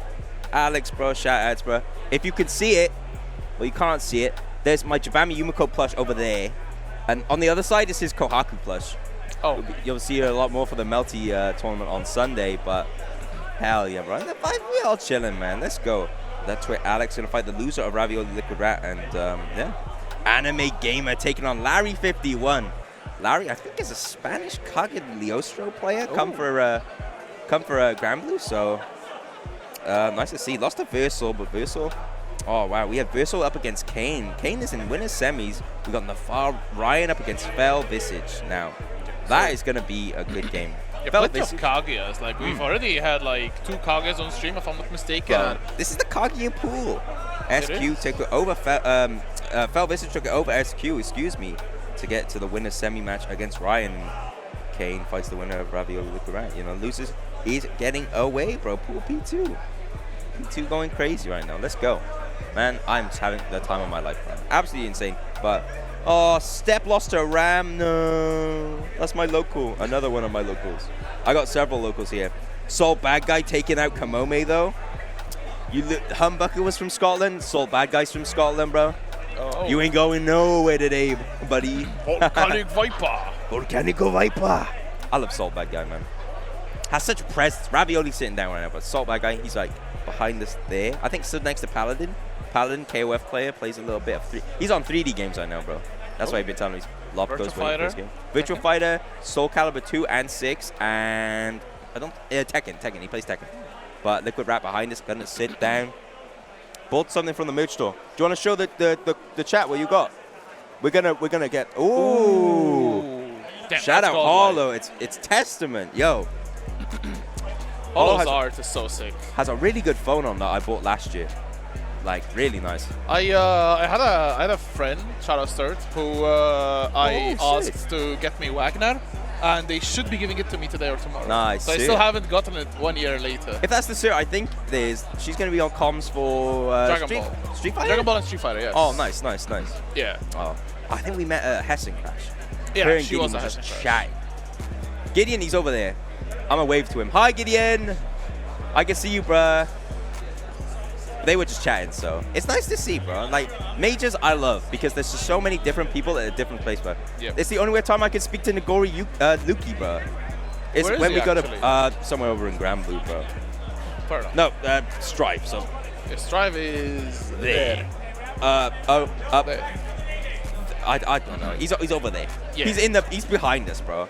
So I met up with Snake Belmont as well earlier. Like the first time we met in 4 years of Strive. Yeah. Oh man, Snake. I used to watch his stream. I really like his stream. Snake Belmont streams. He's a cool guy. But Ravioli up against SMBF Liquid Rat. Where are the SMBF guys? Why aren't they cheering on Liquid Rat? She's on stream. The fuck. Anyways, I'm gonna be the mouthpiece for SMBF right now because I think Jack's probably playing Third Strike. I think Swigs is on his VSAB arc, so he's playing whatever. But Liquid Rat's out here playing Uni up against Ravioli with the cooler diamond. Shout out King of Fighters.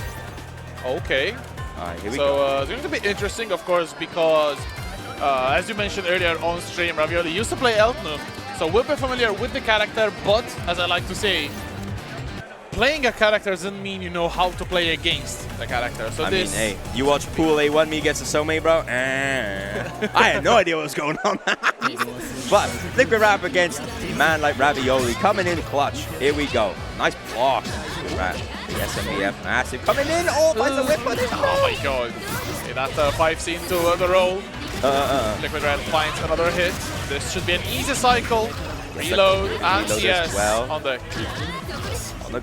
And then Elno getting a big grip block. The charge, gun shot though goes and whips. Nice jump. Gets the pressure. Ravioli in the corner, but the 5BB will connect. Liquid Rat. I haven't learned long, so I don't think they've got. I don't think she got any matchup knowledge on this character. Unlucky, but you're frozen in the corner. Nice. Span. Frozen. Here we go. Oh, the throw whip. Shout out Duckers. Here we go. Oh. Nice. Oh, Ravioli drops a combo, gets another throw. One last touch cycle as well with the Portuguese. Was that an EXDP mess up? Maybe, but 5C from Liquid Rat gets baited and CS. FF from Ravioli takes the first round. Nice block on the EX. Oh, the jump in was just a bit far from Liquid Rat. Not able to confirm here, but why are you standing up for 2 and 4? Catches everything, bro. That normal is that special deadly. Absolutely deadly. Nice 1-4-C is also... I don't want to talk about that. Against the record now, Ravioli. Full screen corner carry in process. In progress, dude. Here we go. And the drop! EX cutting sync, though, gets baited. Big 5BB punish, and Ravioli has everything to spend. Full grip block. Some meter, bro. Would you like guacamole with that? You know I feel. Oh, nice. Ravioli taking the first game. Fantastic composure there. from Ravioli, baiting the throw tech and finishing off game number 1 in style. It's a very strong game 1 as well. We'll be giving Ravioli momentum. Let's see if Liquid Rat will be able to come back from that. 2C round start, and again the drop. Oh, the DP though from Liquid Rat trying to answer back against the JC. Will whiff too when Ravioli gets the freeze down. Oh, that's the combo! Oh, wow. Side top. Ravioli. Of course. Lone Break and force function. 4C from tip range, and the conversion is good. Ravioli pushing towards the corner, 200 bot available, so might just see an EX to maximize the damage. Yes, sir. Frozen Vine. Okay, better. Here we go. The Snowflake adding a little bit, enough damage to kill. 2.3k off a throw. Tell me this character isn't good, bro. Tell me Lond ain't busted. Where's Deviants, man? Oh, where is Deviants? Oh, Ice Ray. Nice. That was a very smart option on the EX. Coming in from Ravioli. Very close to getting hit by the gunshot as well, yeah, but able to get it to work to take on the throw though from Liquid Rat. Ravioli. Side? No. Oh, nothing. No, I'm gonna keep the damage. Take the OP off EXDP, yep. Perfect reload. Reload. Full bullets. Again, the 2-on-4. No conversion though. That was unfortunate. Rising JC to the full conversion here. Ravioli looking to put Liquid Rat and a final guess for game. Takes the throw. Oh, yeah. First spoonful. Boom. I didn't put it in the. Oh, never mind. I'm sorry, Mum. I'm sorry about that. I'm gonna have to put them in the wash, bro. I'm gonna have to wash them when I go home, bro. Happened to me with breakfast. Like I didn't even realize I dropped like some chocolate chip banana cake, and like all of a sudden I see brown on my pants, and I'm like, oh no. Oh my god! But we got Sneak coming up to the plate. That means Ram up against Sneak. Let's go. I don't like Sneak's tag. Sneak has washed Sneak. Bro, you can't be downplaying yourself before the set, you know? We prime Sneak, you know? Well, actually, don't put prime. Because people think you're associated with, like, Logan Paul or, like, KSI. I'm prime Sneak right now. It's like, oh, really, bro? What's your favorite flavor? Ice pop or lemon lime? I don't really drink prime. It's like, fair enough, man. Yeah, one of, honestly, I'd say probably the best active Kaguya and brackets. Like, Fell Visage is also really strong, but you don't see them compete in bracket that much. Yeah. They got 5th or 4th Head Stomper, actually, Fell Visage, so quite remarkable. But in terms of online events, we rarely see Fell Visage. So, of course, Sneak competes so much in these online brackets and has improved consistently as well. So this is, of course, Ram is definitely advantaged in this, but I'm pretty sure that it's not going to be very easy for Ram to get over Sneak. Oh, for sure. Sneak, I mean, has been playing this character for a really long time. Really one of the top. Even check the RIP leaderboards, the top Kaguya. So it's going to be nice. But Ram, I think, has a bit of Kaguya knowledge. Has been playing a lot of Kaguya. Even back when Teeps was playing Kaguya, Ram was they fought off against them several times. So it's all down to the EX bombs, you know. We didn't see it a lot when the earlier Kaguya players were playing, but like if you're gonna watch Sneak, he's gonna do a lot of like resets with like the little teleports you can do, and a lot of EX bombs that are really strong. Like that mix-up is like on comparison with Bjark Web. We all know Bjark Web. We all hate Bjark. We strongly dislike Bjark Web. I strongly hate fighting Bjark here, bro. I said hate. What am I doing, bro? Anyways, so it's a tough situation to be in, especially on Mika. Like when you can like set up the EX bomb and just be like on defense, it's really rough, and I want to see how Ram finds his way through that, you know?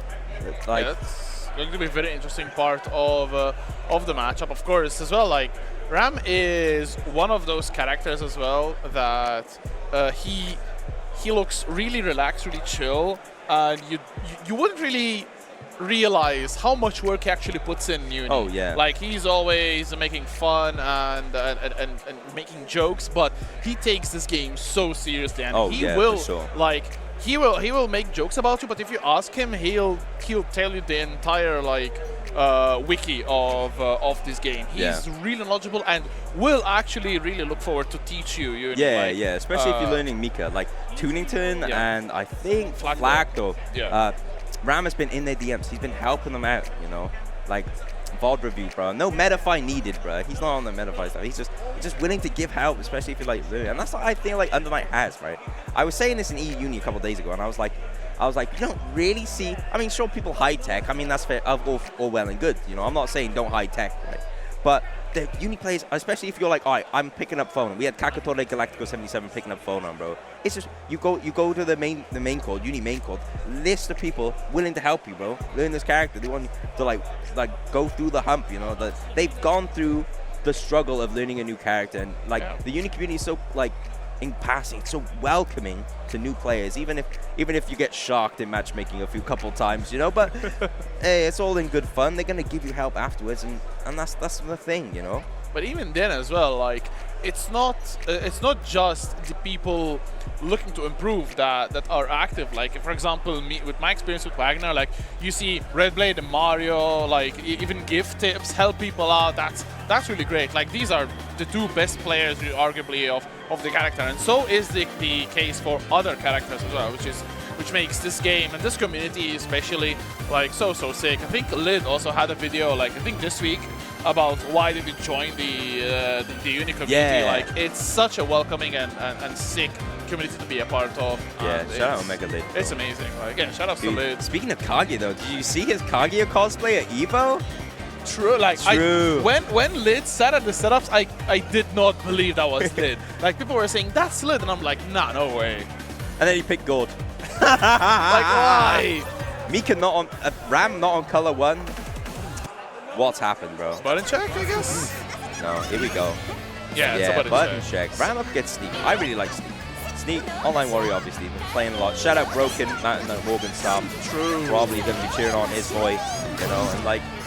They've trained so much together. They've improved so much as well. Like, like Broken has wins over Ryan in bracket as well, which is really hype. And I think it's a bit rough. This is a matchup I wanted to see for a really long time, because offline uni is a lot different to online uni, you know. Net play, there's a bit of lag, right? Sure, there's a bit of lag with the setup, right? That happens. But this is going to be a true offline showdown, man. Sneak up against Ram to move forward in winner's side of this pool. Nice. Wow, what a catch immediately with the 5B. I like this Ram running through the bombs. Hell yeah. Trying to close the gap as well. If you move forward as well, you do win some grid as well. That's kind of like playing a little tug of war, whereas Sneak is kind of just trying to control the airspace. Get him the tornado for the drop from Ram. That's unfortunate. Oh my God. All right, we hit 2B, bro. That was 4. Count them 4 2Bs in a row. Ram wins the cycle. Oh, wait, huh? That was a hella delayed wake up. He went for a JFF and it caught Sneak pressing. Oh wow. No, the push range. Oh wow, the concentrate JB connecting, but Ram finds a button. Cashes out infinite words straight away, 2.4k damage. Oh, he was too far away. He was going for the infinite money glitch. Oh. Shout out to Neko, bro. We'll see you later, Ram. Trying to gamble, trying to win the cycle, but Sneak catches out with a CS, invalidated it. I think Ram trying to go for a delay tagger now. The chase down, 2x not going through the EX fireball coming in from Sneak, and he should be able to clutch this up, I think.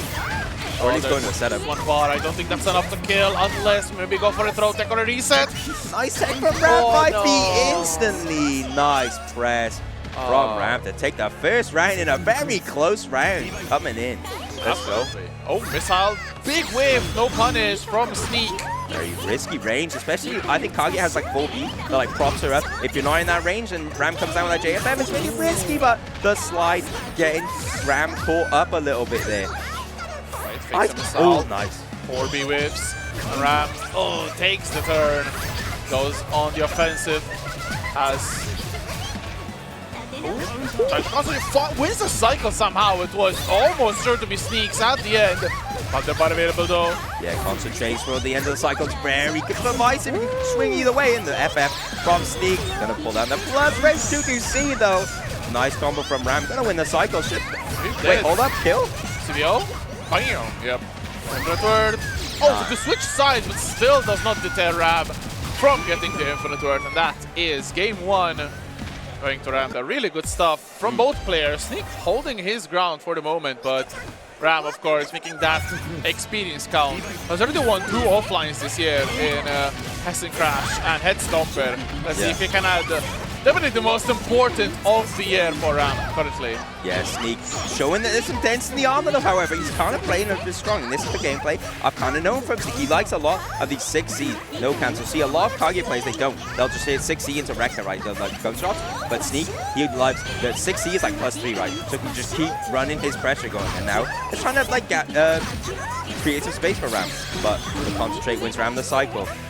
Getting a lot of grid as well.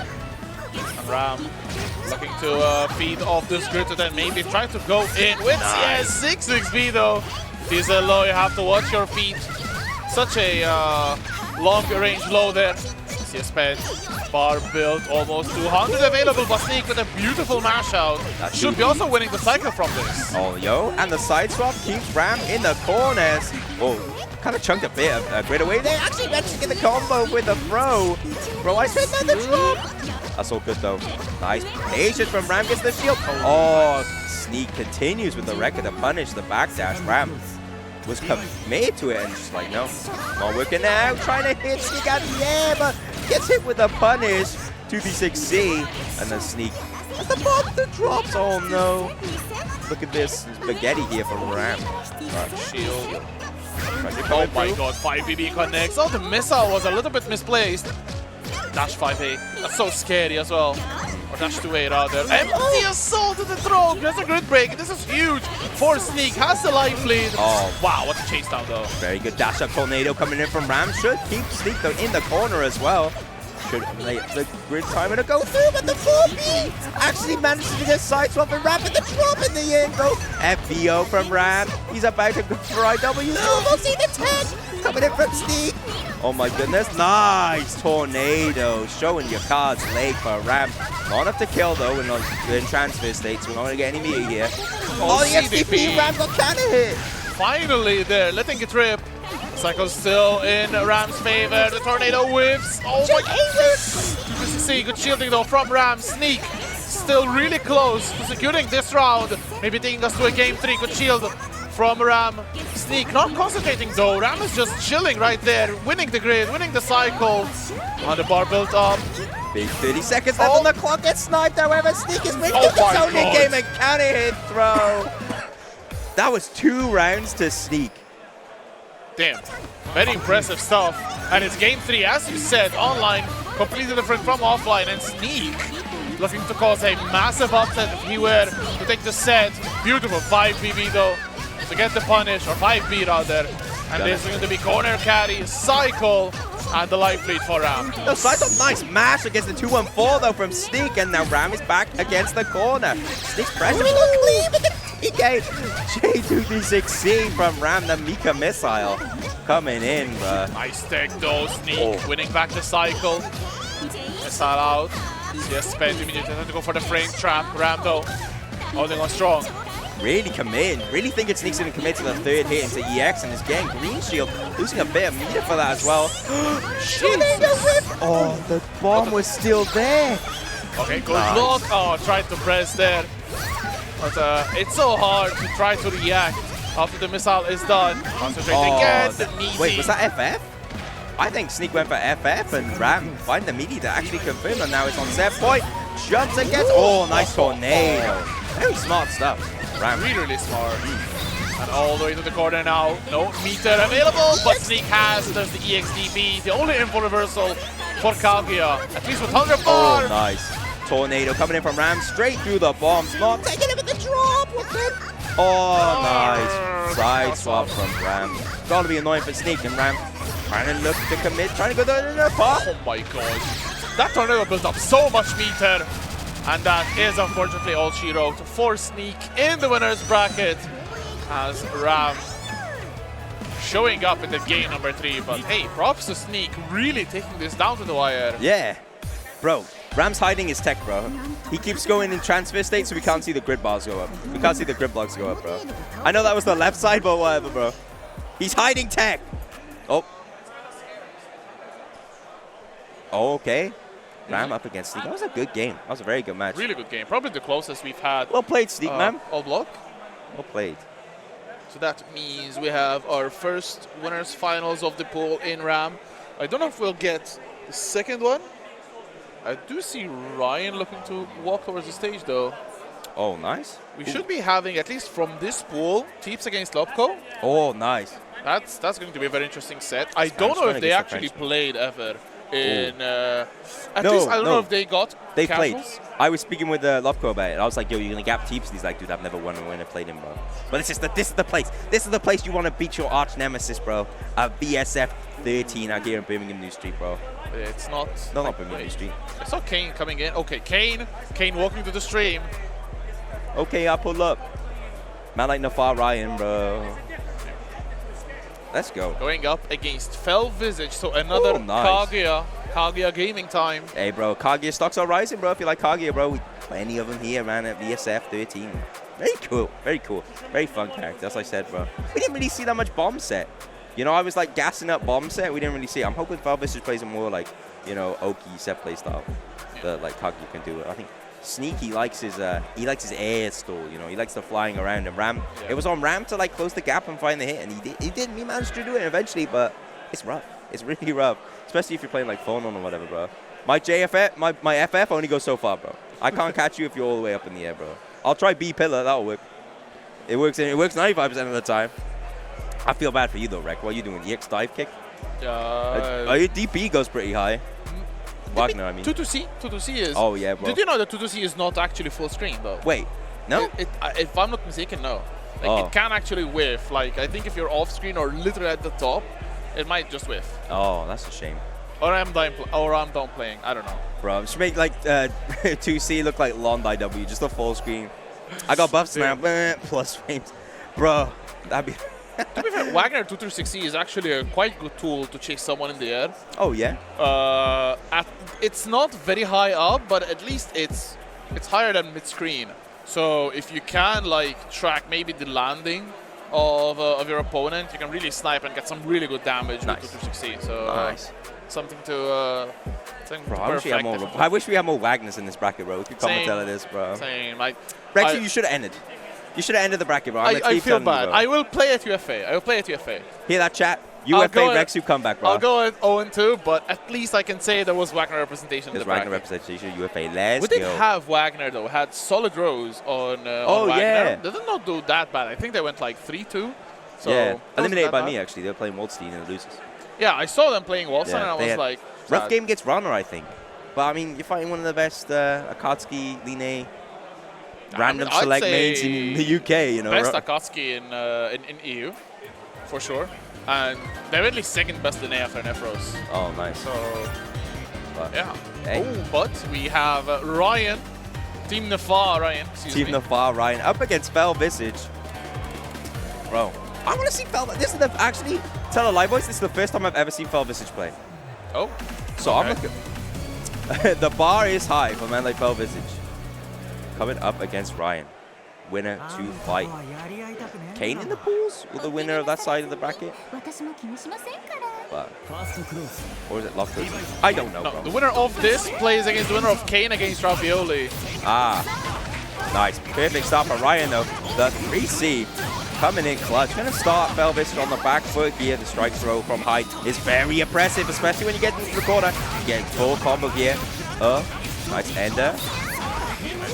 Damage already from Ryan already with the grid cycle. A healthy leading grid. Oh, there's the fireball. And is that dead? Is that high 2-touch? Yeah, high 2-touch, bro. GG's. Fell Visage went for a FF parry there, trying to snipe through the fireball and use like a follow-up spam, but was too late and just got clipped by it and allowed Ryan to take the round. Straight up for network 50. Running all over Kaguya. Oh, that's not a fun round start.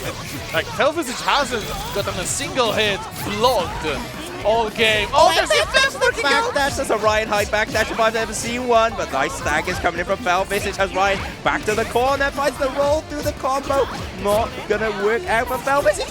The jump from Ryan. Oh my god, that goes so far up. Right, nice FF again. Nice delay. Catching the throw tech from Ryan. Fell Visage. Gonna go AD steer ender bomb set. Here we go.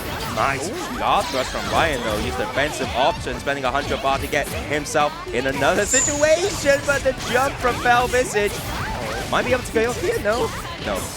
That's looking quite good. Wow, what a dash out from Ryan. Really courageous. No meter for the CDP. So has to hold it. Good block on the J16. Yes, again. One last touch. Good tech on the throw. Oh my god. Oof. Yes. Oh no, Yeah, no. punish, no. Still alive. Oh, what the shield. shield. Fell visage. Oh my god, what a round. That was ridiculous. Fell visage, the air shield into the punish. Oh my goodness. And it's one round apiece. 3C and a 2C, catching Velvet all the way down the top of the combo now. EX Fireball coming in from Kaguya. Oh my god, nice 6-6C from Ryan. I think the footsies. No meter spent, but still has a chunk of it. ABN there doesn't get the 200 for Infinite Word, but Velvisage now. One last touch, and probably that's game 1.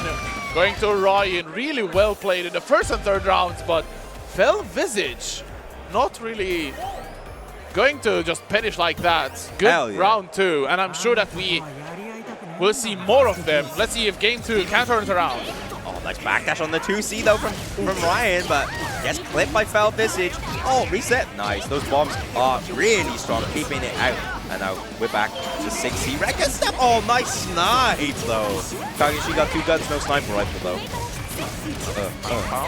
No meter again. Goes for the bomb. Oki. Good defense from Ryan. I like that 3C on switch sides. No meter for the Tailbringer there. Was a scary situation for Felt Visage. Ryan could win his next cycle like he does with a little dash, and it's gonna be big. Nice. Felt Visage in the corner. Now gonna go for probably a record to keep the pressure going.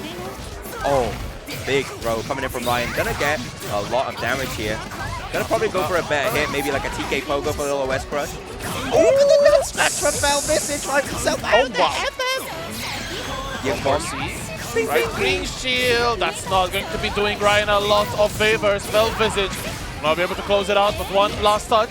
Nice fight. Oh my god. Oh my goodness, Ryan with the clutch. Gonna spend gonna spend it all. Iwex raging. He had a raging roar at the venue, bruh. Nice one for Ryan. On set point, but look what it cost him. 200 bars CS as well. Oh my goodness, J6C. Yeah, good catch there from Ryan. Now Felt Visage waking up with 100 bar. Maybe letting that CDP rip. No, holding it. Good stuff, good defense. Thanks from Ryan. The 360 catching the jump though. Felt Visage finds himself at the corner with the forward tech, and now Ryan is back in the corner with the cycle. Goes for a 3P, a miss him for DP maybe. And now gonna take these double bombs. Okay, again, bomb set up 5B. And also gets the follow-up. Bombs away again.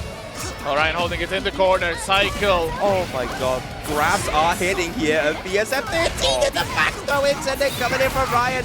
He has almost 200 bar. The next hit should kill. Gonna try and stall at the timing here. EX Wrecker. Gonna secure him the cycle. Gonna go for a big CS now. Big pressure. 5A. And that should be all she wrote. Now the drop. Commentator kills. No! Oh my god. That's so unfortunate. Oh my god. Bro. These games are crazy. That was 2-6C, but got the CDP instead. And that is the worst way to go out. Oh man. Damn. Absolutely fantastic games here at VSF13, bro. Ryan moving on in the winners. Velvisage, we'll see him probably in the losers bracket later on. But nice win, has to fight their own Ravioli and Kane later on. So stay tuned, don't go anywhere, bro. VSFighting XIII in action here live at twitch.tv/Nefros, bro. I don't know if we're getting actually Kane's set now, or let me check. Lopko's pulling up. I want to watch Lopko teams, bro. I want to watch Lopko teams so bad, dude. Come on. That's Lopko, bro. That's man like Lopko up against teams, dude. Oh my god. International travel, bro. Especially in EU, bro. EU players come out on force for VSF. Always nice. It's nice to see. Absolutely nice to see. I was speaking to Gecko Squirrel earlier. He said he hasn't been even playing much uni, but he was like, yo, you're not running the 12v12 again, are you? I'm like, yeah, you fucking know it. We're running it again. He was like, oh, I can't sign up. I haven't played, bro. I'm like, hey, if there's a free spot, bro, I'm getting you in. And then just to have him fight Gideon again, dude. But sick vibes here coming in from VSF right now. So Ryan wins the winners final. Has the win against Kane Ravioli to get it into the top 12. Not a lot of games left in this couple of pools, but nice. Still a lot of quality in these sets. Oh, yeah, for sure. Oh, I think, yeah, Lobko with the trademark pink cap. Trademark pink cap. I love his stick, bro. His stick is like the Life of Brian stick from like. It's actually a godlike Life stick. of Brian. Life of Pablo. Yeah. Don't ask me why, but it's gonna be good, man. We got Ogre up against more Hide Kido, so stay tuned if you like Hide Kido. If you like funny protagonist, man, that does 5 bajillion damage. Hey, I'm here for damage, bro. I'm here for good damage. I'm here for good damage, good Oki, bro. Yeah, Ryan is guaranteed 9th place since he's sitting at winners finals of his pool, but he needs 1 win to break the streak to get top 8. Is it? Or is it? Yeah. So if you win, you get top 8. If he loses, you're in top 12. Oh, okay. There's still 1 win away from top 8. Of course, oh, maybe the... Yeah, I see how it is. I see how the... I needed a quick refresh. So, like... Yeah. The way top 12 works is that they have they have the 4 losers games that they're going to sort through to find top 8. I guess. Exactly. So I'm paying attention right now. We got Teeps up against Lobko. Teeps, I fought him at Eclipse the other week. Very strong Ogre, bro. I mean, we've seen him already. And Lobko, a strong hide, bro. Used to play Enkidu, but as the pain of the Enkidu player, you kind of go, all right, this character's Buns. He's been Buns since ST. All right, I'm going to try Hide. And I don't know what it is. I've dubbed it the Lobko effect because Charlie LaCroix in the EU Uni Discord has done the exact same thing. We got Crossed Moon on Uni right now. He played Kaguya, didn't like Kaguya's on Enkidu. Bro, it's only a matter of time. Insulator! And you're like, oh fuck, I guess I'm a Hide player now. Is the main character Syndrome? Hell yeah, bro. I mean, that's why I played Jin in BlazBlue. My brother played Ragnar, so I played Jin. Lisa. Alright, we're waiting on the players right now. But, bro, we've had so many crazy games. Like, the games have been, like, tame. And then, bro, I don't know what happens. I think there's something in the water here at Birmingham. It's just like, boom. Alright, we're going in. Random DP. Misinput into some, like, really clutch, sketchy scenario. And you're like, as a player, are you going to be ready for that? Hell no. But Teeps, big smile. Big smile's going for Teeps up against Lobko. Did well at the mix-up. I don't know if Teeps was at the mix-up. Yeah, no. Teeps wasn't. Lobko was. Yeah. Oh, yo. Okay, here we go. All right, so good start for Lobko. No button check. Going to continue the pressure here against Teeps, but it's on Teeps. Oh, nice throw. Good throw. Okay. I might gas Teeps. No, it was right. It was right the other way around. Oh, my God. Right. All right. Oh, the air-to-air. Oh, Rekka. Okay, good to be. Doesn't believe in it, though. Teeps now. That's CS. Of course, Teeps is on the Ogre. Lobko on the Hide. To be seen. Keep up the cross frames. Give it the pressure. The two-way stagger. Oh, my God. The Lariat then catching Lobko. And this should be some good damage. But more importantly, there's the bomb planted. Doesn't win the cycle, though. Gonna back away. Trying to snipe out with the fireball. The EX laser from CLR coming in. Clutch Lobko. Jumping the combo. Oh my goodness. Fireball coming in. Oh, nice stagger. So keeping Teeps planted, trying to get in quad pressing. And the 2-2-A CS keeps the cycle, but Lobko is going to try and kill. Oh my God. The stuff there from Lobko taking round 1 on the High Kido. Oh, 6-16. Round start Teeps, you're a man of my heart, bro. Let's go. Again, side up here, bomb planning. Go. TK Fireball. No, Lobko stood up, got hit by 2C. Bomb, perfect. Didn't get that bonus damage here as well. Oh, the drop. Oh, that was unfortunate for Teeps trying to keep the damage going and trying to get as much out of his combos. Oh my God, footsies. That throw was crazy. Teeps, the king of footsies. Hell Shield on the Fireball. Block on the Assault J16 to FF. Now Lobko trying to brute force his way in, but there's a whip punish from Teeps. Immediately leveling ground count 1-all, heading the final round with a 2-1-4-B. Coming in clutch. Absolutely. I love this character, bro. Ogre is so sick. Here we go. Nice. Command grab. Bomb. And now he dropped it. Oh, that's unfortunate. Offline moves coming in clutch. I think for Lobko going to start getting the pressure up against Teeps. Equalizing it. But the stand shield from Teeps. Going to be big damage for Lobko off the throw. 2.7k. Nice patience, really respecting Teeps. With the 2C from downtown allows Teeps to keep Lobko planted in the corner. Oh, there's a setup. No, somehow landed earlier. There's the DP connecting. Very low on life. Both players. The back dash is good. No follow-up though. Lopko dropping the ball. Good block on the TK Poco. 6B whip. 6-6B block. There's the DP on the second one. And Lopko gets the kill. So much damage. That Vorpal bonus absolutely critical for the kill. Lopko 1-0 against Teeps. Let's go. Lopko. I'm telling you, bro, these grudge matches here. VSF! Oh my god, that back there. Team's getting lucky there. Combo falling out, and now it's on Lopko to defend against the Ogre right now. Right, yep. There's the bomb which goes off after the 236C, or 236 rather, excuse me. Yeah. Tried to DP there, I think, but got caught. Simple, I think, on a 2B, and our Teeps has Lopko back in the corner. Gonna keep the pressure going. Lopko trying to close the gap and finds a 6C. But the mash from Teeps to take it back in his face, and Lopko mashes again. Yo, mashers! See why when I mash it doesn't work out. Cycle with the Teeps under buffer. Both players with the 2-1-4C though to get the punish. CS for a little bit more meter. And Teeps cleans up the round. He really needs this and the following round to equalize the set. What a wonderful 2-3-6C. Actually, J2D6C catching the 3C of Lopko, and now Teeps is getting the pressure right on Lopko right now. All the staggers coming in clutch. Oh, trying to go for a 6B. Plus frames. Nice. I love that setup from Ogi. Oh. He's still with Teeps though. CS spent. Good grid lead for Lopko. Oh, the shield! Somehow Lopko whiffs and ends up on the other side. Gets a low, gets a grid break and a throw combo. This is really good damage as well from a throw. Nice backdash from Lopko. Keeps the pressure on Teeps. Goes for a jump 2-3-6C fireball. The DP trade. Oh my god! That's unlucky. Oh, but the chase down with the 2-4B. Teeps is looking for the bomb to be planted and get this game. Alright, going for the setup there, getting the bomb into the red zone. The 5A! No 6B! Delay 6B! Tries to get out that smash on the 6B though from Lopko. Wait, that's a lot of meter. Has Vorpal as well. Might be CVO routing enough to kill. If it will not be enough. More damage keeps going. No! Oh, protect. my god. Little bit unfortunate. Bro, that was a big gamble. That was a very big gamble from Lopko. I respect it though. We're offline, bro. I gotta do anything to get around. It's a fist fight. Oh, DP! I said it was a fist fight. I didn't say it was a brawl, bro. What the hell? The spoons is that way. oh wow. Good shield from Teeps. Able to win the cycle because of that as well. Nice combo. He drops the air though. Drops a 2C. Nice block. Keeps 6B safe. Oh, nice. Good blocks from Lopko though, both highs and lows. Guarded very well, good tech on the throw. Very unlucky there. Looking for a grid break off by green shield, but Teeps managed to keep himself safe. Oh my god, these backdash shimmies right close. In his face, the green shield though.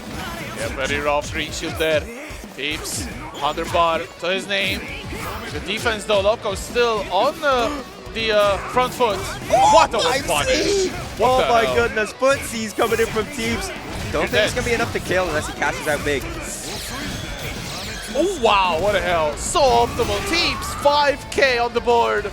And it's set point for the Frenchman, looking to continue with winner's side. Oh my god. Oh jeez. Grid break throw, mash on the DP though for Teeps. Oh, mini command grab. Bro, it's been an ebb and flow. A very wishy-washy set for both these players, bro. It's been back and forth, man. Oh my god. Fireball. The 2K Poco, but what a wonderful whiff punish again from the Teeps. Command grab back in the corner. Here we go. Fireball to the Lariat. Oh my god. That 3B was actually critical for Lopko, but unfortunately doesn't get the confirm, and now it's on Teeps. Blocks the Assault 6C, and now has CS. Gonna choose to spend the 2A, no hit. Nice blocks from Lopko on the 6C, but it sends it again, and Teeps should earn enough bar and secure this win to move forward to winners finals of the pool. Bam! Oh my goodness gracious me, what a game. Ridiculous set from both players. Probably now the closest set we've got. Yeah. Definitely Lopko playing so well. Taking game one was I don't want to call it surprising, but definitely playing so well. But Teeps finding the lead and letting the game slow down a little, because I think when the game is slowed down, Teeps is even more of a menace that he usually is, especially with Ogre. Since he relies so much on that mind game with the bomb, it's really harsh to guess correctly every single time, especially with the threat of 6B, which we only saw once and it was blocked. And other, like, even the 6-6C, 6-6B mix-up, we haven't seen that much, actually, because Lopko was defending against it so well and not really getting caught up in the corner. So props to Lopko for giving such a good shot. But Teeps, of course, a different monster when it comes to these French-bred games. Lumina or Uni, he is guaranteed to be moving on. And speaking of moving on, we will have one of these players moving on in winner's bracket. It's going to be Kane or Ravioli. So Hilda against Londrek, I'm expecting, of course. Gonna be good, man.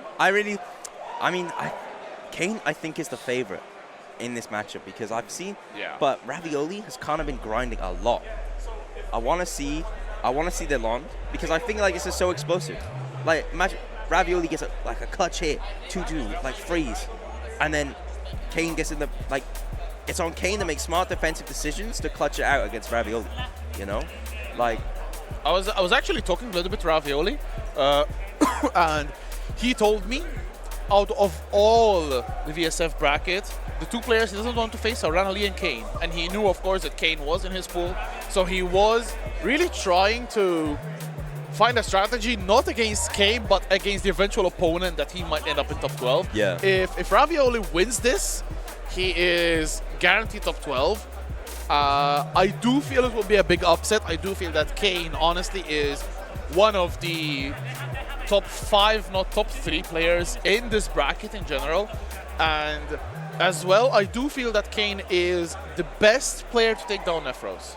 Yeah, especially as if the thing was like a last Salty EU, which is an online bracket they run every Sunday. Man, like Salty EU Ratch on the Salty EU Discord run an undernight bracket, and it was grand finals. I think it was Kane up against Nephros. Yes. Nephros on winner's side. Kane managed to reset the bracket and complete the game in like a close 3-2 fashion.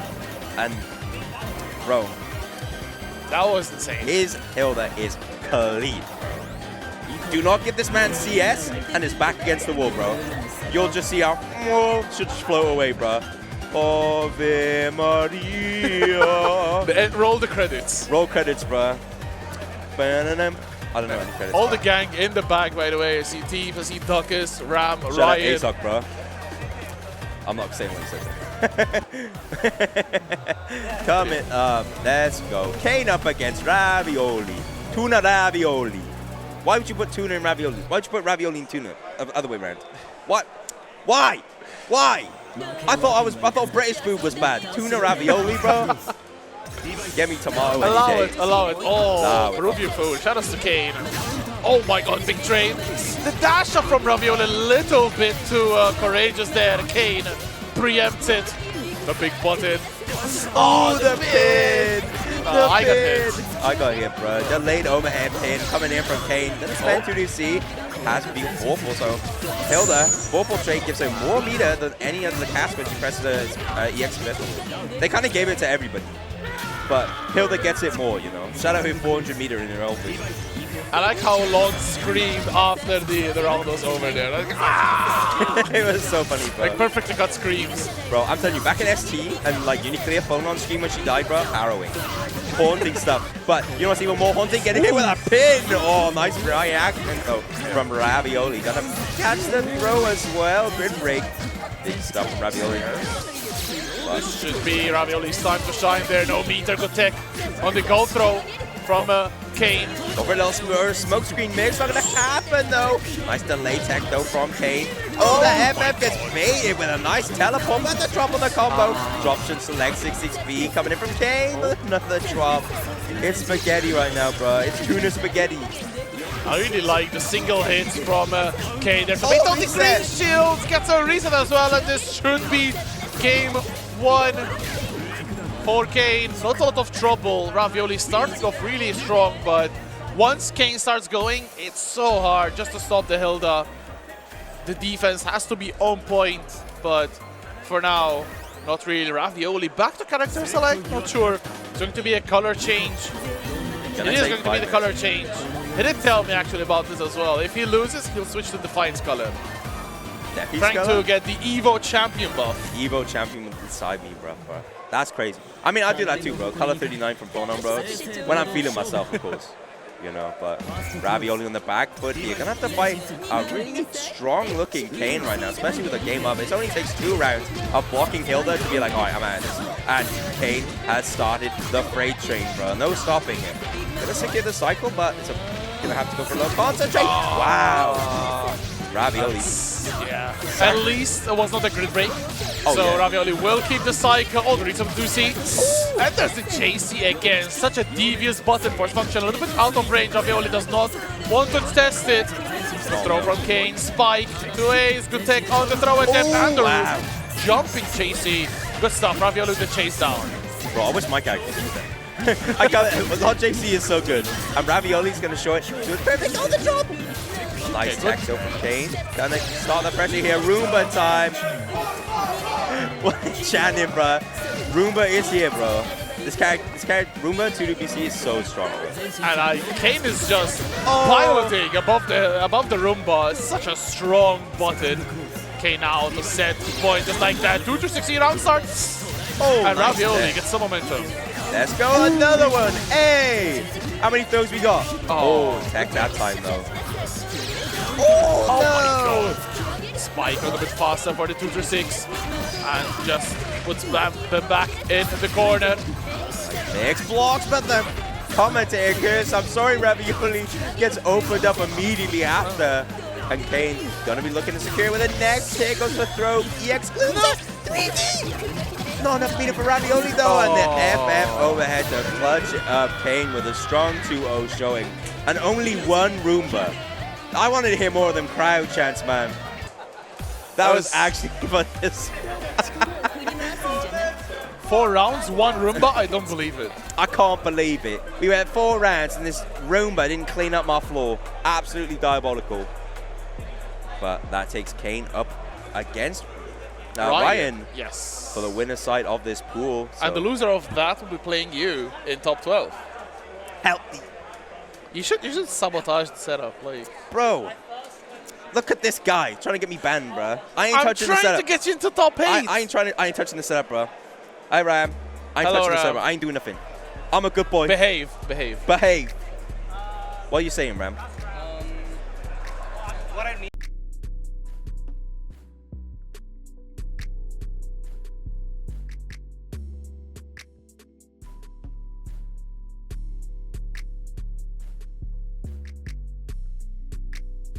Ogre, I think, is the more solid tournament character though, compared to Mika.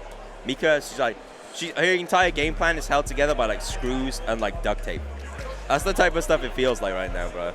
It's actually saying, dude, I don't know if you could see this on the stream, bro, but why am I looking at you like that, Rick?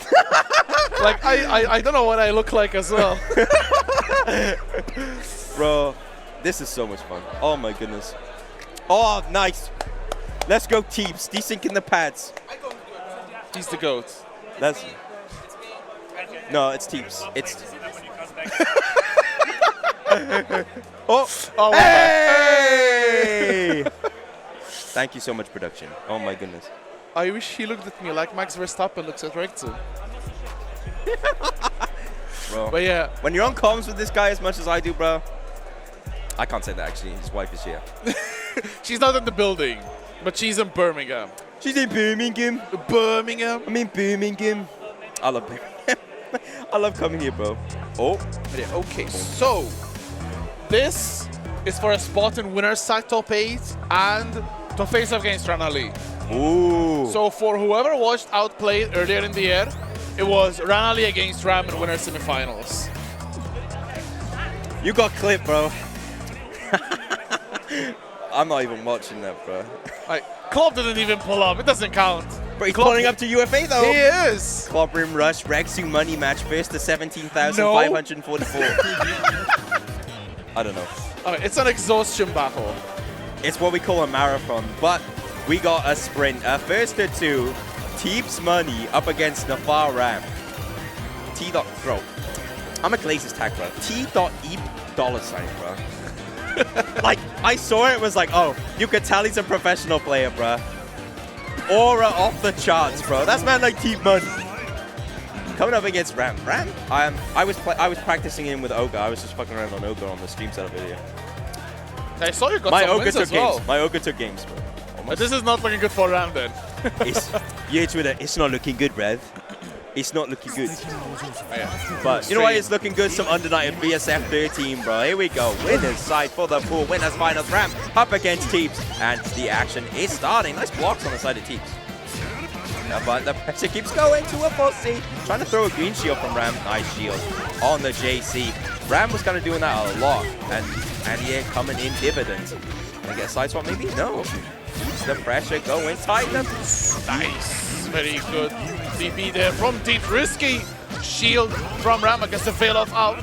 Gets Teeps off of him. Nice. Oh, running rings around them. Actual squares. Insane. Ala, EX Mickey Missile is so strong. It's really fast, really airborne. And now it's going to keep the pressure going 2-4. They keep the combo going, but he doesn't commit it. He didn't think he could kill the J Fireball though from Teeps. The fadeaway coming in clutch. Going to get a side swap here and the throw coming in. Here comes the command grab. Boom. Gotta be careful. What a mash out though, Ram with the 2As. And that should be round 1.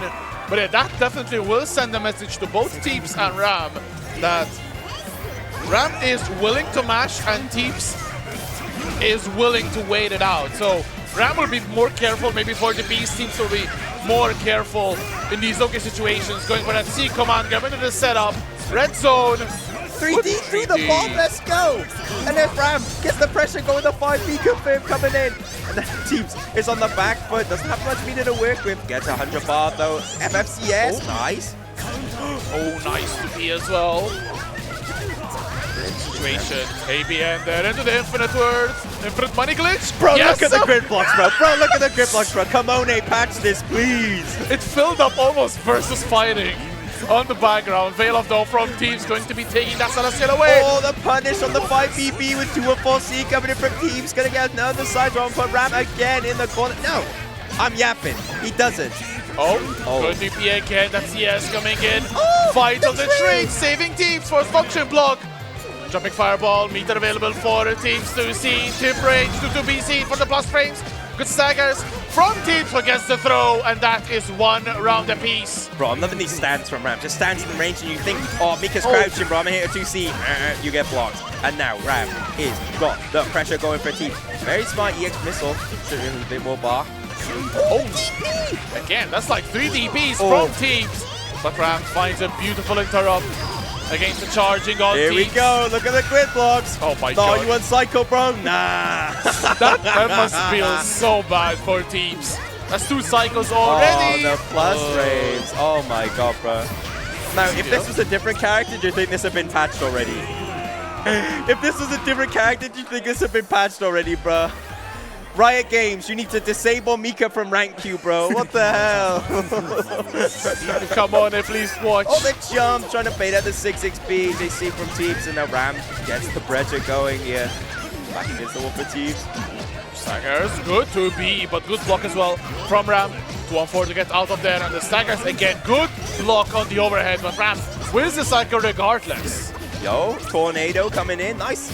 CS to keep it safe, and the grid is on the side of Teeps, but the dive into the Mika missile, the B1 coming in clutch. Jump on the 2-4, but the shield from the Teeps. Oh my god, the interrupt on the overhead. Cycle with Teeps, probably be able to spend it. There it is. No, he's going over DP, and Teeps knows when to cock the loaded gun and keeps it safe. No, he tried to win the cycle. That's so so unfortunate. On the side of Ram, managing to clutch it up. 100 bar on the side of both players. Oh, but the cross up with the Mika missile. AB gets a little bit of meter back, and Ram on set point with a very commanding 2 game against Teeps. Oh, the bait. No shield though.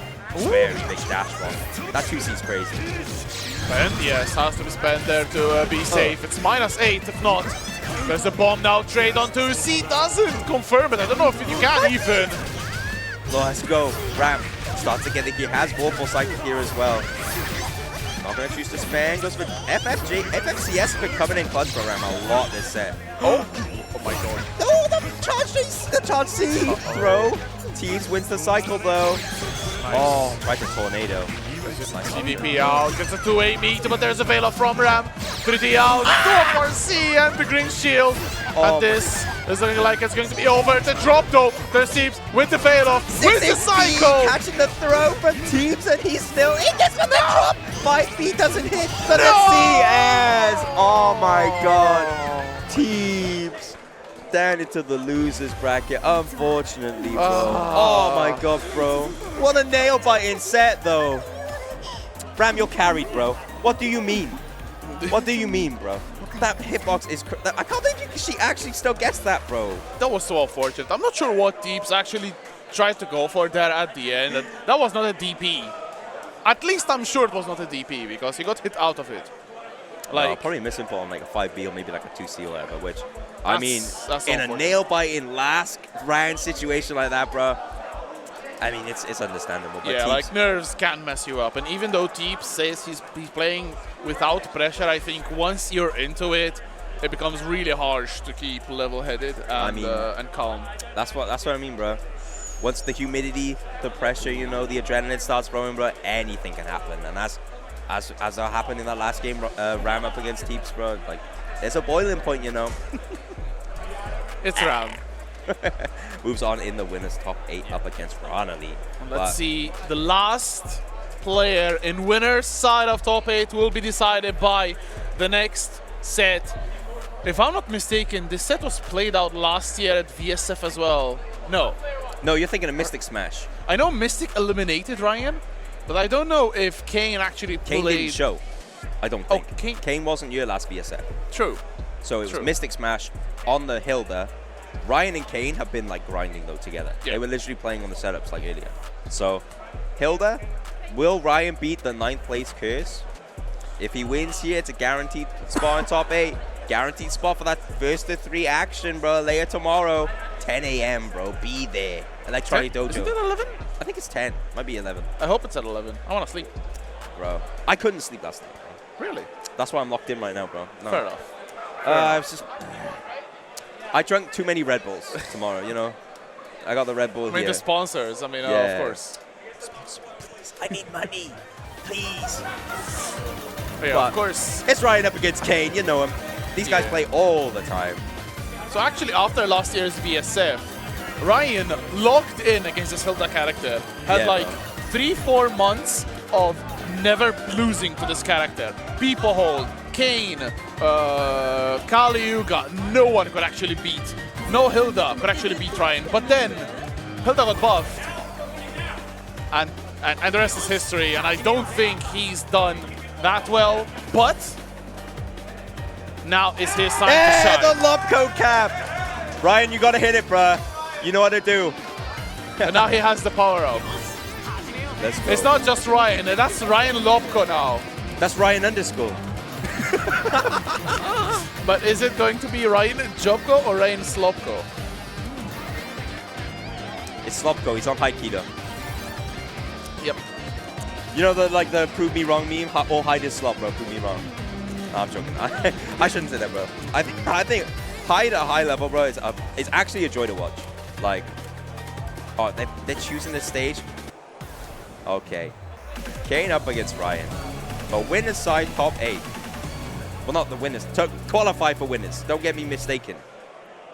Don't mix me up, fam, please. I will cry. I'll cry if my man Ryan loses. Uh-oh. Right.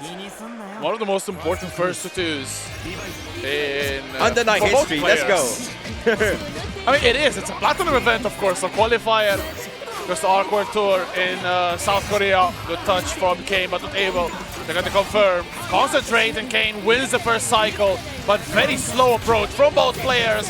Kane doesn't want to overcommit. Ryan doesn't want to overcommit. Doesn't want to get knowledge check. Bro, I don't want to lose my spot. Oh, nice run up 3B. I don't lose my spot again. Oh, wow. All right, it's a Slopco, guys. The third record commit to sending it, even without CS. Now Ryan gets the stagger pressure, keeping Kane in with his chip out. Nice 5A though from Kane. Starts the pressure going strong, but sacrificing a lot of screen space and it's in his favor right now until the Roomba comes. Nice. Not cross there. from Ryan, getting caught by the 5C, but not enough of a follow-up. Ryan still with the lively, got the stagger, but didn't believe in it. Cycle with Ryan, spent immediately. 6-6B into 2FF, another dose of forward 150. But Kane with the dive kick, the all-important, the all-evasive. The match on shield allowed Kane to win. The cycle gets a hell of a lot of grid here. Spends 200 bar. What the? And actually mixes up Ryan, bro. So many flashes on the screen, bro. He's trying to flashbang it.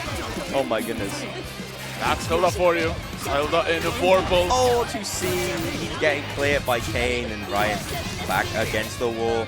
Gloom set may use to cover his approach, and Ryan has to respect it. But the dead zone on 6-6B, Ryan finds his way through the Hilda maze and is now gonna try and push Kane all the way to the corner. Kane still got the cycle, however. Gonna choose to go for a VO here. Yes, oh, all of it, all of the bars. Oh jeez, AB ender. Cycle won by Ryan because of no back tech. Very smart. Nice, keeps it going, the throw, even though Rumor was right there, Ryan. No fear, never back down, never walk, bro. Oh, nice. Oh my god. Beautiful interrupt from Kane. The knowledge on point. Oh wow, the Gloom actually killing off the Orbiter. That's great. Skewer. Again, the Gloom. Oh, guesses wrong again on the JC. Game 1 for the Hilda. Looking to lock in the spot in top 8 winner side. Ryan. They're laughing, bro. These two are laughing together, bro. Kane loves his like 50-50. He'll put down the Gloom, cover his approach, and it's like, all right, you are blocking this 50-50 day.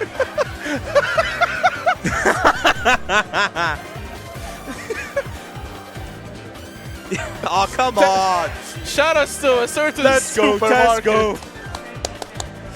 Oh, sponsor this guy. Sponsor he's your biggest fan.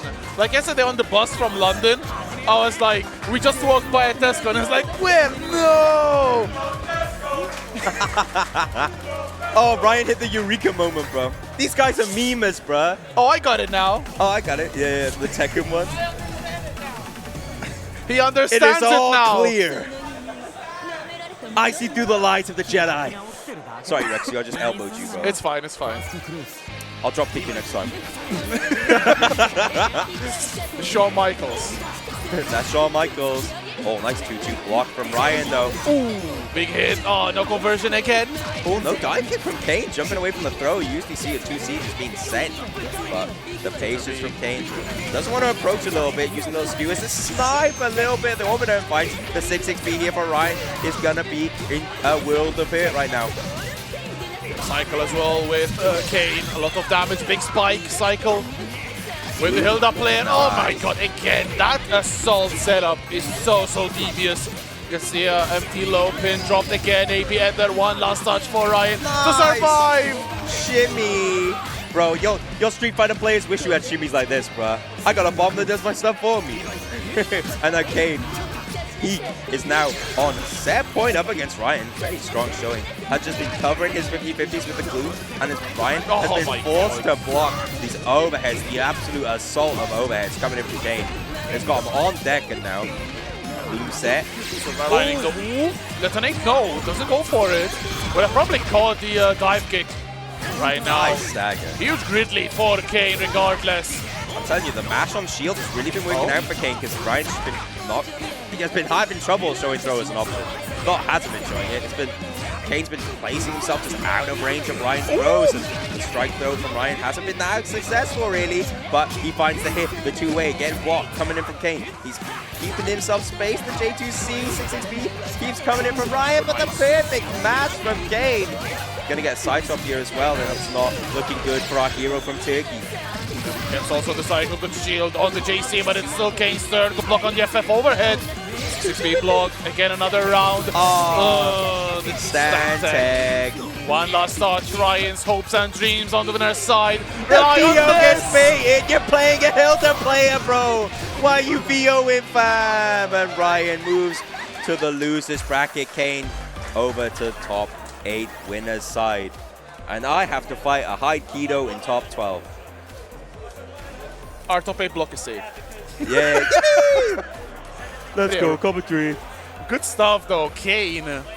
Like that was one of the most impressive performances against a top-tier opponent like Ryan. Oh, definitely well played from Kane. Definitely logged in, and Kane, I do feel that even though he plays it cool, he plays like he has no pressure. Like, I do feel that he actually is putting so much on this event. He did not get the placing he wanted at Outplayed, got 9th place. Eliminated before top 8 of a really stacked bracket, probably still the most stacked bracket we've ever had in Europe.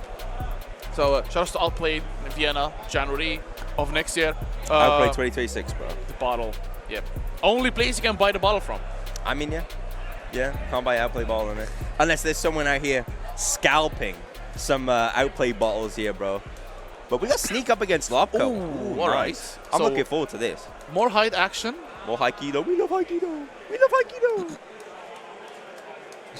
Let's go Haikido, bro. Actually really cool, bro. I think we have our last 2 sets on stream, which is Sneak against Lopko and Versal against Ravioli. Ravioli nice. beating SQ in losers, and Versal over Fell Visage. Ooh, nice. So Versal on Batista. We have some Batista representation. Versal, very strong exit player. I'm glad to see he's doing well in uni. And just when I mention Batista, I spot Air going up the elevator. Yo, is that melancholic air, bro? Let's go. He's so tall, man. Bro.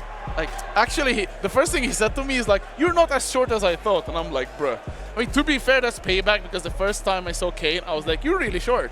So I guess the British have it against me. Bro, we don't have a Vicala standee at the event, bro. Tragic. No. Absolutely tragic. Another bro. Max Verstappen one. Where's the thumb up, bro? Where's the thumb up, bro? Oh my God! The timing, production. Bro, we out here being memers as well. God damn. We do But I mean, everything. we got to, bro. It's a platinum event, bro. VSF coming up, right? Lopko up against Sneak. Yes. Lopko with no cap. So Ryan, you got to give it back. he has to play for real, Play for real, bro. with Strong show in the the mix-up. Kanye stick. Yeah, bro. But it's not a Kanye stick. There's not actual Kanye on it. It's just inspired by the life of Pablo, bro. Exactly. It's basically the whole album plastered on the stick. It's a shame that was Kanye's last album, bro. Absolute shame. But I'm looking forward to watching Lopko Sneak. These two have played Hard Edge exhibitions before, and they play a little bit online as well. I'll show you some lore, actually. Sneak ducks Lopko in ranked. You could have put any name, to be honest. I'm kidding. But yeah, But not you a can't- button check, I think. Is This it? looks like a button check, bro. It does look like a button check. Yeah, it has to be a button check. Okay, it is a button check. Does Lopko just turn? Bro. This guy. This Ram guy. Out here confusing everyone, man. God And then he damn. puts up the serious face. He's almost like Silicon. He locks in. And playtime is over. It's over. Bro. Shout out Sky. I love you, bro. But Sneak up against Lopko. Bro, I love how they're all checking the custom colors, bro.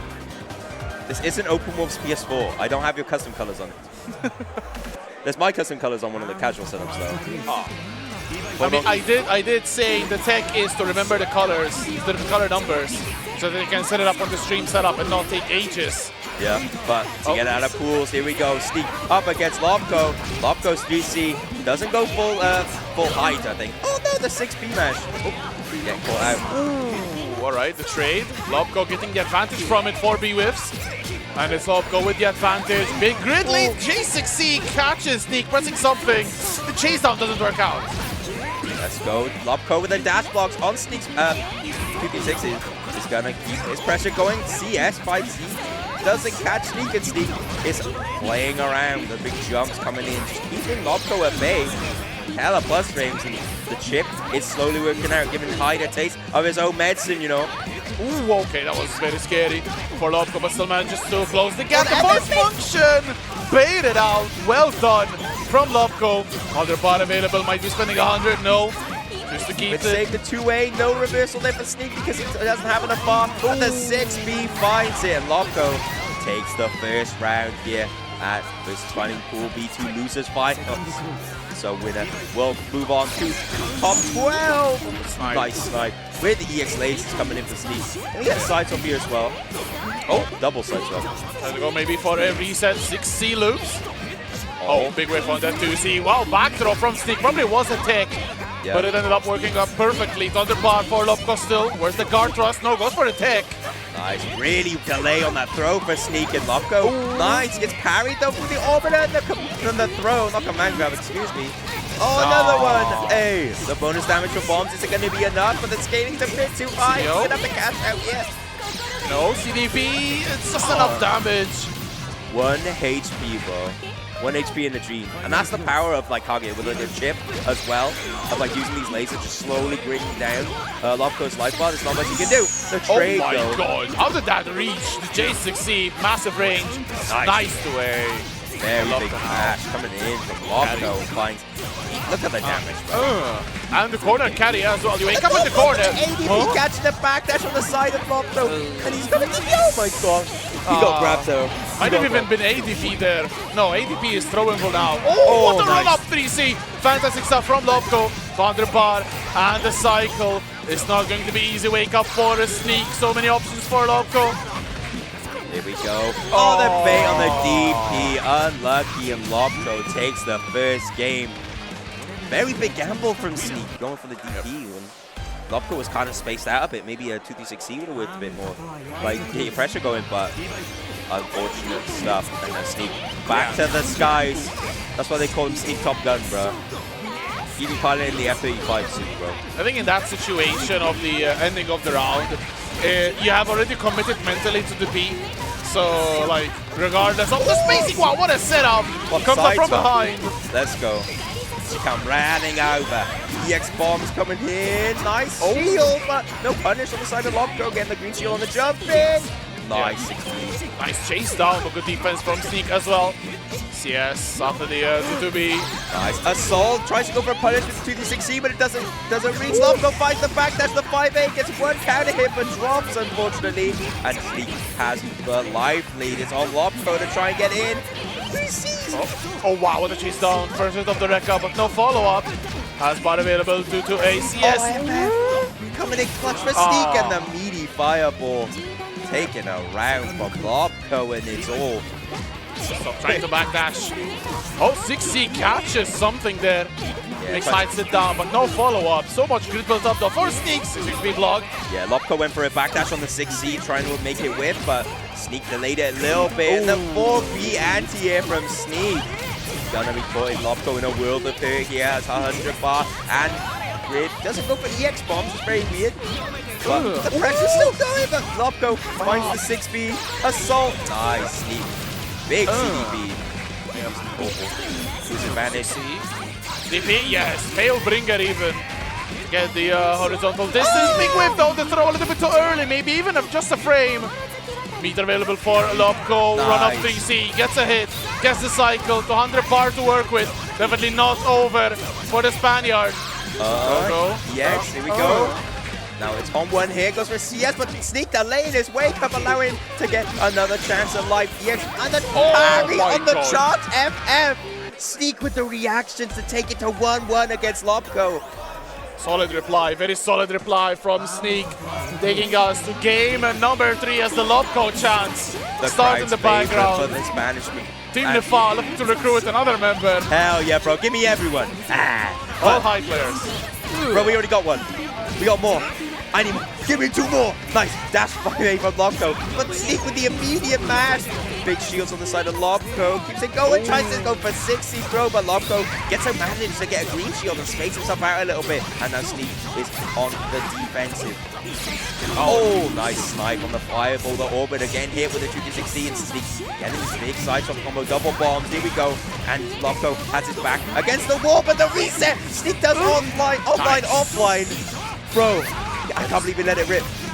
Going to be missing out on the cycle because of transfer state, but Lopko prioritizes damage and okay. What's the next choice? Yes, on wake up, big whiff on the 6E, and Lopko should be taking it to set point. Lopko, 1 more round to get into top 12. Here we go. 2-2 on wake up though on the round start. Sneak very committed, respecting the patience though, and the rebeats coming in clutch. Lobco finds the orbiter though. The chase down has Sneak in the back of the corner, but that is just a state of mind. Sneak can find a hit, a transfer. Lobco back into the corner, and we should see a side swap here. No. Here we go. There it is. And now it's not looking good for Lobco. Sneak needs to bet on this gamble. Goes for a throw though. Safest option could have gone for there, I think. And now Lobco. His guy's back against the wall. The double bomb. Very aggressive PO for Lobco. Tries to go for a back. Finds the 2-2-BCS. The 2-2-6C. And now Sneak's life lead is dwindling by the day. The backdash. Oh man, these backdashes on Oki are really hurting Lobco. Cycle will be won just barely by Sneak, who wins the round as well. Final game, final round. 100 baht as well for Sneak. Small advantage, and the 2-2-6C again has been paying off so well against Lobco. Jumping the gun a little bit. Nice blocks on Lobco though, but gets punished. The 6C's in it going crazy for Sneak. The 6C chase down on the backdash from Lobco. It's not going to win, and Sneak gets the CS. He gets 4-4. Nice block across, and that's all she wrote for the Spaniard. Sneak moves on to top 12. That was crazy stuff. That last round, so dominant from Sneak, who makes it into top 12. That sneaky setup in the corner, stealing the corner. Sneaky stuff. How do you block that? Like the mid-screen options from Sneak are also like when I play him in rank. Like I need to not tech. Because if I wake up, I will get mixed, I will get hit. So I'm delaying my wake up every time. I ain't touching my stick. Actually insane. I'd rather get like black beated yeah, than like exactly. actually. I'm like, yo, you could pick me up with an OTG, you could do anything, bro. I am not allowing you to get that meaty bomb on me, bro. Exactly. No resets allowed. Yeah, that will be Lobco out of VSF at 13th. So good run. Hell. Was almost looking to beat Teeps. Yeah. Now, unfortunately, losing out against. But it ain't over. It ain't over till the fat lady's singing. We got Versal. Yes. Up against Ravioli. So this probably is this is actually this the is last. Versal with Ravioli. It's the last game of pools. Yes, the last game of last pools. Last game of pools. We should be having top 12 after this. So of course, stay tuned. Don't go anywhere, bro. Right, so we are setting up our last pools block. I love you, Red Blade. I absolutely love you, bro. Red Blade is my coach. He's rage baiting you, so he's like, yeah, bro, I'm a VSF. I got the VF set up in the corner, bro. It's down there. It's in the ACOM room. It's next to MK stuff. Now, I don't know which one it was, but it was one of the Ketchup and Mustard brothers. I saw him talking about. He was quoting the stupid Birmingham meme, and I was just like, dude, do I say hi? I'm a walk by. Bro, he was surrounded, bro. I'm a shy boy. But you know what? Isn't shy man like Versal up against Ravioli in the last game of pools? No, bruh. I said. I forgot what I said. I did not call him. I think you said shy. I said, yeah, shy play. I said, shout out to Shy. Speaking of Batista as well. Yeah, Shy. Shy, Extrusion. Shout out to everyone in the uni. Right. I want to see a back combo. Ravioli do a back combo. You don't know back combos, bro. This is Air's fantasy, bro. Air's like, yo, Batista? But they don't run his they don't run his button layout. So I think it's like you get minus points for that. Oh. But another one, yo. The Batista purist. The Batista purist. If you don't run my pad setup, bro, you're kicked. You're banned. No Albion Cafe uni locals for you. It's Kula Londrekia against Batista Versal. That is the last spot in top 16. Yep. Top 12, actually, excuse me. Yo, we in top 16, bro. Yeah, this is is basically top 16, exactly. We are good to go. We at the pool. Get Karma playing, bro. Tekken 6. We got Ravioli up against Versal. Perfect timing. And now, I want to see Versal do well, man. But you're kind of getting gripped up by Ravioli. This strike throw pressure from Lon is very strong. But JC, an option you see a lot from Batista, is very strong. But gets sniped out with a 4C from Ravioli. And now just to see another side swap. Yep. Oh. A little bit of a red combo there. CS, good take on the throw as well. go. Nice shield from Versal, the green shield, but the throw, taking the throw this time. Has CS though, the jump from Ravioli JC, big shield. Oh, wow. With a float there from Batista, actually going over the button from Ravioli. The shield, they're sealing the cycle at the death. Pressure from Versal, Rekka blocked in. Oh, the last hit though! That sneaky jump from Londrekia fools everyone, I swear to God. J6B, the little like hop? No, the hop when he does on the final hit of the Rekka low. Oh, yeah. Ooh, Ice Rain. Oh, Ice Cream on the trade though from Versal. It's the 2B, and we'll get a big combo if it drops it. And Ravioli is holding these gems, but Versal fights it here, gets as much damage as he can. The orb set. FF though. You got a flash kick, I got a one button DP, bro. Let's go fight. Oh, nice. JC with the counter hit match from Versal works out. It's disco time, bro. Tell me disco ain't dead. Oh, jumping JC again. Good shield on the second hit from Versal. That's going to be very close to the round. 3D whipping. And there's the throw. There's the grid break. Chase down with a grid break throw coming in from Versal to tie it up 1-1. Dash block though on the 236C coming in from Ravioli. Oh. Risky fireball there. Very slow fireball, but it works out. But Ravioli finds a hit. This should be the cycle. Breaking up in the corner. Nice. Oh, wow. I can't believe he got the fireball up there, but it's 2DC time. It's on Versal. He loses a bit of charge, though. Stands up for like a frame. Gets gold throw, though. Long check, 10 setups. Saggers with the 5. A good dash block from Ravioli. Cycle still with the Portuguese. Sea laser. No. Nice. Goes for another soul mix, but the CS from Ravioli allowing him to see. Gets a throw. But the bang on the flash kick. The jump forward from Ravioli, the J9C. Coming in clutch and takes a round off from Versal. Just up there from the Londrekia. 1 game away from top 12. It's just in there. It's right in reach for Ravioli. Up against Versal, but gets grid broken by the overhead on the Rekka. Shades of Gideon the Great. Big flash kick coming in though. The legend, Versal, shooting over regular fireball option, but catches Ravioli in the air. Oh, the jump away. Oh my goodness gracious me. I think Ravioli was a little bit too scared to pull off the first function there. Might have whiffed there. And lots of damage now for Versal. Grid break throw. Not going to be doing Ravioli any favors. But there's the Rekka intercepted. Big reaction flash kick.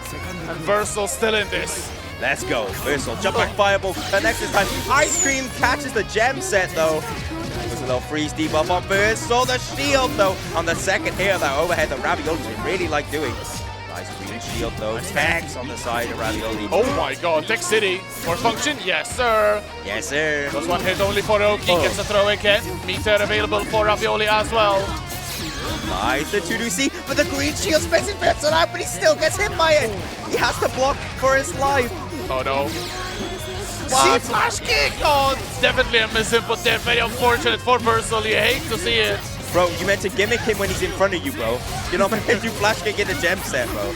But the 2-2, nice, bro. Should be enough to kill. Jesus. And Ravioli on set point. Using that vocal to his advantage now. 150 bar for both players. The snipe. Oh, stare down. Versal takes the edge, but still not able to get a full combo from this. Shades of the good, bad, and the ugly, but Versal finds the throw, and Ravioli 3D straight through the fireball. Nice IBB. Such a strong button. Yeah, Shades of Akaza and Deviants, you know, 5BB is the non-Drekia Bible, bro. They love that normal. And now, 4.3k damage as well. Oh, but Versal doesn't fight. Catch the FF though from Ravioli, 1 hit away, but the back throw is, and then Versal gets sniped with the FF in his Kesper game. Picks fireball.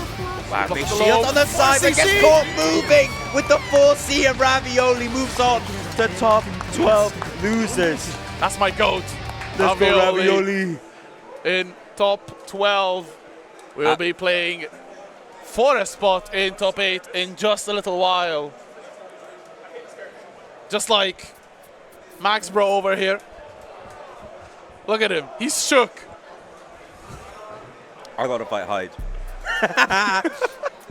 Bro, I was in the middle drink. I don't know. But that's pools done. That is all of pools. We have all of our winners' side top 8, which is Nephros against Kane and Rana Lee against Ram. Ooh. That's crazy. That's a fun match. I can't wait. I want to see Rana play Katsuki.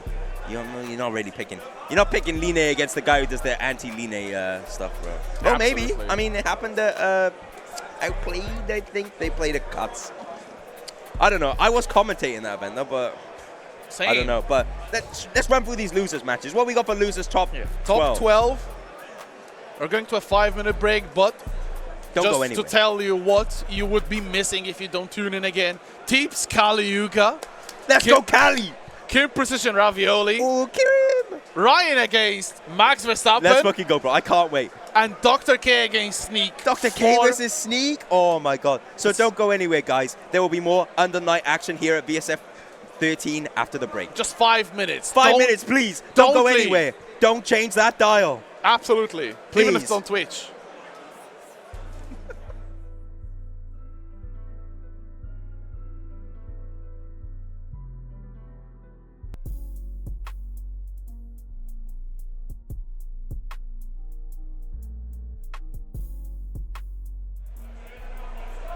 Hello, hello, welcome back to Under Night Inbirth 2 at VSFighting XIII. I'm Air, I'm joined here by the wonderful Rexu. Thank you. Pleasure to be commentating here with you in person. Offline, finally, Yeah, after offline. like a year and a half That's true. of online. Time flies. It does. Like, this game has been out for 20 months, even more. I'm aging in real time. Bro, I'm older. Shut up. Every overhead you see here, I will not block it. I mean, I can't block hide increase force function. but listen, I can't block hide increase force function either. All right. But that's like expectations and differences in perspective. Anyway, we're heading into our top 12 now. Yes. Moving up on into the bracket, and already we've got our players sitting down, looking to game. We've got Teeps, we've got Kaliuga.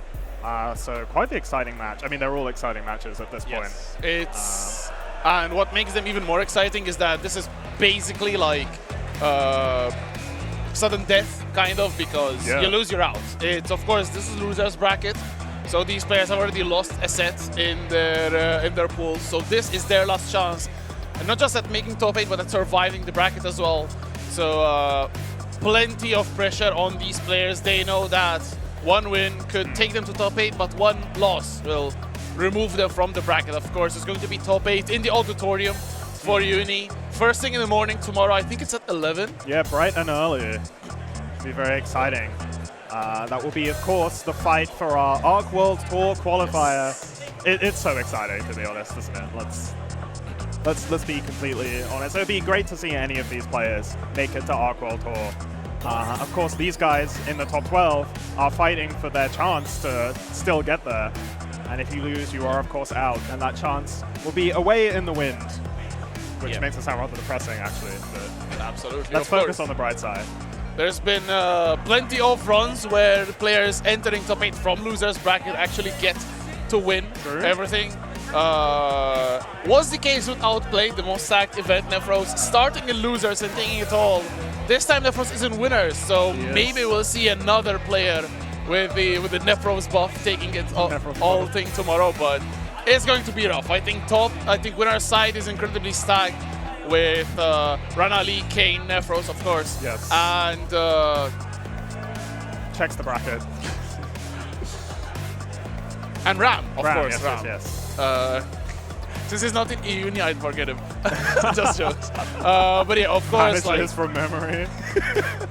It's not going to be easy. Like, this is the first step towards a really hard bracket tomorrow, but if something I learned from fighting games is upsets make fighting games, and I'm all for seeing the newer player beat the established veteran, so I'm very excited for this. Yeah, I mean, I'm really happy, actually, to see Kali here sitting on the losers top 12 side, because Kali went to my locals. That is, I'd like to say that's where he really found his stride, starting to play Uni, first back in Clear with Hilda, and now with El Camino in the new Under Night 2.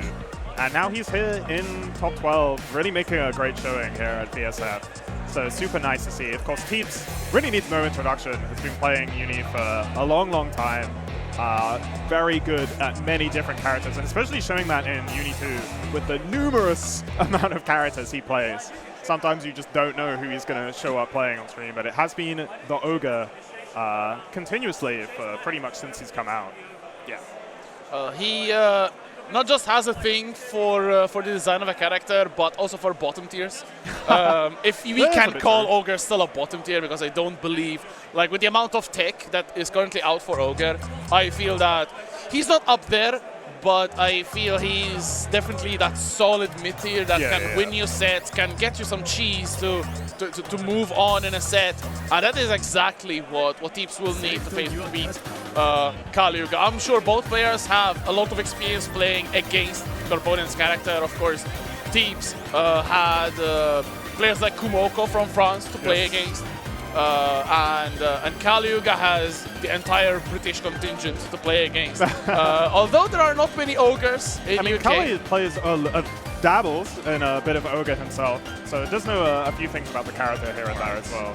So I expect he can apply some of that knowledge. But yeah, like you say, character like Ogre, a lot of really, really strong tools. I think when you have somebody like Foxov kind of helming the progression of your character will progress rather swiftly, as we're seeing. I think you have first-hand experience that as well with the Batista days. Yes, indeed. All right. So, yeah, we'll see where Teeps will take Ogre today, because it might well be into top 8. Or it might just be another day in the office for Carmine. Another top tier. Another top 8 for Carmine. 30 more top 8s to Carmine. He's inevitable. He is. But here we go. Our first set of this top 12. It is Ogre Teeps and Carmine Kali-Yuga. Let's get it. Immediate jump in from Kali with the JA. Carry straight to the corner. This is not where you want to be if you are Teeps. Bad start. Oh, but a little bit of a drop there for Kali. Teeps gets the advantage, gets a side switch, EX command grab. No meter for it, just enough. But doesn't go for it. Oh, wow, good tech. Oh, bomb situation. Yeah, gets the pickup here, but unfortunate drop. That was such a good place to be in for Teeps, and Kali didn't quite recognize the bomb had already ticked down. It's the point he couldn't get rid of it. Now still stuck in the corner. Trying to find a way out. Nice blocks. Yeah, the back dash from both there. Great separation. Gets caught by the DP. Kali-Yuga. It's a big punish. 200 bar for both. Cycle with Kali should not be able to spend it, or should not need to spend it rather. First round to Kali, but so close there.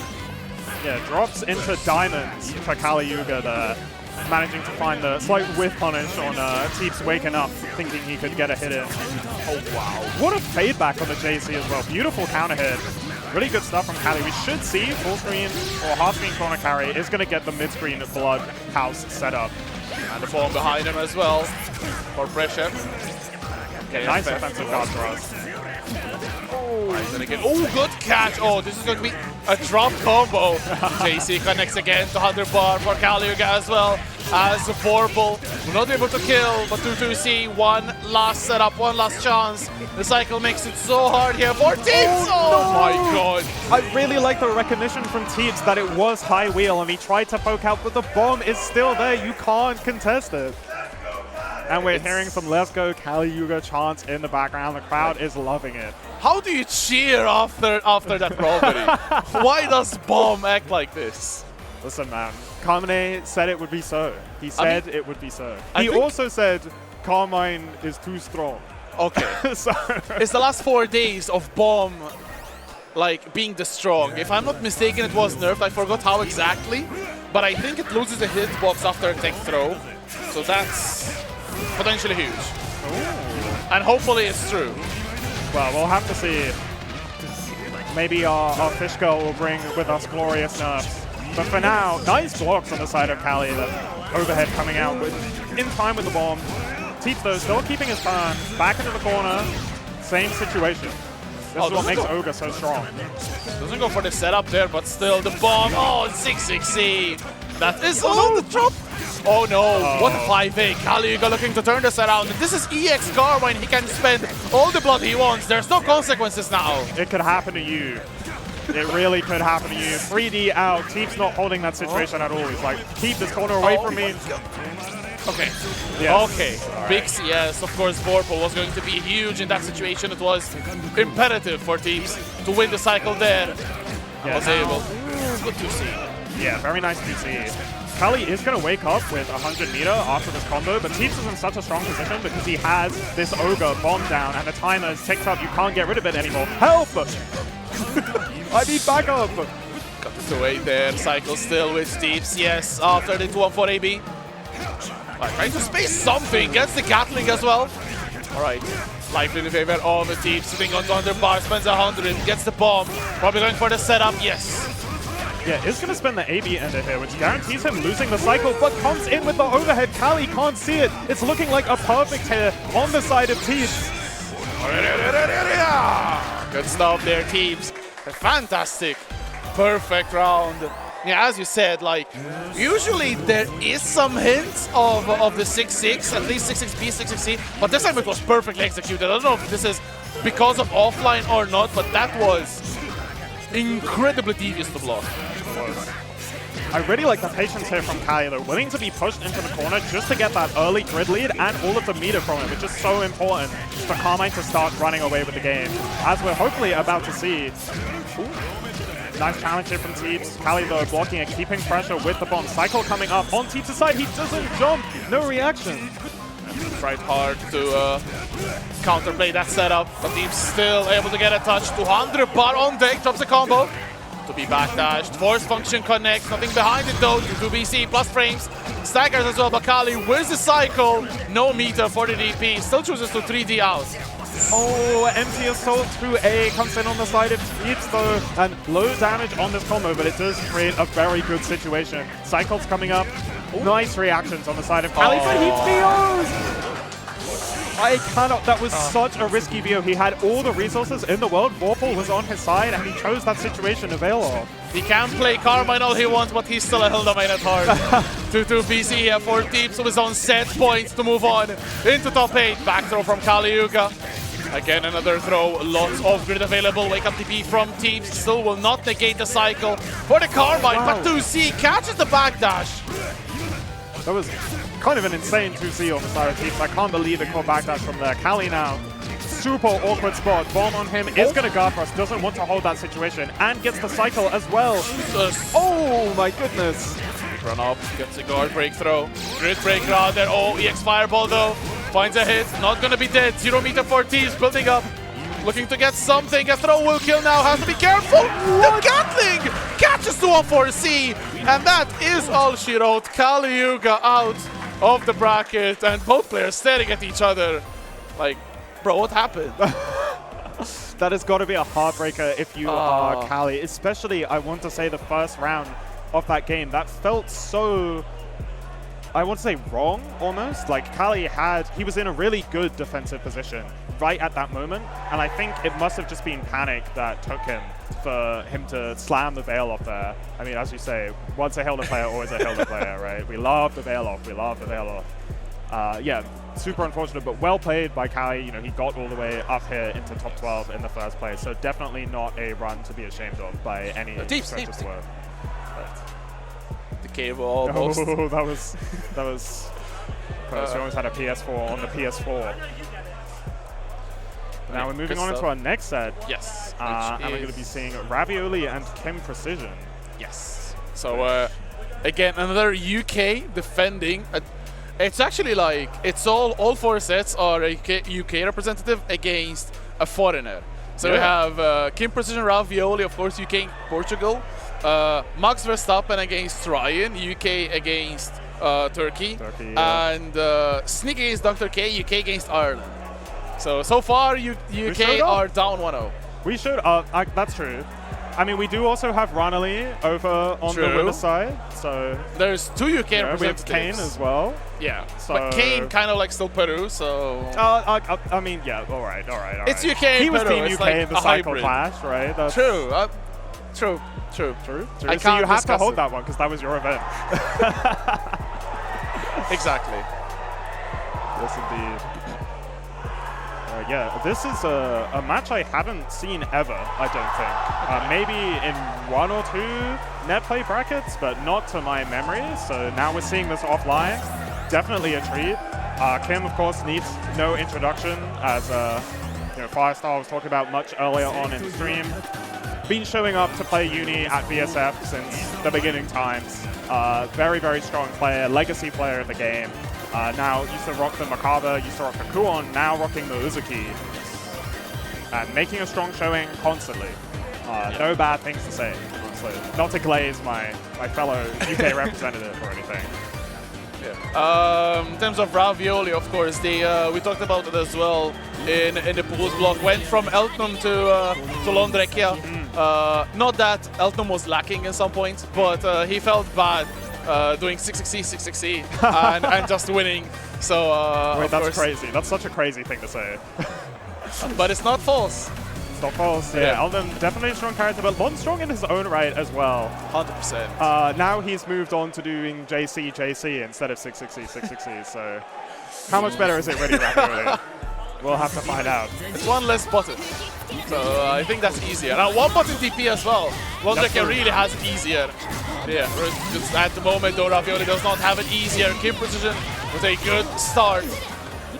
So much damage as well with the poison on this combo. Gold throws goes teched. Very nice. And stops the jump OS as well, Ravioli. Carry all the way to the corner and 100 meter ready to spend. Exactly where you want to be. Yeah. Flower planted, but keeping Kim Precision in the corner. But good side switch with that 3D. There. Good patience from Ravioli, not baiting on the throw tech, but still finding a hit.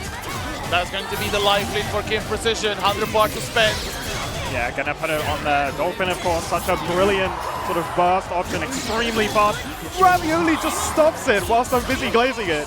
What an incredible 5A. Sadly, not gonna help him out here. Kim Precision, the 2-2X, enough to steal the round right under from Ravioli's feet.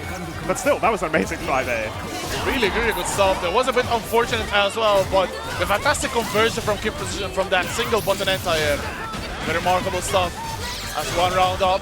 Oh my goodness, the damage. Toxic Cloud. Oh no! Wait, gets hit! The bomb's still there though. Kim gets to take his turn back. Flying in with the Dolphin and the confirmed. We have to foresee the big skeleton bonehead. Here's an overhead.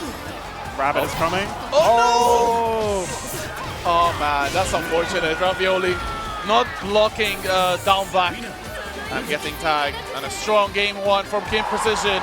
Yeah, that's a very spooky situation. Kim looking for the throw bait there, and Ravioli, it was a bit of a scramble at the end. I don't really blame him for panicking and being thrown. And I like to reset back here to character select. Take a moment, reset the mental, choose a different color if you're feeling like it. But please pick a good one. If I see clamorous colors, I'm going to crash out. Like, okay. Oh, the switch. Okay. So it's channeling Mawaru now. Yeah. We got that switch and contrast, because he's switching up the mentality. True? True. Bars. Okay, so game 2 now. Of course, a little bit more pressure on Ravioli. Cannot lose any more games. Big 2C pickup with the rebeat from Kim Precision. Starting off as he stopped. Yeah, look at the damage as well that came out from that first combo. We're going to see that happen all over again because this Uzuki poison is adding so much. Yep. It's a bit buff to become a dot, if I'm not mistaken. Just like Wagner Burn, and that definitely adds up in combos. 100%. Yeah, 2-3-6-C reversal. Ravioli not quite respecting that 100 meter that Kim had on deck, and now it's Warpole to Kim Precision, back to this neutral that Uzuki controls so well.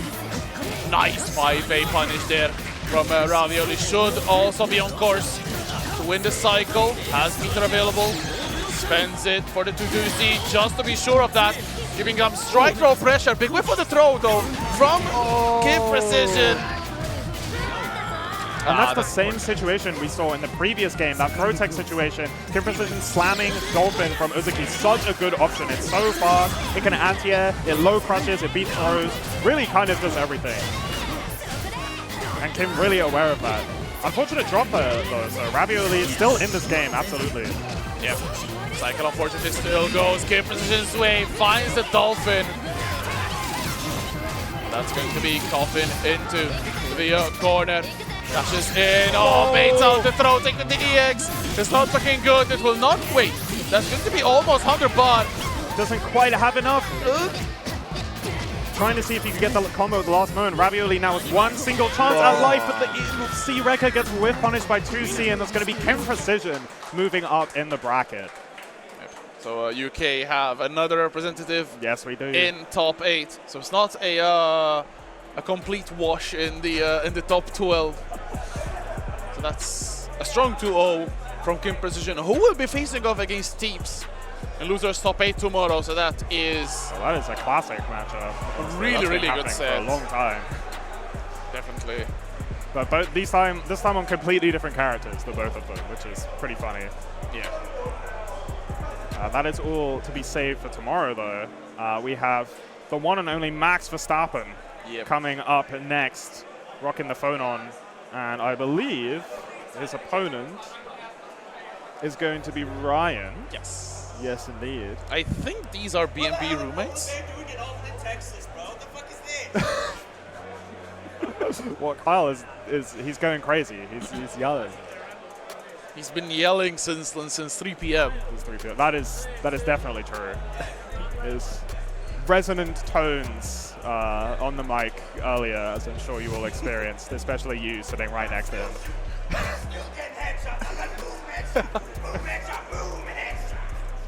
Kyle's ready to play, in case you couldn't tell. Looks like it. I'm not sure when they gave Phone on a gun, but we'll roll with it. We'll roll with it. I hope he's not confusing with Elton, because she has a whip and a gun. She does have a whip and a gun.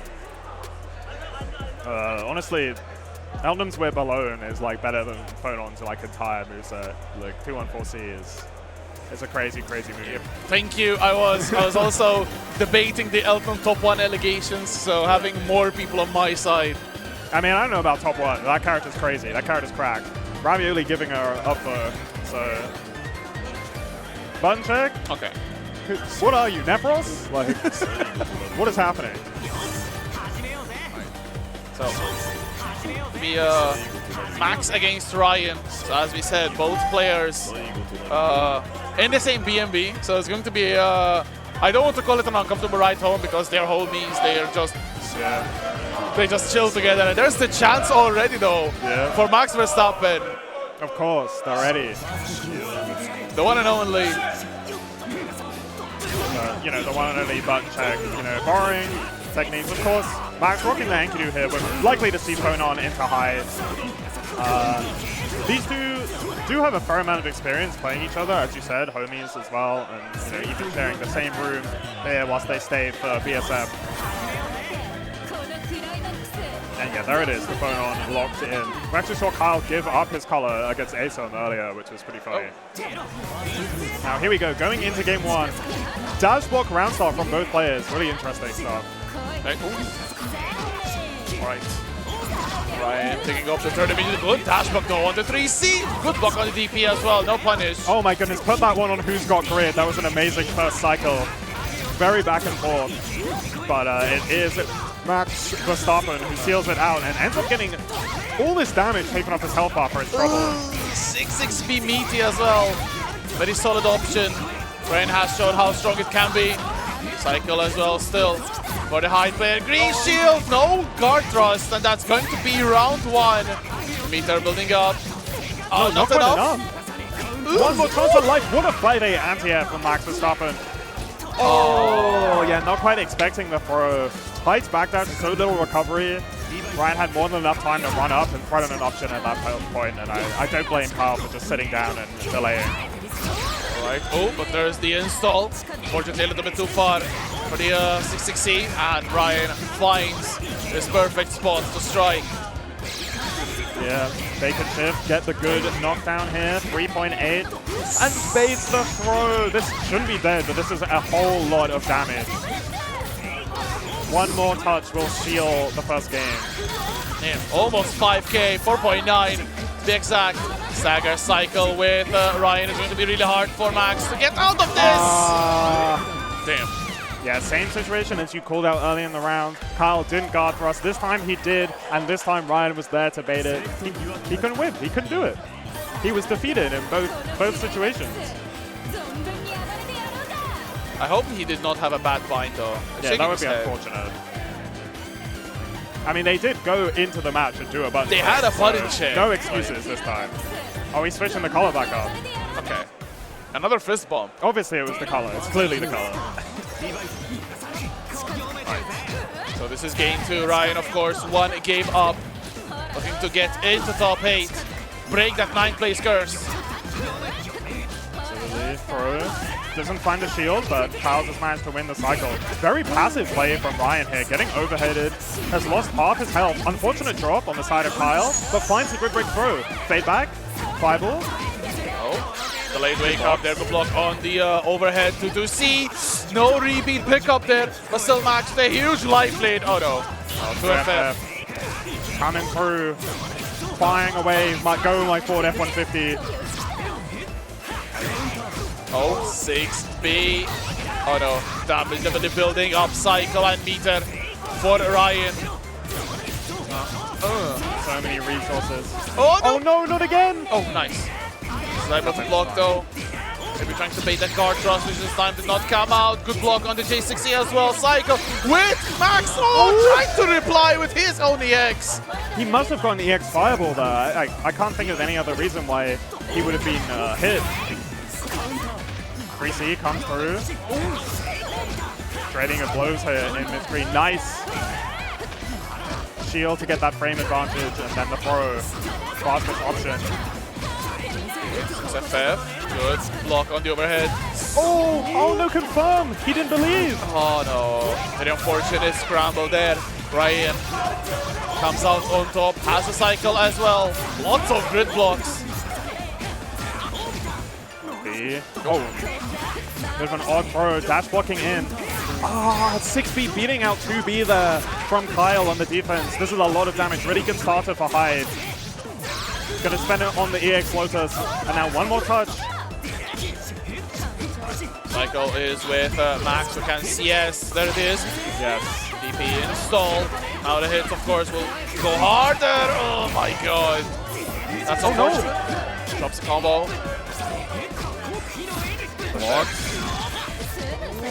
Ah. Yeah, a lot of resources spent there from Ryan to keep his turn. But did manage to seal him the round, and he still has 100 meter going into this one. So not too bad stuff. And a set point as well. The 2FF gets another victim. Another part for Max. Might be an EXDP on wake up, but right now it's looking like Ryan keeping up the pressure. Trying to beat it. Oh, no. Such a massive bait on the fail-off, but a massive drop too. Tried to be a little cheeky. I don't know if that was a recent attempt. Drops the combo though, very unfortunate. Tailbringer from Ryan, who is one step away. The jump almost got unblockable there. Cycle with Max still. No meter for DP. Breaks up the pressure. Still Ryan on the offense here. Kyle blocking in the corner. Cycle about to turn in his favor, but he mashes out. And it's going to be Ryan with that little poke of the 5A moving on in the bracket. Damn. So Kyle is not enjoying being on stream. What do you mean? He was sitting on stream for like 3 hours. What was he talking about? If it was that bad, he could have said something. Necessary capping. Necessary capping. That will conclude our third of 4 sets here in this top 12. You can still hear Max going off. Yeah. As we should get our last encounter, which is between Dr. K and the Sneak. So a more UK affair, although we do have the Irish representation still from Dr. K. Who looked really strong against Nephros. And definitely I feel the favorites to make it into top 8. Although Sneak has shown they can definitely give a hard time to everyone. They gave a hard time to, I think it was Ram, who they played earlier. And I can see Sneak taking it actually. Yeah, no, 100%. I mean, we can make it a 2-2, right? You know, in terms of UK representation. 50%, I'll take 50%. I mean, they're better than 25, so yeah, exactly. It's double. Like if you had to have 1 grid block or 2 grid blocks? I would rather have 2, exactly. Would you rather have 1 or 2? No, of course 2. You always have 2. Yeah, but it should be a good set. We're just waiting on our players to ready up. And then we will have our top 8 finalized for tomorrow, which is looking like quite the lineup. Very stacked tournament. Actually, I think, yeah, if Sneak actually wins, we'll have 8 different characters. Because we'll have Linnea, Hilda, I guess Ronali could be Akatsuki, Ram. Yeah. I mean, Mika. Ogre, Uzuki, Hyde, and then of course if Dr. K wins, we'll have 2 Uzukis. Yeah. And if Sneak wins, we'll have a Kaguya. We'll have a Kaguya. So it would be super nice to have a bracket with all different characters. Yes, that would be really sick. But at the same time, like, it could also show how much stronger Uzuki got with the buffs. Like, of course, not trying to downplay the players, but it felt like Uzuki was very underwhelming on her launch in August last year, or July actually, and now she's in a really good spot. I do feel that she's a healthy high tier. I feel she has her setups, she has messed up stuff, but I do feel she doesn't break the game. Yeah, she does. She has extremely good tools. Does a lot of damage. It's insane, especially when you can't actually tell how much damage you're taking because of the poison ticks. Yeah, a lot of damage. But yeah, I think I mostly agree. Pretty healthy character for the most part. A lot of crazy stuff. A lot of knowledge checks. Definitely a character that you have to lab against and get your notes on. But yeah, I mostly agree. I do think she's a healthy character. I think the team did a really good job of improving her in her aspects where she was struggling a little bit. So yeah, really nice to see. Well, I also hope we'll have on Tuesday when Izumi drops. Yes. A lot has been said because she has basically every tool in the game, including a 1-button DP. Which gets baited by 5As in CS Mind Game. I'm just saying, I was watching Kamine play in the Evo Arc Revo build. I see him do chain shift on wake up. He sees a 5A, he presses force function to DP, it gets blocked, he looks confused. I'm like, my guy, you made the game. He's going to change her frame data. He will. Look, listen, Mr. Kamine, if you're watching this, please buff Izumi force function. I know she's not out yet, but take it from me. Yeah. It's very important. Asking for buffs for unreleased characters, actually insane. Look, I'm maintaining the agenda in day like -4. Oh, fair enough. You know what it's about. Yeah, super exciting character. She looks really fun. I'm excited to try her. Lots of interesting tools.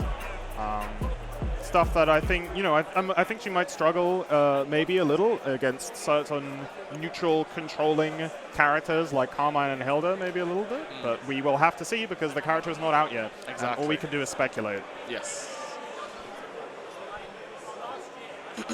But yeah, of course, alongside Izumi, we will have a brand new patch. Yes. Which thankfully drops after VSF, because if it dropped before, there would have been so much change just to try to learn in the space of a week. And speaking of, I do see Nephros, who is definitely super relieved to not having the patch release before VSF. And yeah, it's going to be very interesting. It will be the patch for UFA though, so even if like VSF will be forgiven by the patch, you still have to study the game, and of course if you qualify from here, it will still be more work for you to learn all the intricacies of the changes. Yeah, I mean, I said this earlier when I was on with Firestar, but I'm evil. I wanted the patch to be before VSF. I wanted it to be on like this Tuesday just passed. Damn. I was like, I want chaos. I want chaos is in the game, I think. I don't want peace. I want problems always. You know? That was me. I wanted chaos. I thought it would be great fun. Great fun to see Izumi rocking up in the bracket. Random Izumis everywhere. I did actually want Izumi in VSF. Yes. But I don't think she would have been allowed, since like I think there's like a 2-week ban for new releases, at least in Arxis games. So I think that would have been in effect. Like she had to release even before Evo to be legal here. Is that right? Because Willness is legal in Granblue. I saw that. I don't know. Like it feels like VSF does things differently. Like the first to 3 top 8. Oh, that's true. Yeah. Which I'm very excited for, by the way. Like I do feel it should have like Street Fighter, because Street Fighter Capcom Cup is first to 2 pools and then first to 3 top 8. Street Fighter is first to 3 pools here, by the way. Okay, that's good. Which is like I think Street Fighter is too fast for first to 2. Oh, interesting. Uni is a little bit slower, so first to 2 pools has some sense, and then first to 3 top 8 has also sense because it's players having to adapt against each other. Yes. So not and trying to slope their way. Yeah, you've gone through pools, right? Exactly. And people don't, especially in a game like Uni, people don't necessarily want to. There's a lot of mental strain when it comes to first to 3, right? You know, games can end up getting very long sometimes, especially if you have some patient players. So I think it is nice that we can sort of save that for once we have our, you know, final 8 players fighting for the Arc World Tour qualifier. Speaking of, we are missing one of our potential final 8 players because they still have not shown up. I think I saw them pull up, so I think we should have Sneak. Hopefully. Oh yeah, there they are. Okay, So Sneak excellent. coming up to face the final battle for today in the form of Dr. K. So Kaguya and Uzuki, so technically 2 DLC characters, although Kaguya launched with the game. Yes. 2 definitely new characters for Under Night 2. And both characters were underwhelming at a certain point, and Yeah, now they're quite Crazy, strong, I actually. feel. Yeah, Kaguya, I think Kaguya doesn't get enough respect. I think Kaguya is an extremely powerful character. And of course, we're talking about Uzuki being like a healthy top tier. I think Kaguya is like actually borderline on unhealthy, like high tier sort of character. I think people don't give. Obviously, she has counterplay and a lot of things that you have to learn. And once you learn to beat them, you can respond to a lot of situations that otherwise might just seem strange or broken or whatnot. But extremely good buttons, extremely high damage, extremely hard to whiff punish. She has a lot of moves that move her forwards so she can continue her pressure very easily. And in this game where it's much easier to obtain meter, she can kind of freely spend it on 236C, keep her turn, and keep playing strike throw with these really hard to interact with buttons. And then once she gets you in that corner situation, she has a combo throw and looping Oki with fuzzies and another combo throw that does extra damage on top of it, and it just goes over and over into the same thing. It's really, really strong. People are like, oh, this character's like, all right. Like, what do you mean, all right? Are you seeing what's happening to me right now? I'm in hell. There's grenades all over the screen. I think it was a case of, since she wasn't as strong at launch, people kind of like still snubbed her out of any discourse, like she's bad, people don't play her, and she's got some really good buffs as well, but I think even without the buffs, she still had potential, and now that potential is being realized, and as you said, she might be borderline broken, and I think she's before the borderline, not after. I think I still feel she's fine as a character. Wait, what is Dr. K showing? I would have expected a Red Slasher Basta, but I don't think that's it. Shout out to Red Slasher, by the way. Shout out to Red Slasher. Yeah, no, Kaguya definitely very, very strong. I think the character deserves more respect. I think there's a chance she gets better in the very near future. And she's a very popular character, too. Yeah, one of the most popular, I think, in the... I think it's not close, actually. Yeah. It's like the rankings is like 100.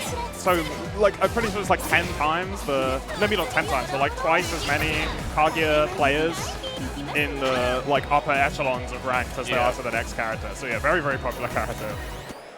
And like Chaos almost dead bottom. Like we didn't see a single Chaos today either, except one button check, I feel. Man, it's a shame. Chaos is so cool. I really, really, really hope he gets something. But I think Chaos needs fundamental changes that Uni 2 will not grant him to be good again.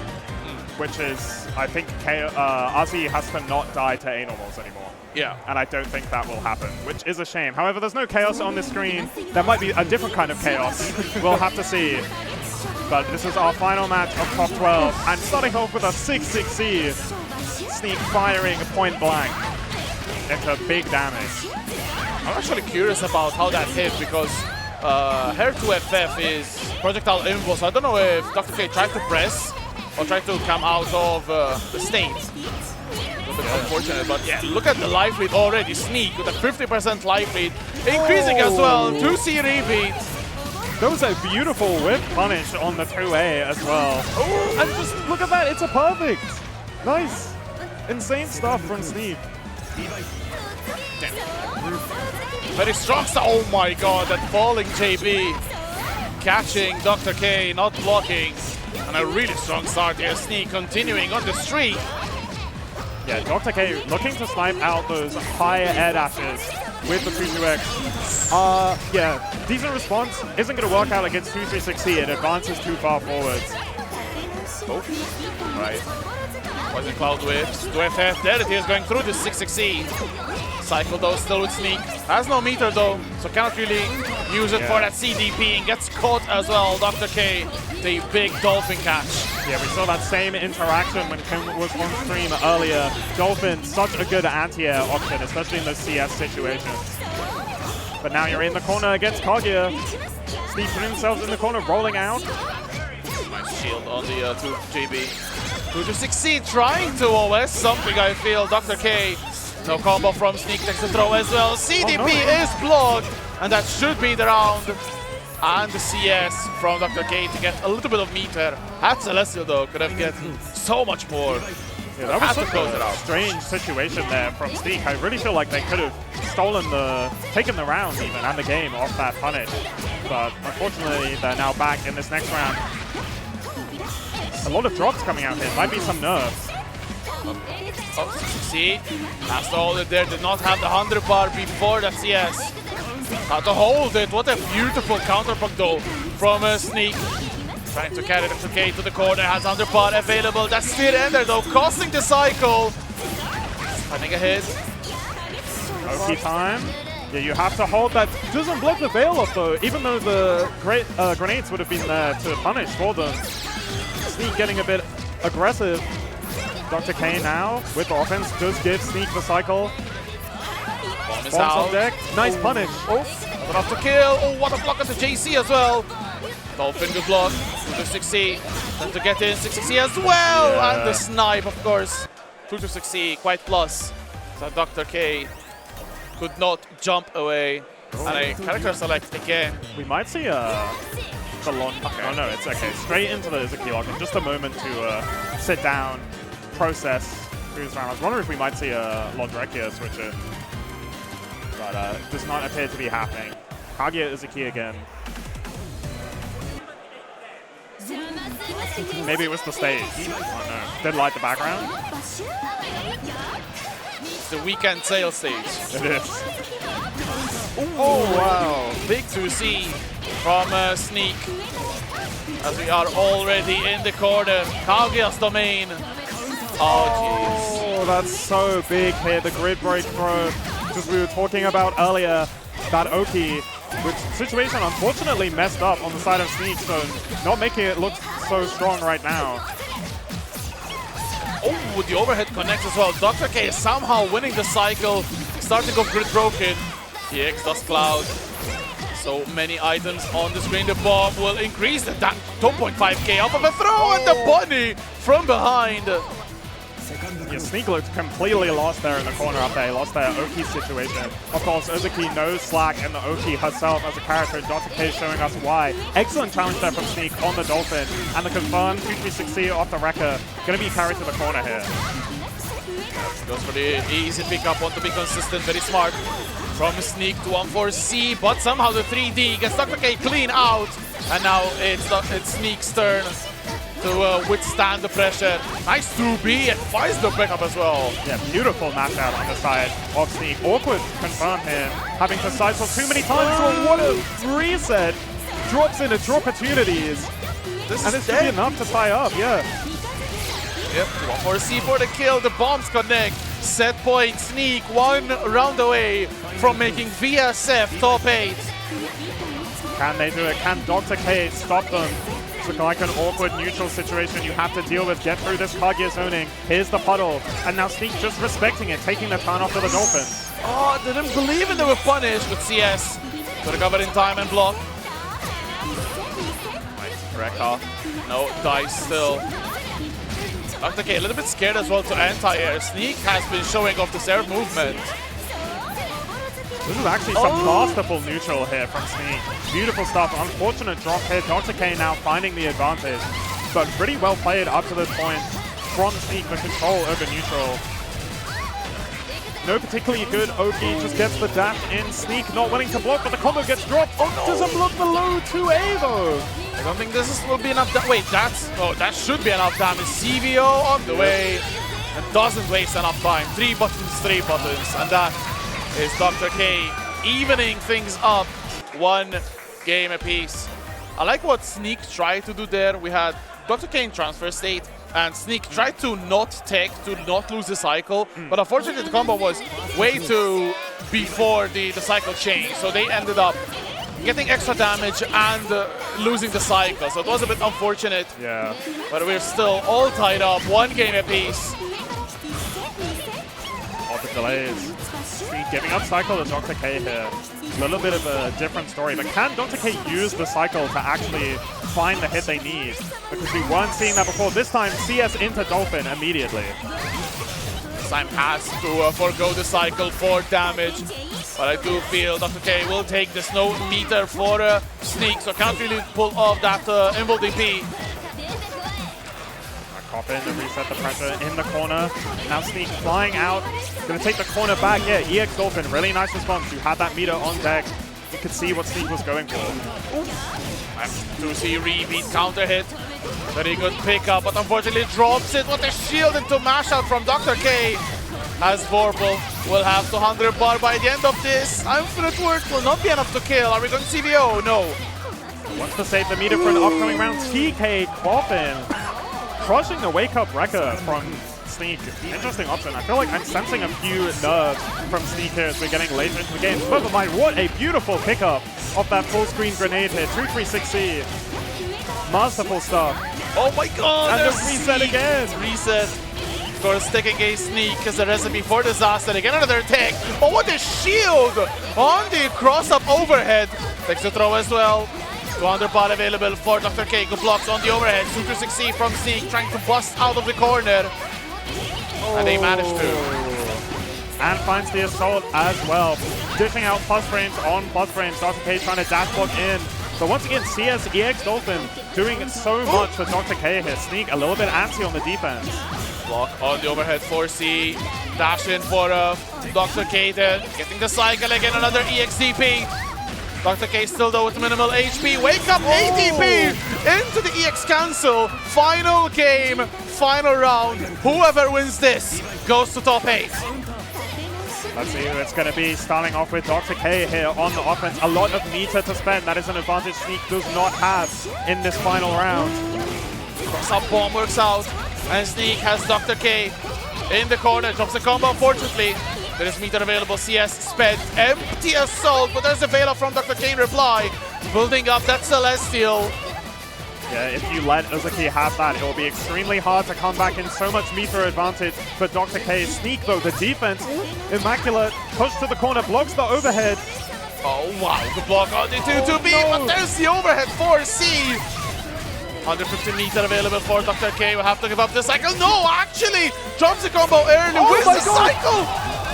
I can't believe that interaction. That was absolutely insane. I can't believe it worked out for Dr. K. Sneak now, poison draining away at their health, has to find a hit. It's reversal Dolphin coming through from Dr. K though. All the meter in the world to tie this game up. CVO, 3 buttons, and it will be Dr. K moving on into top 8. Yeah. I think definitely a fitting end. I would say definitely the best set, at least of these top 12, if not of the whole day. Ridiculous stuff from both players, down to the wire, but it is Dr. K making it out. Super clutch stuff, especially being a game down and able to win 2 games in a row. That was amazing. It was really good. Nice stuff. Yeah, very well played to both players. Very well played to our entire losers top 12. And we now have our top 8 finalized for tomorrow. Yep. So for the winner's side is going to be Nephros against Kane, which, honestly speaking, I do feel will probably be the highlight of at least the names currently on the standing, because Kane has shown he can take down Nephros. That's true. So that will be a big part of the preparation for both players, and I do feel it will be extra pressure for Nephros there to deliver. Second set is Ranali against Ram. As we said, outplayed, and Ranali took it over Ram, so might be some revenge for Ram if he were to take it. loser side, we have Teeps against Team Precision. As you said, a lot of lore between both players. Yeah, classic, absolutely. And then Ryan against Dr. K. So of course Ryan, the new blood in Uni. Dr. K, I don't want to call them newer to the scene. I do feel that the Irish scene has been dabbling in Under Night for quite a while. Yes, but absolutely.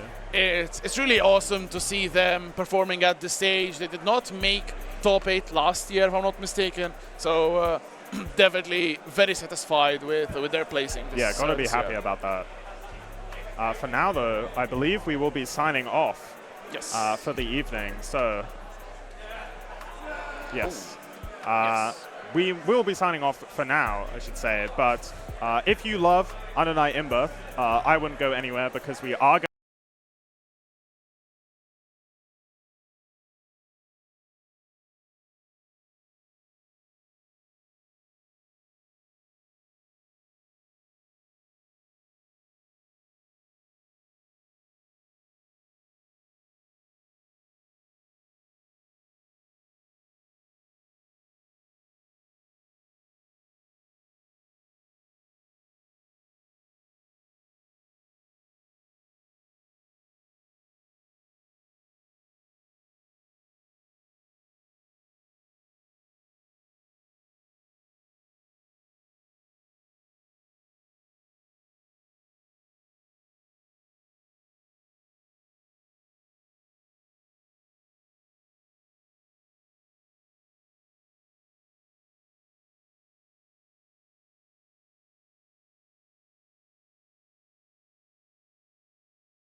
going to have the exhibition match, the, how to put it? Team Nefar against Team Nefar Nefros. versus Team Nefros. Yeah, that's what it is. So right here on twitch.tv/Nefros with 2 S's. Exactly. So look forward to that. It will not be too far away.